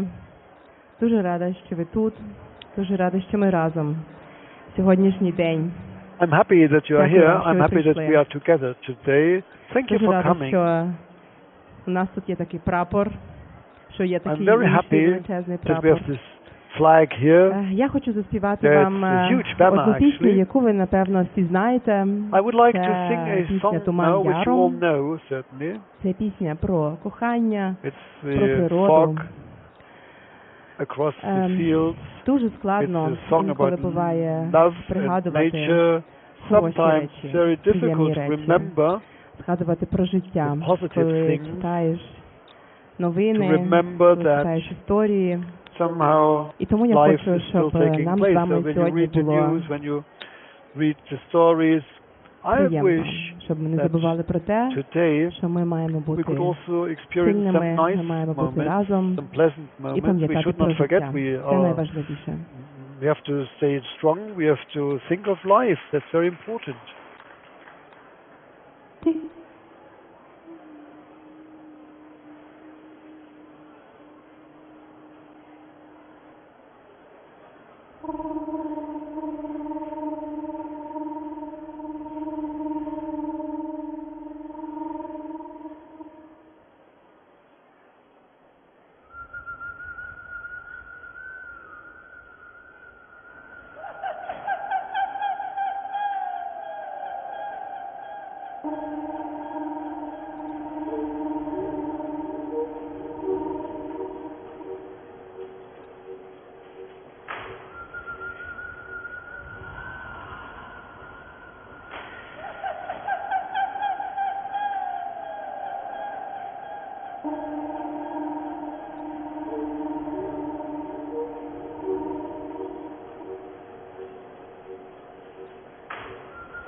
Нічого не видно, тільки видно дуба зеленого, дуба зеленого, тільки видно дуба зеленого, дуба зеленого. Яром туман долиною, за туманом нічого не видно, тільки видно дуба зеленого, дуба зеленого. Тільки видно дуба зеленого, дуба зеленого, яром туман долиною, за туманом нічого не видно, тільки видно дуба зеленого, дуба зеленого, тільки видно дуба зеленого, дуба зеленого, яром туман долиною, за туманом нічого не видно. Дуба зеленого, дуба зеленого, тільки видно дуба зеленого, дуба зеленого, за туманом нічого не видно, тільки видно дуба зеленого, дуба зеленого, тільки видно дуба зеленого, дуба зеленого. Під цим дубом криниця стояла, Криничі дівчаво до виглядай, пустила золоте відер серце самотила, козакові серце вісім дубо, криниця стояла в тій, криничі дівчаво до виглядай, пустила золоте відер серце самотила, козакові серце вісім дубо, криниця стояла в тій, криничі дівчаво до виглядай, пустила золоте відер серце самотила, козакові серце вісім дубо, криниця стояла в тій, криничі дівча воду виглядай, пустила золоте відер серце самотила, козакові серце вісім дубо, криниця стояла в тій, криничі дівча воду виглядай, пустила золоте відер серце самотила, козакові серце вісім дубо, криниця стояла в тій, криничі дівча воду виглядай, пустила золоте відер серце самотила, козакові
Дякую вам. Все буде Україна.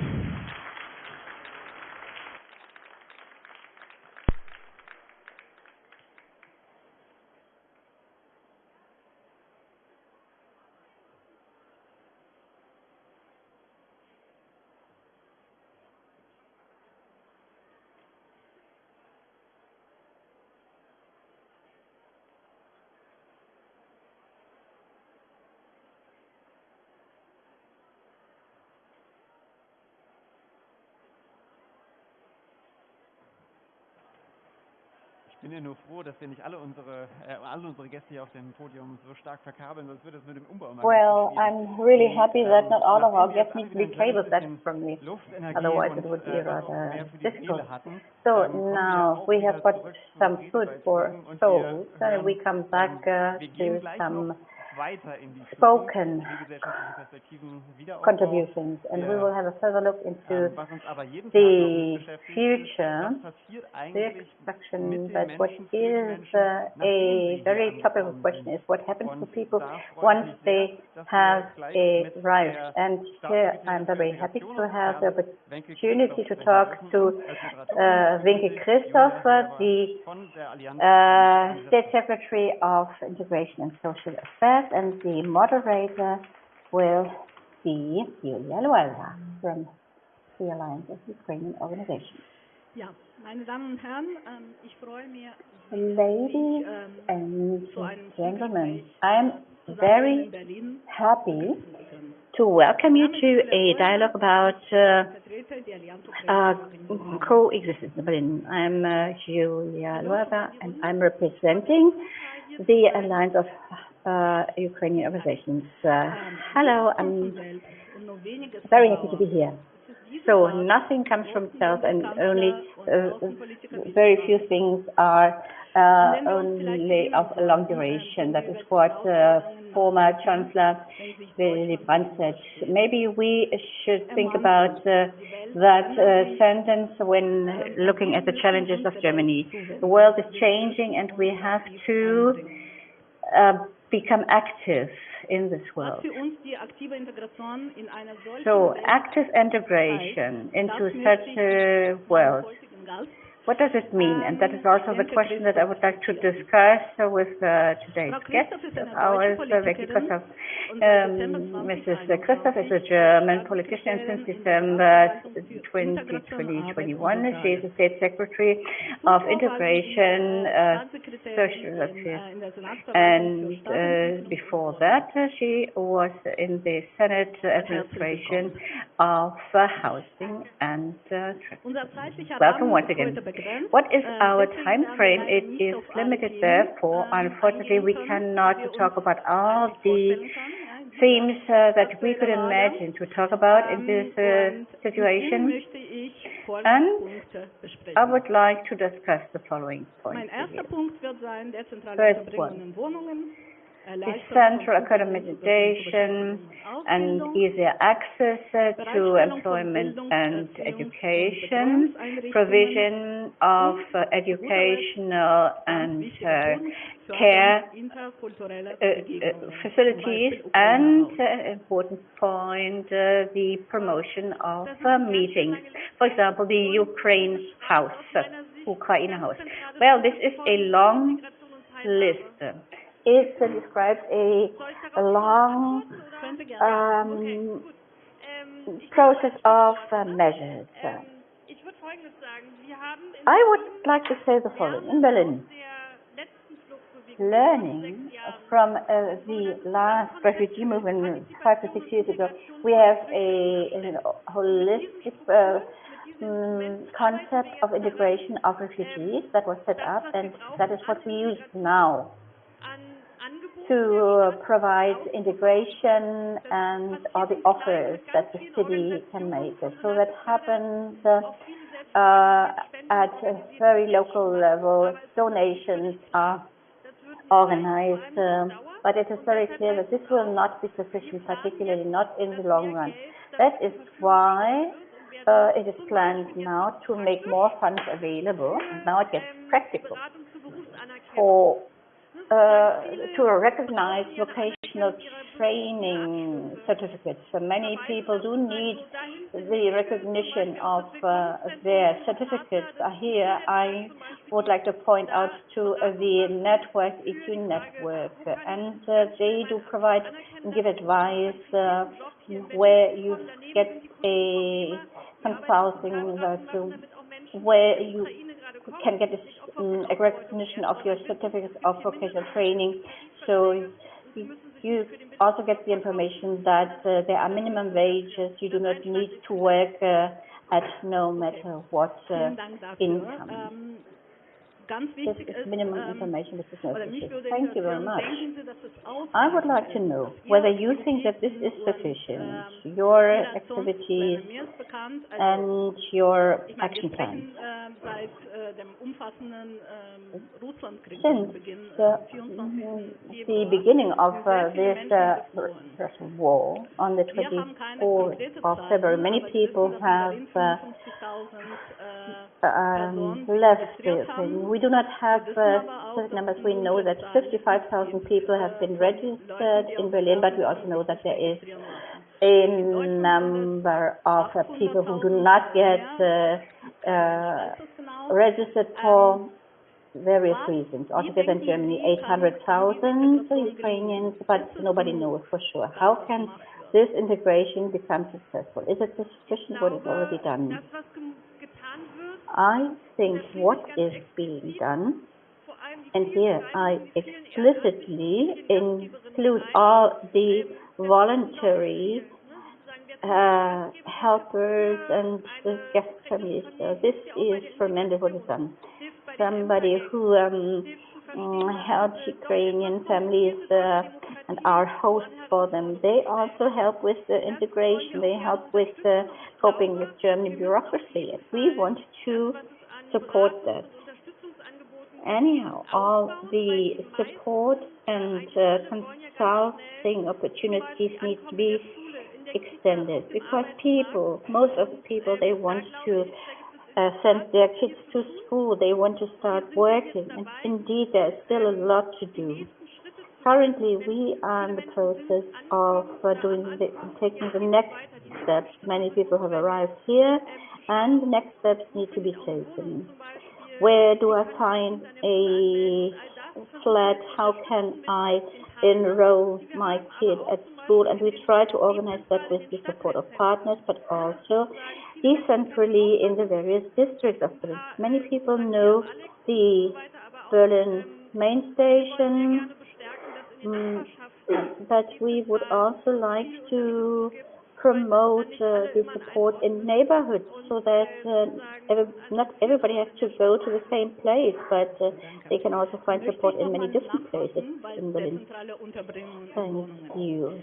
The accommodation facilities. Many Berliners help the refugees, and partly they also accommodated them in their own homes, and this still is going on. But I do not believe that this can be a long-term solution.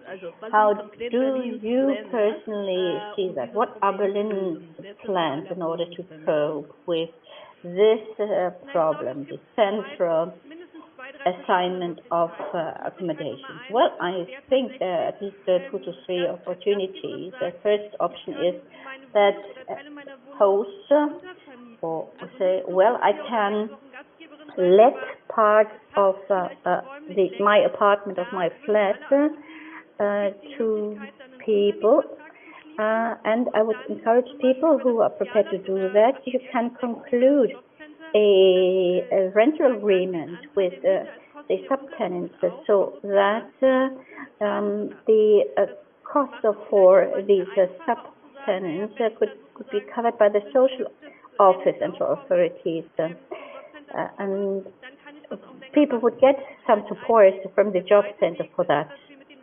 That is one option. Secondly, with the regional office of refugee affairs, and they also have a booth here, we do extend the possibilities for accommodation. We have been doing that for 2 months, so that we check where do we find new accommodations, and we have received quite a number of offers, but I tell you, so an accommodation is not a perfect apartment, and most people, of course, would like to live in apartments, but it is a real challenge because the Berlin housing market is extremely difficult. I just read recently in the newspaper that not even the General Secretary of one political party, the SPD, Social Democrats, he doesn't find a proper apartment that he's looking for,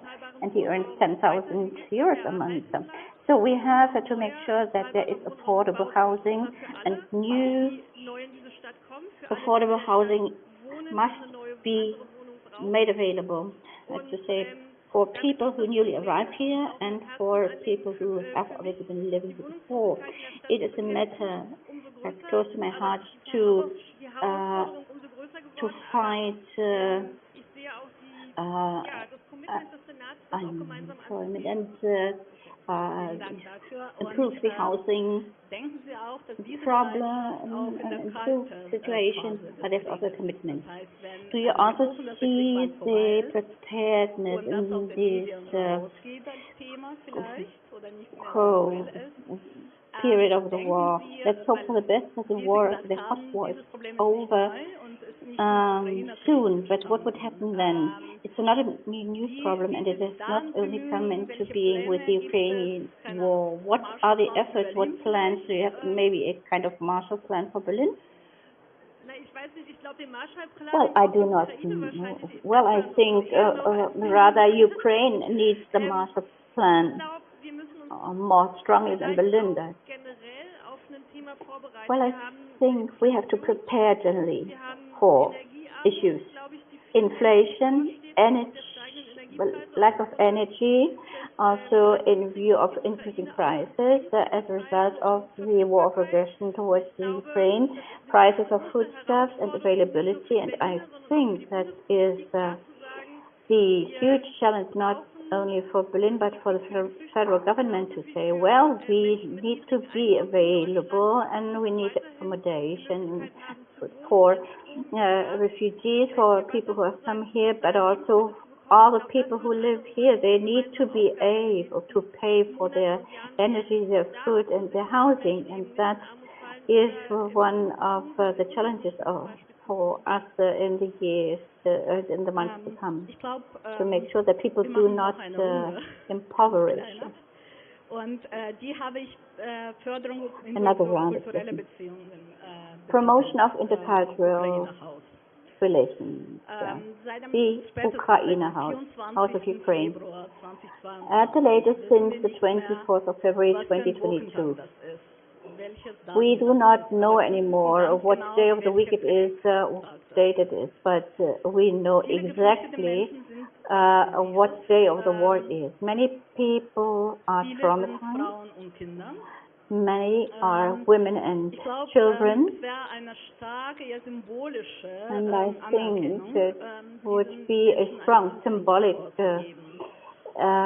appreciation to give these people a place of a meeting place, whether you do it at district level or in neighborhoods, to make sure that people can meet among themselves, Ukrainians, but also to meet Germans.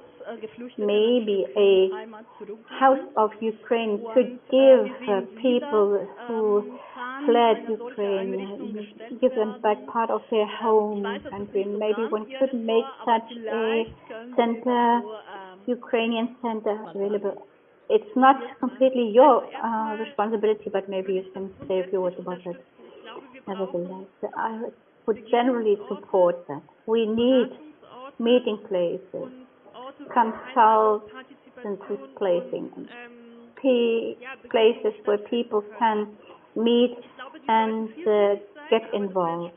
Those should be diverse, but this doesn't speak against the idea of a Ukrainian center. I think we need one central place and many other places where people can go to in the neighborhoods, like it is also here in this place where we meet here today. At the end of the day, integration or participation is a process where people also understand where they come from, what trauma they bring along, and they do not only face all the new things here, but at the same time they should have the opportunity to exchange experience and views with other refugees and thus find support. We need such places. And I think you are also in touch with the Senate channel.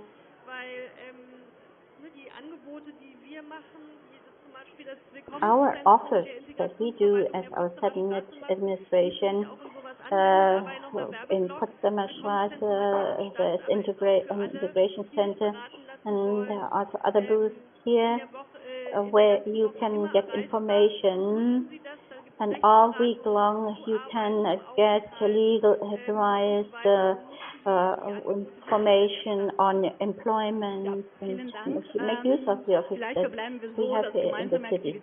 Thank you very much, and maybe joint activities should not stop, but they should be intensified. We thank the city of Berlin for the great cooperation. It was much better than before, but there's still a lot to do, and jointly we are strong. Thank you very much for the invitation and for the great talk.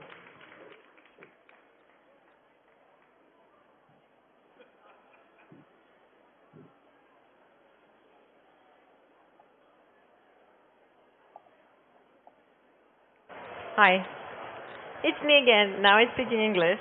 Now I was doing some networking, so sorry for all the papers I have on me right now. And I'm here to announce the next panel. And in order to make no mistake, I will just read you who are the panelists, because there are like 4 people. And so they will be speaking about civil society, and the perspectives of civil society and perspectives of rebuilding Ukraine. And one of them, of course, I don't need to look up his name. He's Waldemar Zeller. He's one of the people who co-organized this amazing event. Victoria Leshchenko from Doku Days, a Ukrainian documentary human rights festival, and Irina Hulovko, analyst in energy, and the moderator, of course, Rebecca Harms, a famous politician who was in the European Parliament from the Greens until 2019. So this panel is very promising, and I hope that all these intelligent people already came up with some solutions, which I really don't think so, but because no one knows what is in store for us, and no one knows the amount of the rebuilding which is in store, but we all understand that it's a lot, and it's not only a lot if we speak about the houses or about the streets, but it's also a lot if we speak about the society, because the society in Ukraine is highly traumatized, and the longer the war is going on, the deeper the trauma and the bigger the challenges. So we are very happy, and me as a Ukrainian, I'm very happy that the eyes of the world are now on us, and the hearts of the world are with us, and there are lots of people who are ready to help, who are willing to help, and let's see, we all today, especially on this day, we all hope that the next date when we can commemorate the end of the big European war is soon. I hope we don't have to wait long until Ukraine wins in this war and democracy wins, and we all can start rebuilding our society and rebuilding our country, because our civil society in Ukraine is vibrant as ever, as you can see, and we can also see it in Berlin. It was a real revival of the civil society also for Berlin. So I hope our panelists are now almost there, and I will not take much more of your time, but I can see from here that they are not. I wonder, because I see that not many, some people don't have earphones, the headphones. I really encourage you to put them on, because the sound is much better, and you also have a translation. It's also much better for music, and I see that almost nobody is wearing masks. I would encourage you to do so, because even though our biggest problem in Europe and in the world is now the Russian war in Ukraine, but coronavirus is still somewhere there around the corner, so be careful, and I really hope you enjoyed this day. The day is almost over, and I hope you met people you wanted to meet. I hope you got some help and some information you were looking for. And so after this panel, there will be another, the Hanna will sing for us again. And I encourage you to get earphones for the song, because I tried to listen to her with headphones, and it's really much, much better. And now I invite our panelists, and please, the stage is yours.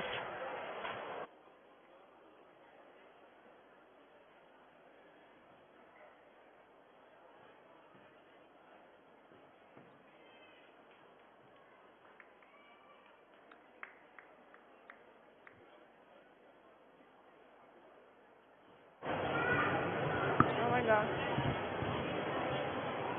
So strange to be here.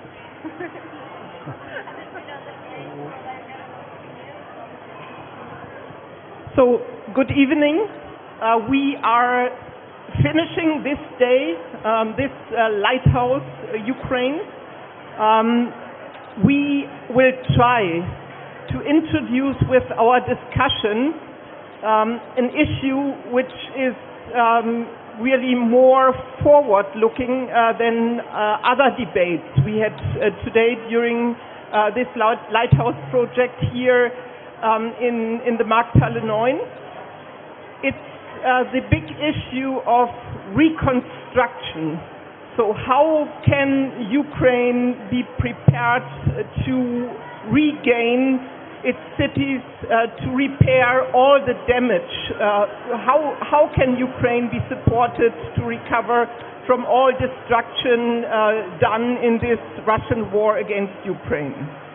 I would like, before we enter the debate, to say as a prologue, first of all, I think the debate about reconstruction should never serve as an argument to escape the needs for Ukrainian defense. So defending Ukraine creates the fundament for later also rebuild better this country.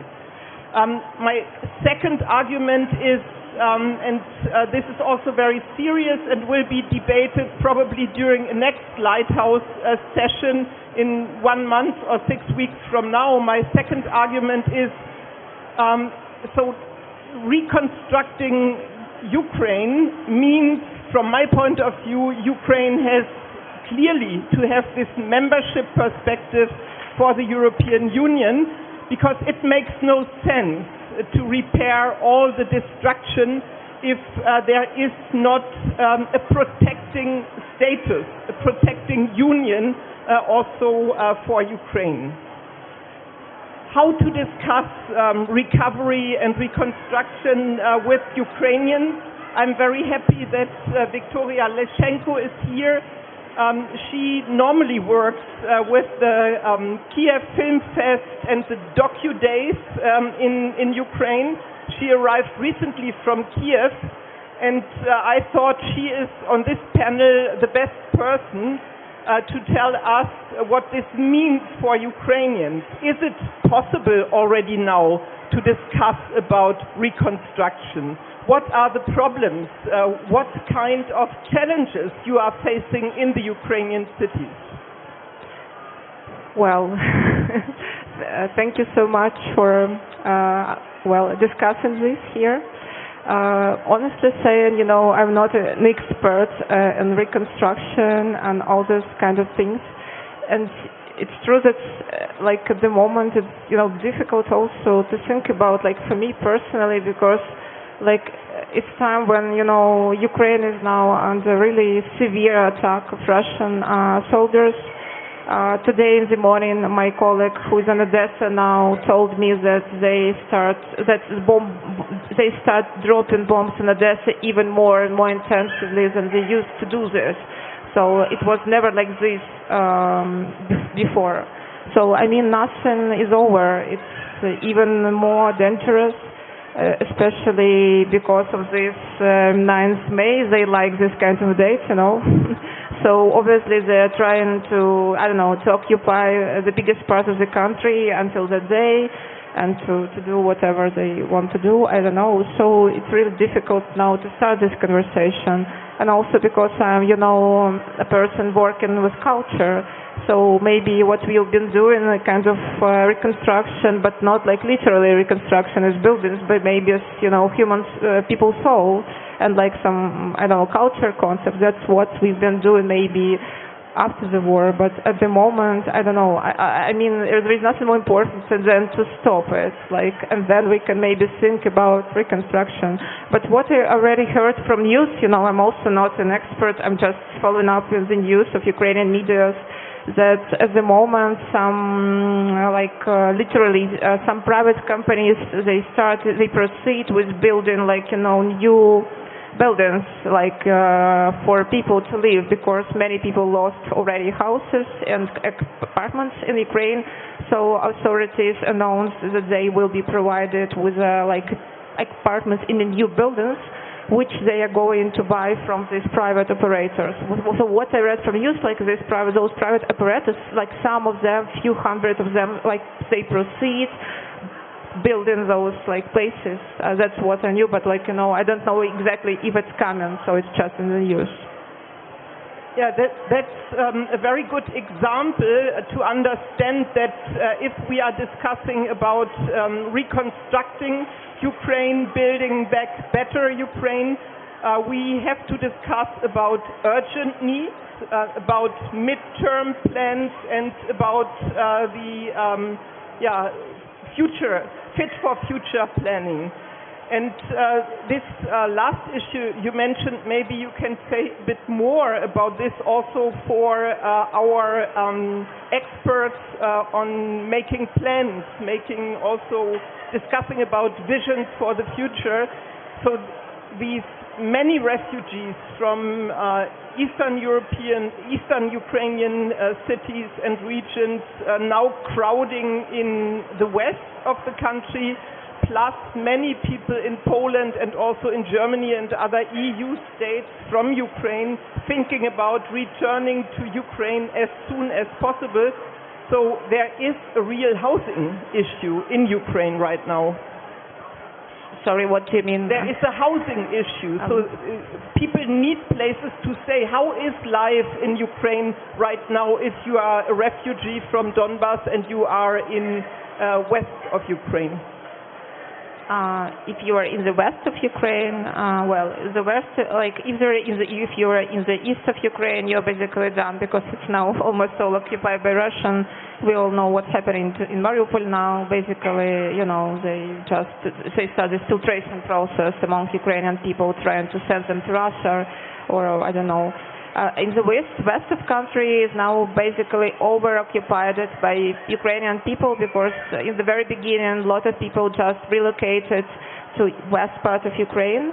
What I know, a lot of my colleagues, especially from culture sector, they went to Lviv, to Ivano-Frankivsk, which are the regional centers of some Ukrainian regions in the west.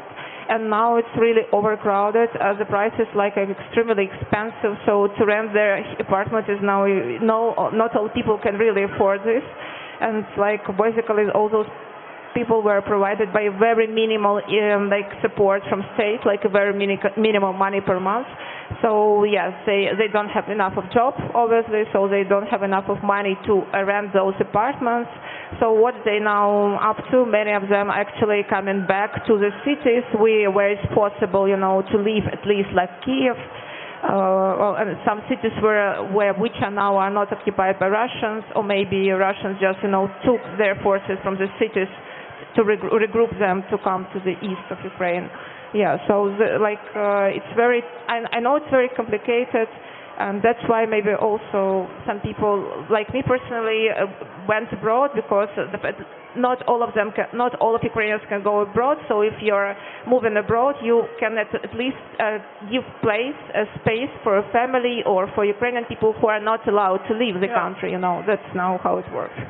But so this means that for those who are preparing recovery funds and who are discussing the plans, one issue is already on the agenda, And this means, this issue means that we have to get ready to build apartment blocks to create new apartments in Western Ukraine, at least in Western Ukraine, while the war goes on.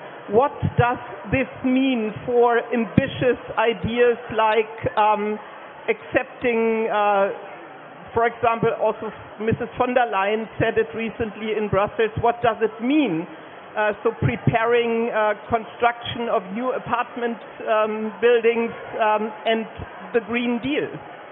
I asked Irina Roloff on this because she is a well-known expert on Green Deal strategies and energy transition from Ukraine, meanwhile living in Germany. Irina.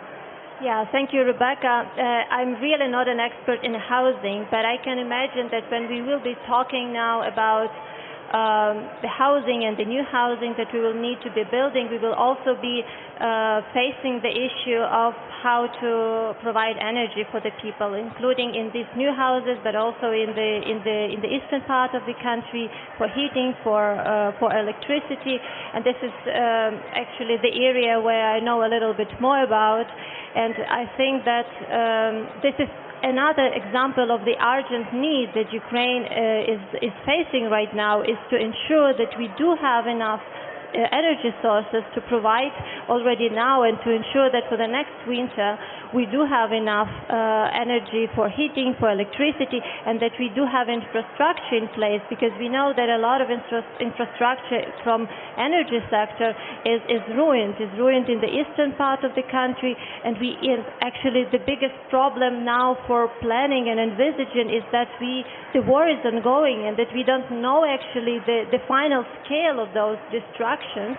And when tomorrow will be the next power plant that will be ruined, and actually this is, I think, the biggest challenge for any of the plants that actually, surprisingly, but the plans for the reconstructions are already being prepared on the different levels in Ukraine.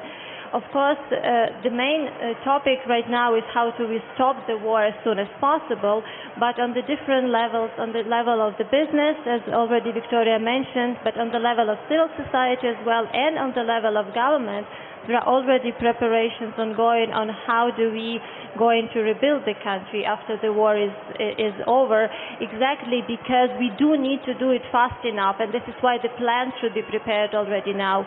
And this is why I'm also very happy that I can say now that already in the end of May there is a National Council for the war, for the post-war recovery was established already by the presidential decree. And I mean, it's not really known what they're going to be doing, but actually the plan is that they will start to prepare the plan and start to address all these urgent issues that we are trying to touch upon right now. Yeah, where do we build housing? How do we build it? How do we build it fast? How do we provide energy supplies to all of the people in new housing and in existing ones? And yeah, and also because one of the topics that we wanted to discuss today is the role of civil society in all this process. I'm also happy to say that really the civil society organizations are also thinking about it right now, how to better prepare and how to ensure that the government is not doing everything top down, because we understand that if the government is doing top down, it's not the best solution. So there is already groups being formed that try to think from the perspective of the civil society how the reconstruction should look like, what do we need, how to make sure that the needs of the people are being brought from the down on the top, and that the final plan that we have, that it's really a plan that matches the expectations of the people. So I visited last week Brussels and joined a meeting of Ukrainian mayors and mayors from big cities all over the European Union. So Vladimir Klitschko, Vitaly Klitschko, and I'm already changing, Vitaly Klitschko, and also Fedorov from Melitopol met the mayors of Rome and other big cities. And there was a very interesting discussion about how to get prepared also with the support from EU cities, bigger cities experienced with running the cities in a different way than it happened so far in Ukraine. And there will be, I think, a lot of practical support possible from one city in the EU to another city in Ukraine. The money will have to come from the European Union and bigger donors, but this cooperation on the local level will matter a lot. We hope in Brussels that there will be a possibility to connect this whole planning for the recovery and reconstruction to the achievements of the decentralization process in Ukraine. I don't know whether you heard about this, but so to give more power and influence to communities and regions is an idea which was followed throughout the reform process in Ukraine during the last years. And together with the civil society in the regions, probably on the local level, we could take care better of successfully managing the reconstruction process. So it was a vision, this decentralization. It is meanwhile in Ukraine a reality, and we hope that this fits to what you think about So in a more visionary concept, what you think about how to prepare Ukraine for the future. I introduced to you Waldemar Zeiler. He is a social entrepreneur and runs a company or a union, I did not get it, called Einhorn. Please, Waldemar. Thank you so much. First of all, it doesn't really matter what I think. It must be the Ukrainian people, of course, who decides what's right and how it will be rebuilt, and also about the right timing. I mean, probably it's not the right timing to talk about it, but there must be a one time where you talk about it, and you never know why and when. And like Zelensky is asking for a new modern version of the Marshall Plan, so at least there are some signs that people are thinking about it. And I think it would be just interesting. Now the focus is on Ukraine, and everyone's talking about Ukraine, but at one point maybe there won't be so much focus anymore. And how about, like, this is maybe an offer for a vision, how if Ukraine becomes a lighthouse for people who are coming to Ukraine. It's the biggest country in Europe. If it becomes really a part of the European Union, it could be a lighthouse where all the people from all the world come to Ukraine and see what's possible for regenerative agriculture, renewable energy, for civil society working in a different way. Of course, it's all utopian, but you need kind of a vision where all the different parts feel together. And I mean, Ukraine will be rebuilt anyways. It will happen, and hopefully very, very soon. And then the question is, how do we do it? And I think that's what's very interesting. What Irina, I mean, you wrote a whole study about it, so I'm very much interested for you to hear. Is it possible? Is Green New Deal in Ukraine possible? Because you really went in depth into this, in the possibility. I can say if it's possible for Ukraine, but you might have some answers. I would be very much interested in that. So maybe to support this question by Waldemar to Irina, so we have the acute needs. Yeah, people will need heating, will need apartments, warm apartments and electricity in next winter in places which are right now totally destroyed. Is it possible in such an environment to think about always also about greening Ukraine? Well, thank you for the question, and I just want to make a comment that indeed I wrote this study about Ukraine and European Green Deal, but that was, of course, before the war, and we were analyzing how Ukraine could get on board with the European Green Deal, of course, without even imagining that we could be going through the war, through this terrible destruction of the infrastructure and the people's lives. So, of course, it's a bit outdated right now what was written in that study, but I think that several things that we as a civil society organizations and like environmental civil society organizations were talking for many years already. And the first thing is of course the energy efficiency. because I mean, I guess that now it's clear for everyone that we cannot come back to that form of life, of economy that we had before, which was basically on the cheaper and the cheaper energy sources like gas and coal. Because I mean, of course, we do understand right now that it's not going to come back because we are not going to be buying it from Russia anymore, neither in Ukraine nor in Europe. So this means that, and this was one of the key aspects that in order for us to get more energy security, this is the buzzword that was around Ukraine already for the last years, we do need to learn ourselves how do we use energy in a more efficient way. And this is also touches upon housing. Our housing in Ukraine years was very, very inefficient. When it comes to heating, we were losing tremendous amount of energy, the energy produced with Russian gas. And I think this part of the Green Deal is very, very much applicable right now.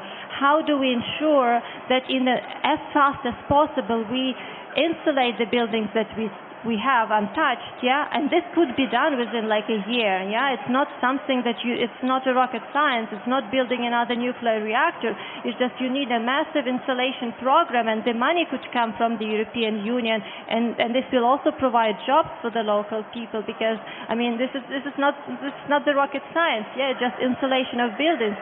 And in this way, you basically implement one part of the European Green Deal, you solve the problem of how do we ensure enough energy, because I mean we're not going to be getting the coal and gas from Russia, and you also solve the problem of jobs. So this is just one of the examples how the European Green Deal principle and the acute needs of Ukrainians right now are basically going into the same direction and could kind of support each other. So I really wanted to emphasize that European Green Deal is not something a luxury. It's not something that we just don't think about it anymore, because it's not about luxury, it's about our basic needs. It's one of the instruments for us to solve at least some of the problems. So, it's one of her abilities to always think positive, that helped often before. But for somebody who just arrived from Ukraine, so when you hear that Ursula von der Leyen talks about sums like hundreds of billions, in Brussels I even heard the figure of €1 trillion and more might be needed to reconstruct what has been destroyed and will be destroyed in Ukraine. So how does it feel for you that others then are talking about the green economy and doing something sustainable, making Ukraine a lighthouse for the European Green Deal? Well, I feel really great about it. So, I mean, those are really great perspectives, like for the future of our country. What actually upsets me a lot, because of course of these numbers, which are extremely high, and what I'm also thinking about is just it's very strange, because it looks like we are, the European Union is ready to take responsibility of that, like the whole world is ready to take responsibility of that, but not Russia, and that's really upset me, because what I truly believe that those like 150 billion people who live in Russia, and 70% of those people already now think that war in Ukraine is a good thing to have. So I truly believe that it's their responsibility, and also I really expect some kind of reparations from Russia in the future, because it's like, it's actually their part of the deal. It's their homework. They need to do something like in their own house. Otherwise, we can spend millions and billions of dollars rebuilding Ukraine or any other country, but that won't close, this problem, won't solve this issue. So that's what I've been thinking about it. It's great we have this support, but on the other hand, we have, like, the reason is much deeper than just, we can rebuild all those houses, but Russians will come in a few years and just repeat doing same things, because the reason is just it's a very, very inner conflict. which was its conflict which has been lasting like for ages. It's not a story of Putin and modern Ukraine. It's like a long, long story of relations between Ukraine and Russian Empire and Soviet Union and whatever. So I think that responsibility of Russia, it's very important not to miss it. Otherwise, we found ourselves just in situations and we're spending lots of money, basically, unfortunately, like for nothing. But so to make it more explicit, so the future fund, as it is discussed right now, there will be money in it, so public money via the member states of the European Union and the European Union. I think all Western partners will contribute, and also people are expecting private investment, private money. There is also money in Ukraine, so which can be used for this, and also the assets which are now under sanctions and frozen. Russian assets are discussed to be in this fund, so there are probably legal aspects which have to be clarified. But I think, Waldemar, so giving huge sums of public money into such a fund, this really also deserves to be discussed under the aspect, how shall Ukraine look like 10 years after we start reconstructing? Yes, wouldn't it be nice? I mean, you can at least think about it, because this money will be spent anyways, and we all know that we have some, of course, challenges, and I'm not the biggest challenge, of course, right now is to defend Ukraine, and that becomes part of the European Union and so on, for sure. That's also why we're also a little part of the discussion today, is just having a glimpse on the outlook and just to give some hope what could be and how this money will be spent. And but the right people have to be brought together, and the Ukrainian people have, of course, to have to say in that what's happening. So the questions who do we bring together, and what does Ukraine need for this plan? I mean, Zelensky is asking for a Marshall Plan. So and you're working for the European Union. So I'm who do you think within the European Union is actually, who does he talk to, and what does he want, do you think? So from my point of view, we have often discussed Marshall Plans for different countries during the last years. Maybe we should call it a plan for Ukraine, from Ukraine, for Ukraine. And for the Germans, it should be good to remember that when we got the Marshall Plan after the war, we had been freed. We do not know whether all agreed that we have been freed, but we were freed by the Allied armies. And we got not only a Marshall Plan, but we got also, a few years later, the ticket to be members of the European Union. We became very, very early after the war, we became a member of the European community. So what would be your wish, as a Ukrainian, discussing about Ukraine's future, Irina? What should happen in Ukraine and in the European Union by the Western partners to make this debate about the future a success? Well, I think we only have 2 minutes left, so I'll be really, really short. I think that in Ukraine, of course, the war should be ended as soon as possible, but from this, and all the support coming from the European Union to that extent is very essential. But then when we're talking about the future, I think that essential that we need a clear signal from the European Union about the Ukraine's prospects of the integration. Because essentially in this war, we are fighting for this choice of Ukrainian people to be the part of the European family, and we are fighting for this, and we really hope that European Union will give us this clear signal, because otherwise, I mean, that would be really, really unfortunate, and this is exactly the most important thing, I think, that we are expecting right now from the European Union, apart from the military support, of course. Waldemar? No, it's all good. She said it all. Nothing to add. Nothing to add. Yeah, that's true. I'm completely with Irina about this, because Ukrainian society already, what I believe, paid a very high price. A lot of people died, a lot of people contributed, because we already choose our European future somehow. So this would be extremely important to have this signal, at least, and to become a member in the nearest future. So, okay, we know what we are fighting for. So Ukraine should get the candidate status as soon as possible.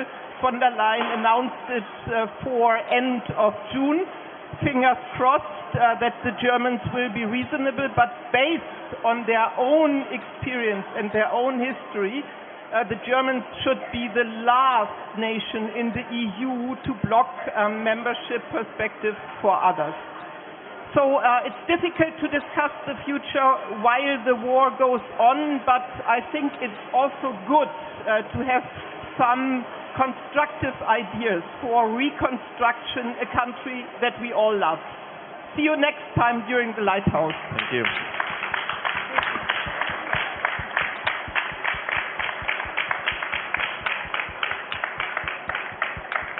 This was the last time.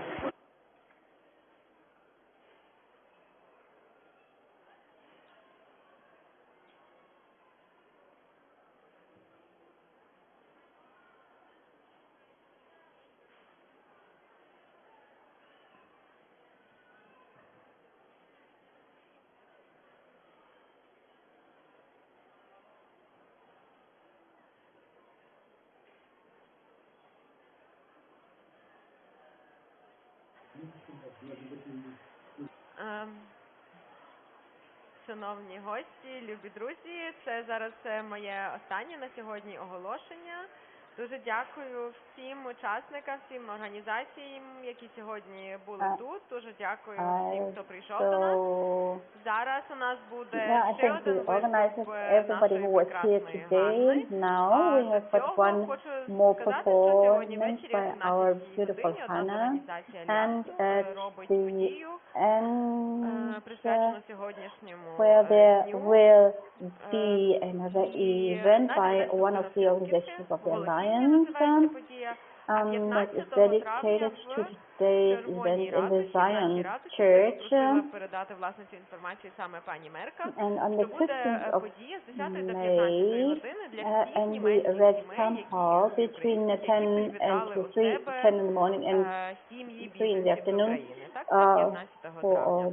there will be an event for all the people who have received Ukrainian refugees. And now I thank all the organizers, all those who were involved. I wish you a nice evening. And now, Hannah, the floor is yours.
Чиновника слезинками умивается.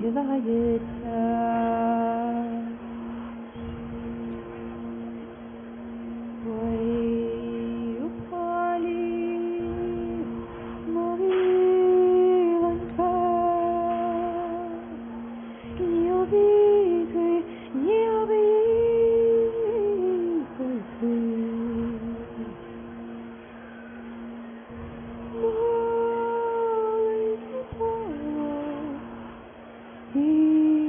Червонка, що визволила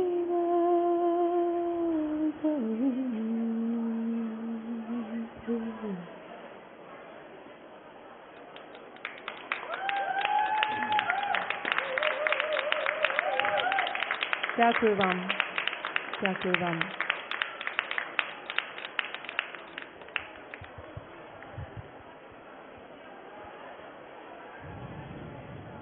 Ви знаєте, наші давні українські пісні, вони насправді супер давніші. Вони ще до великих релігій існували, структурували життя. Їх співали на весіллях, співають на Івана Купала, співають колядки. І мені здається, що через те, що вони є частиною життя, що вони не просто для розважання, вони просто, це незвичайна музика. Вона десь дуже глибоко сидить в наших душах і в тілі якось, в нашому корінні. Ось. І хочу заспівати вам ще одну пісню. Її зараз співають дуже різні люди повсюду, і це класно, і це важливо. Я сподіваюся, що ви заспіваєте її зі мною.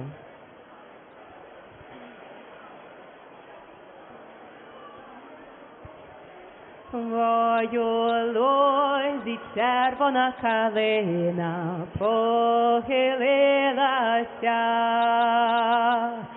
чогось наша славна Україна зажурилася,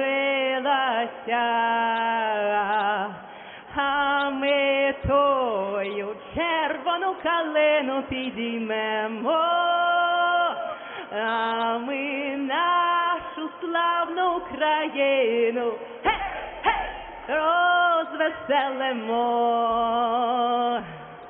А ми тую червону калину підіймемо, а ми нашу славну Україну розвеселимо.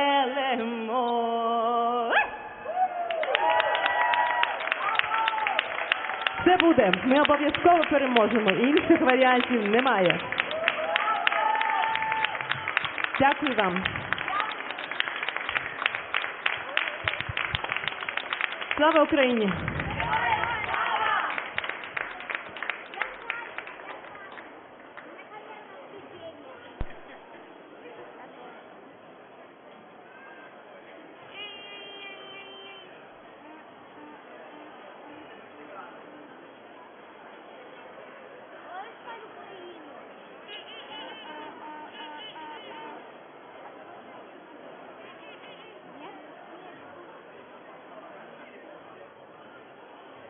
Yes.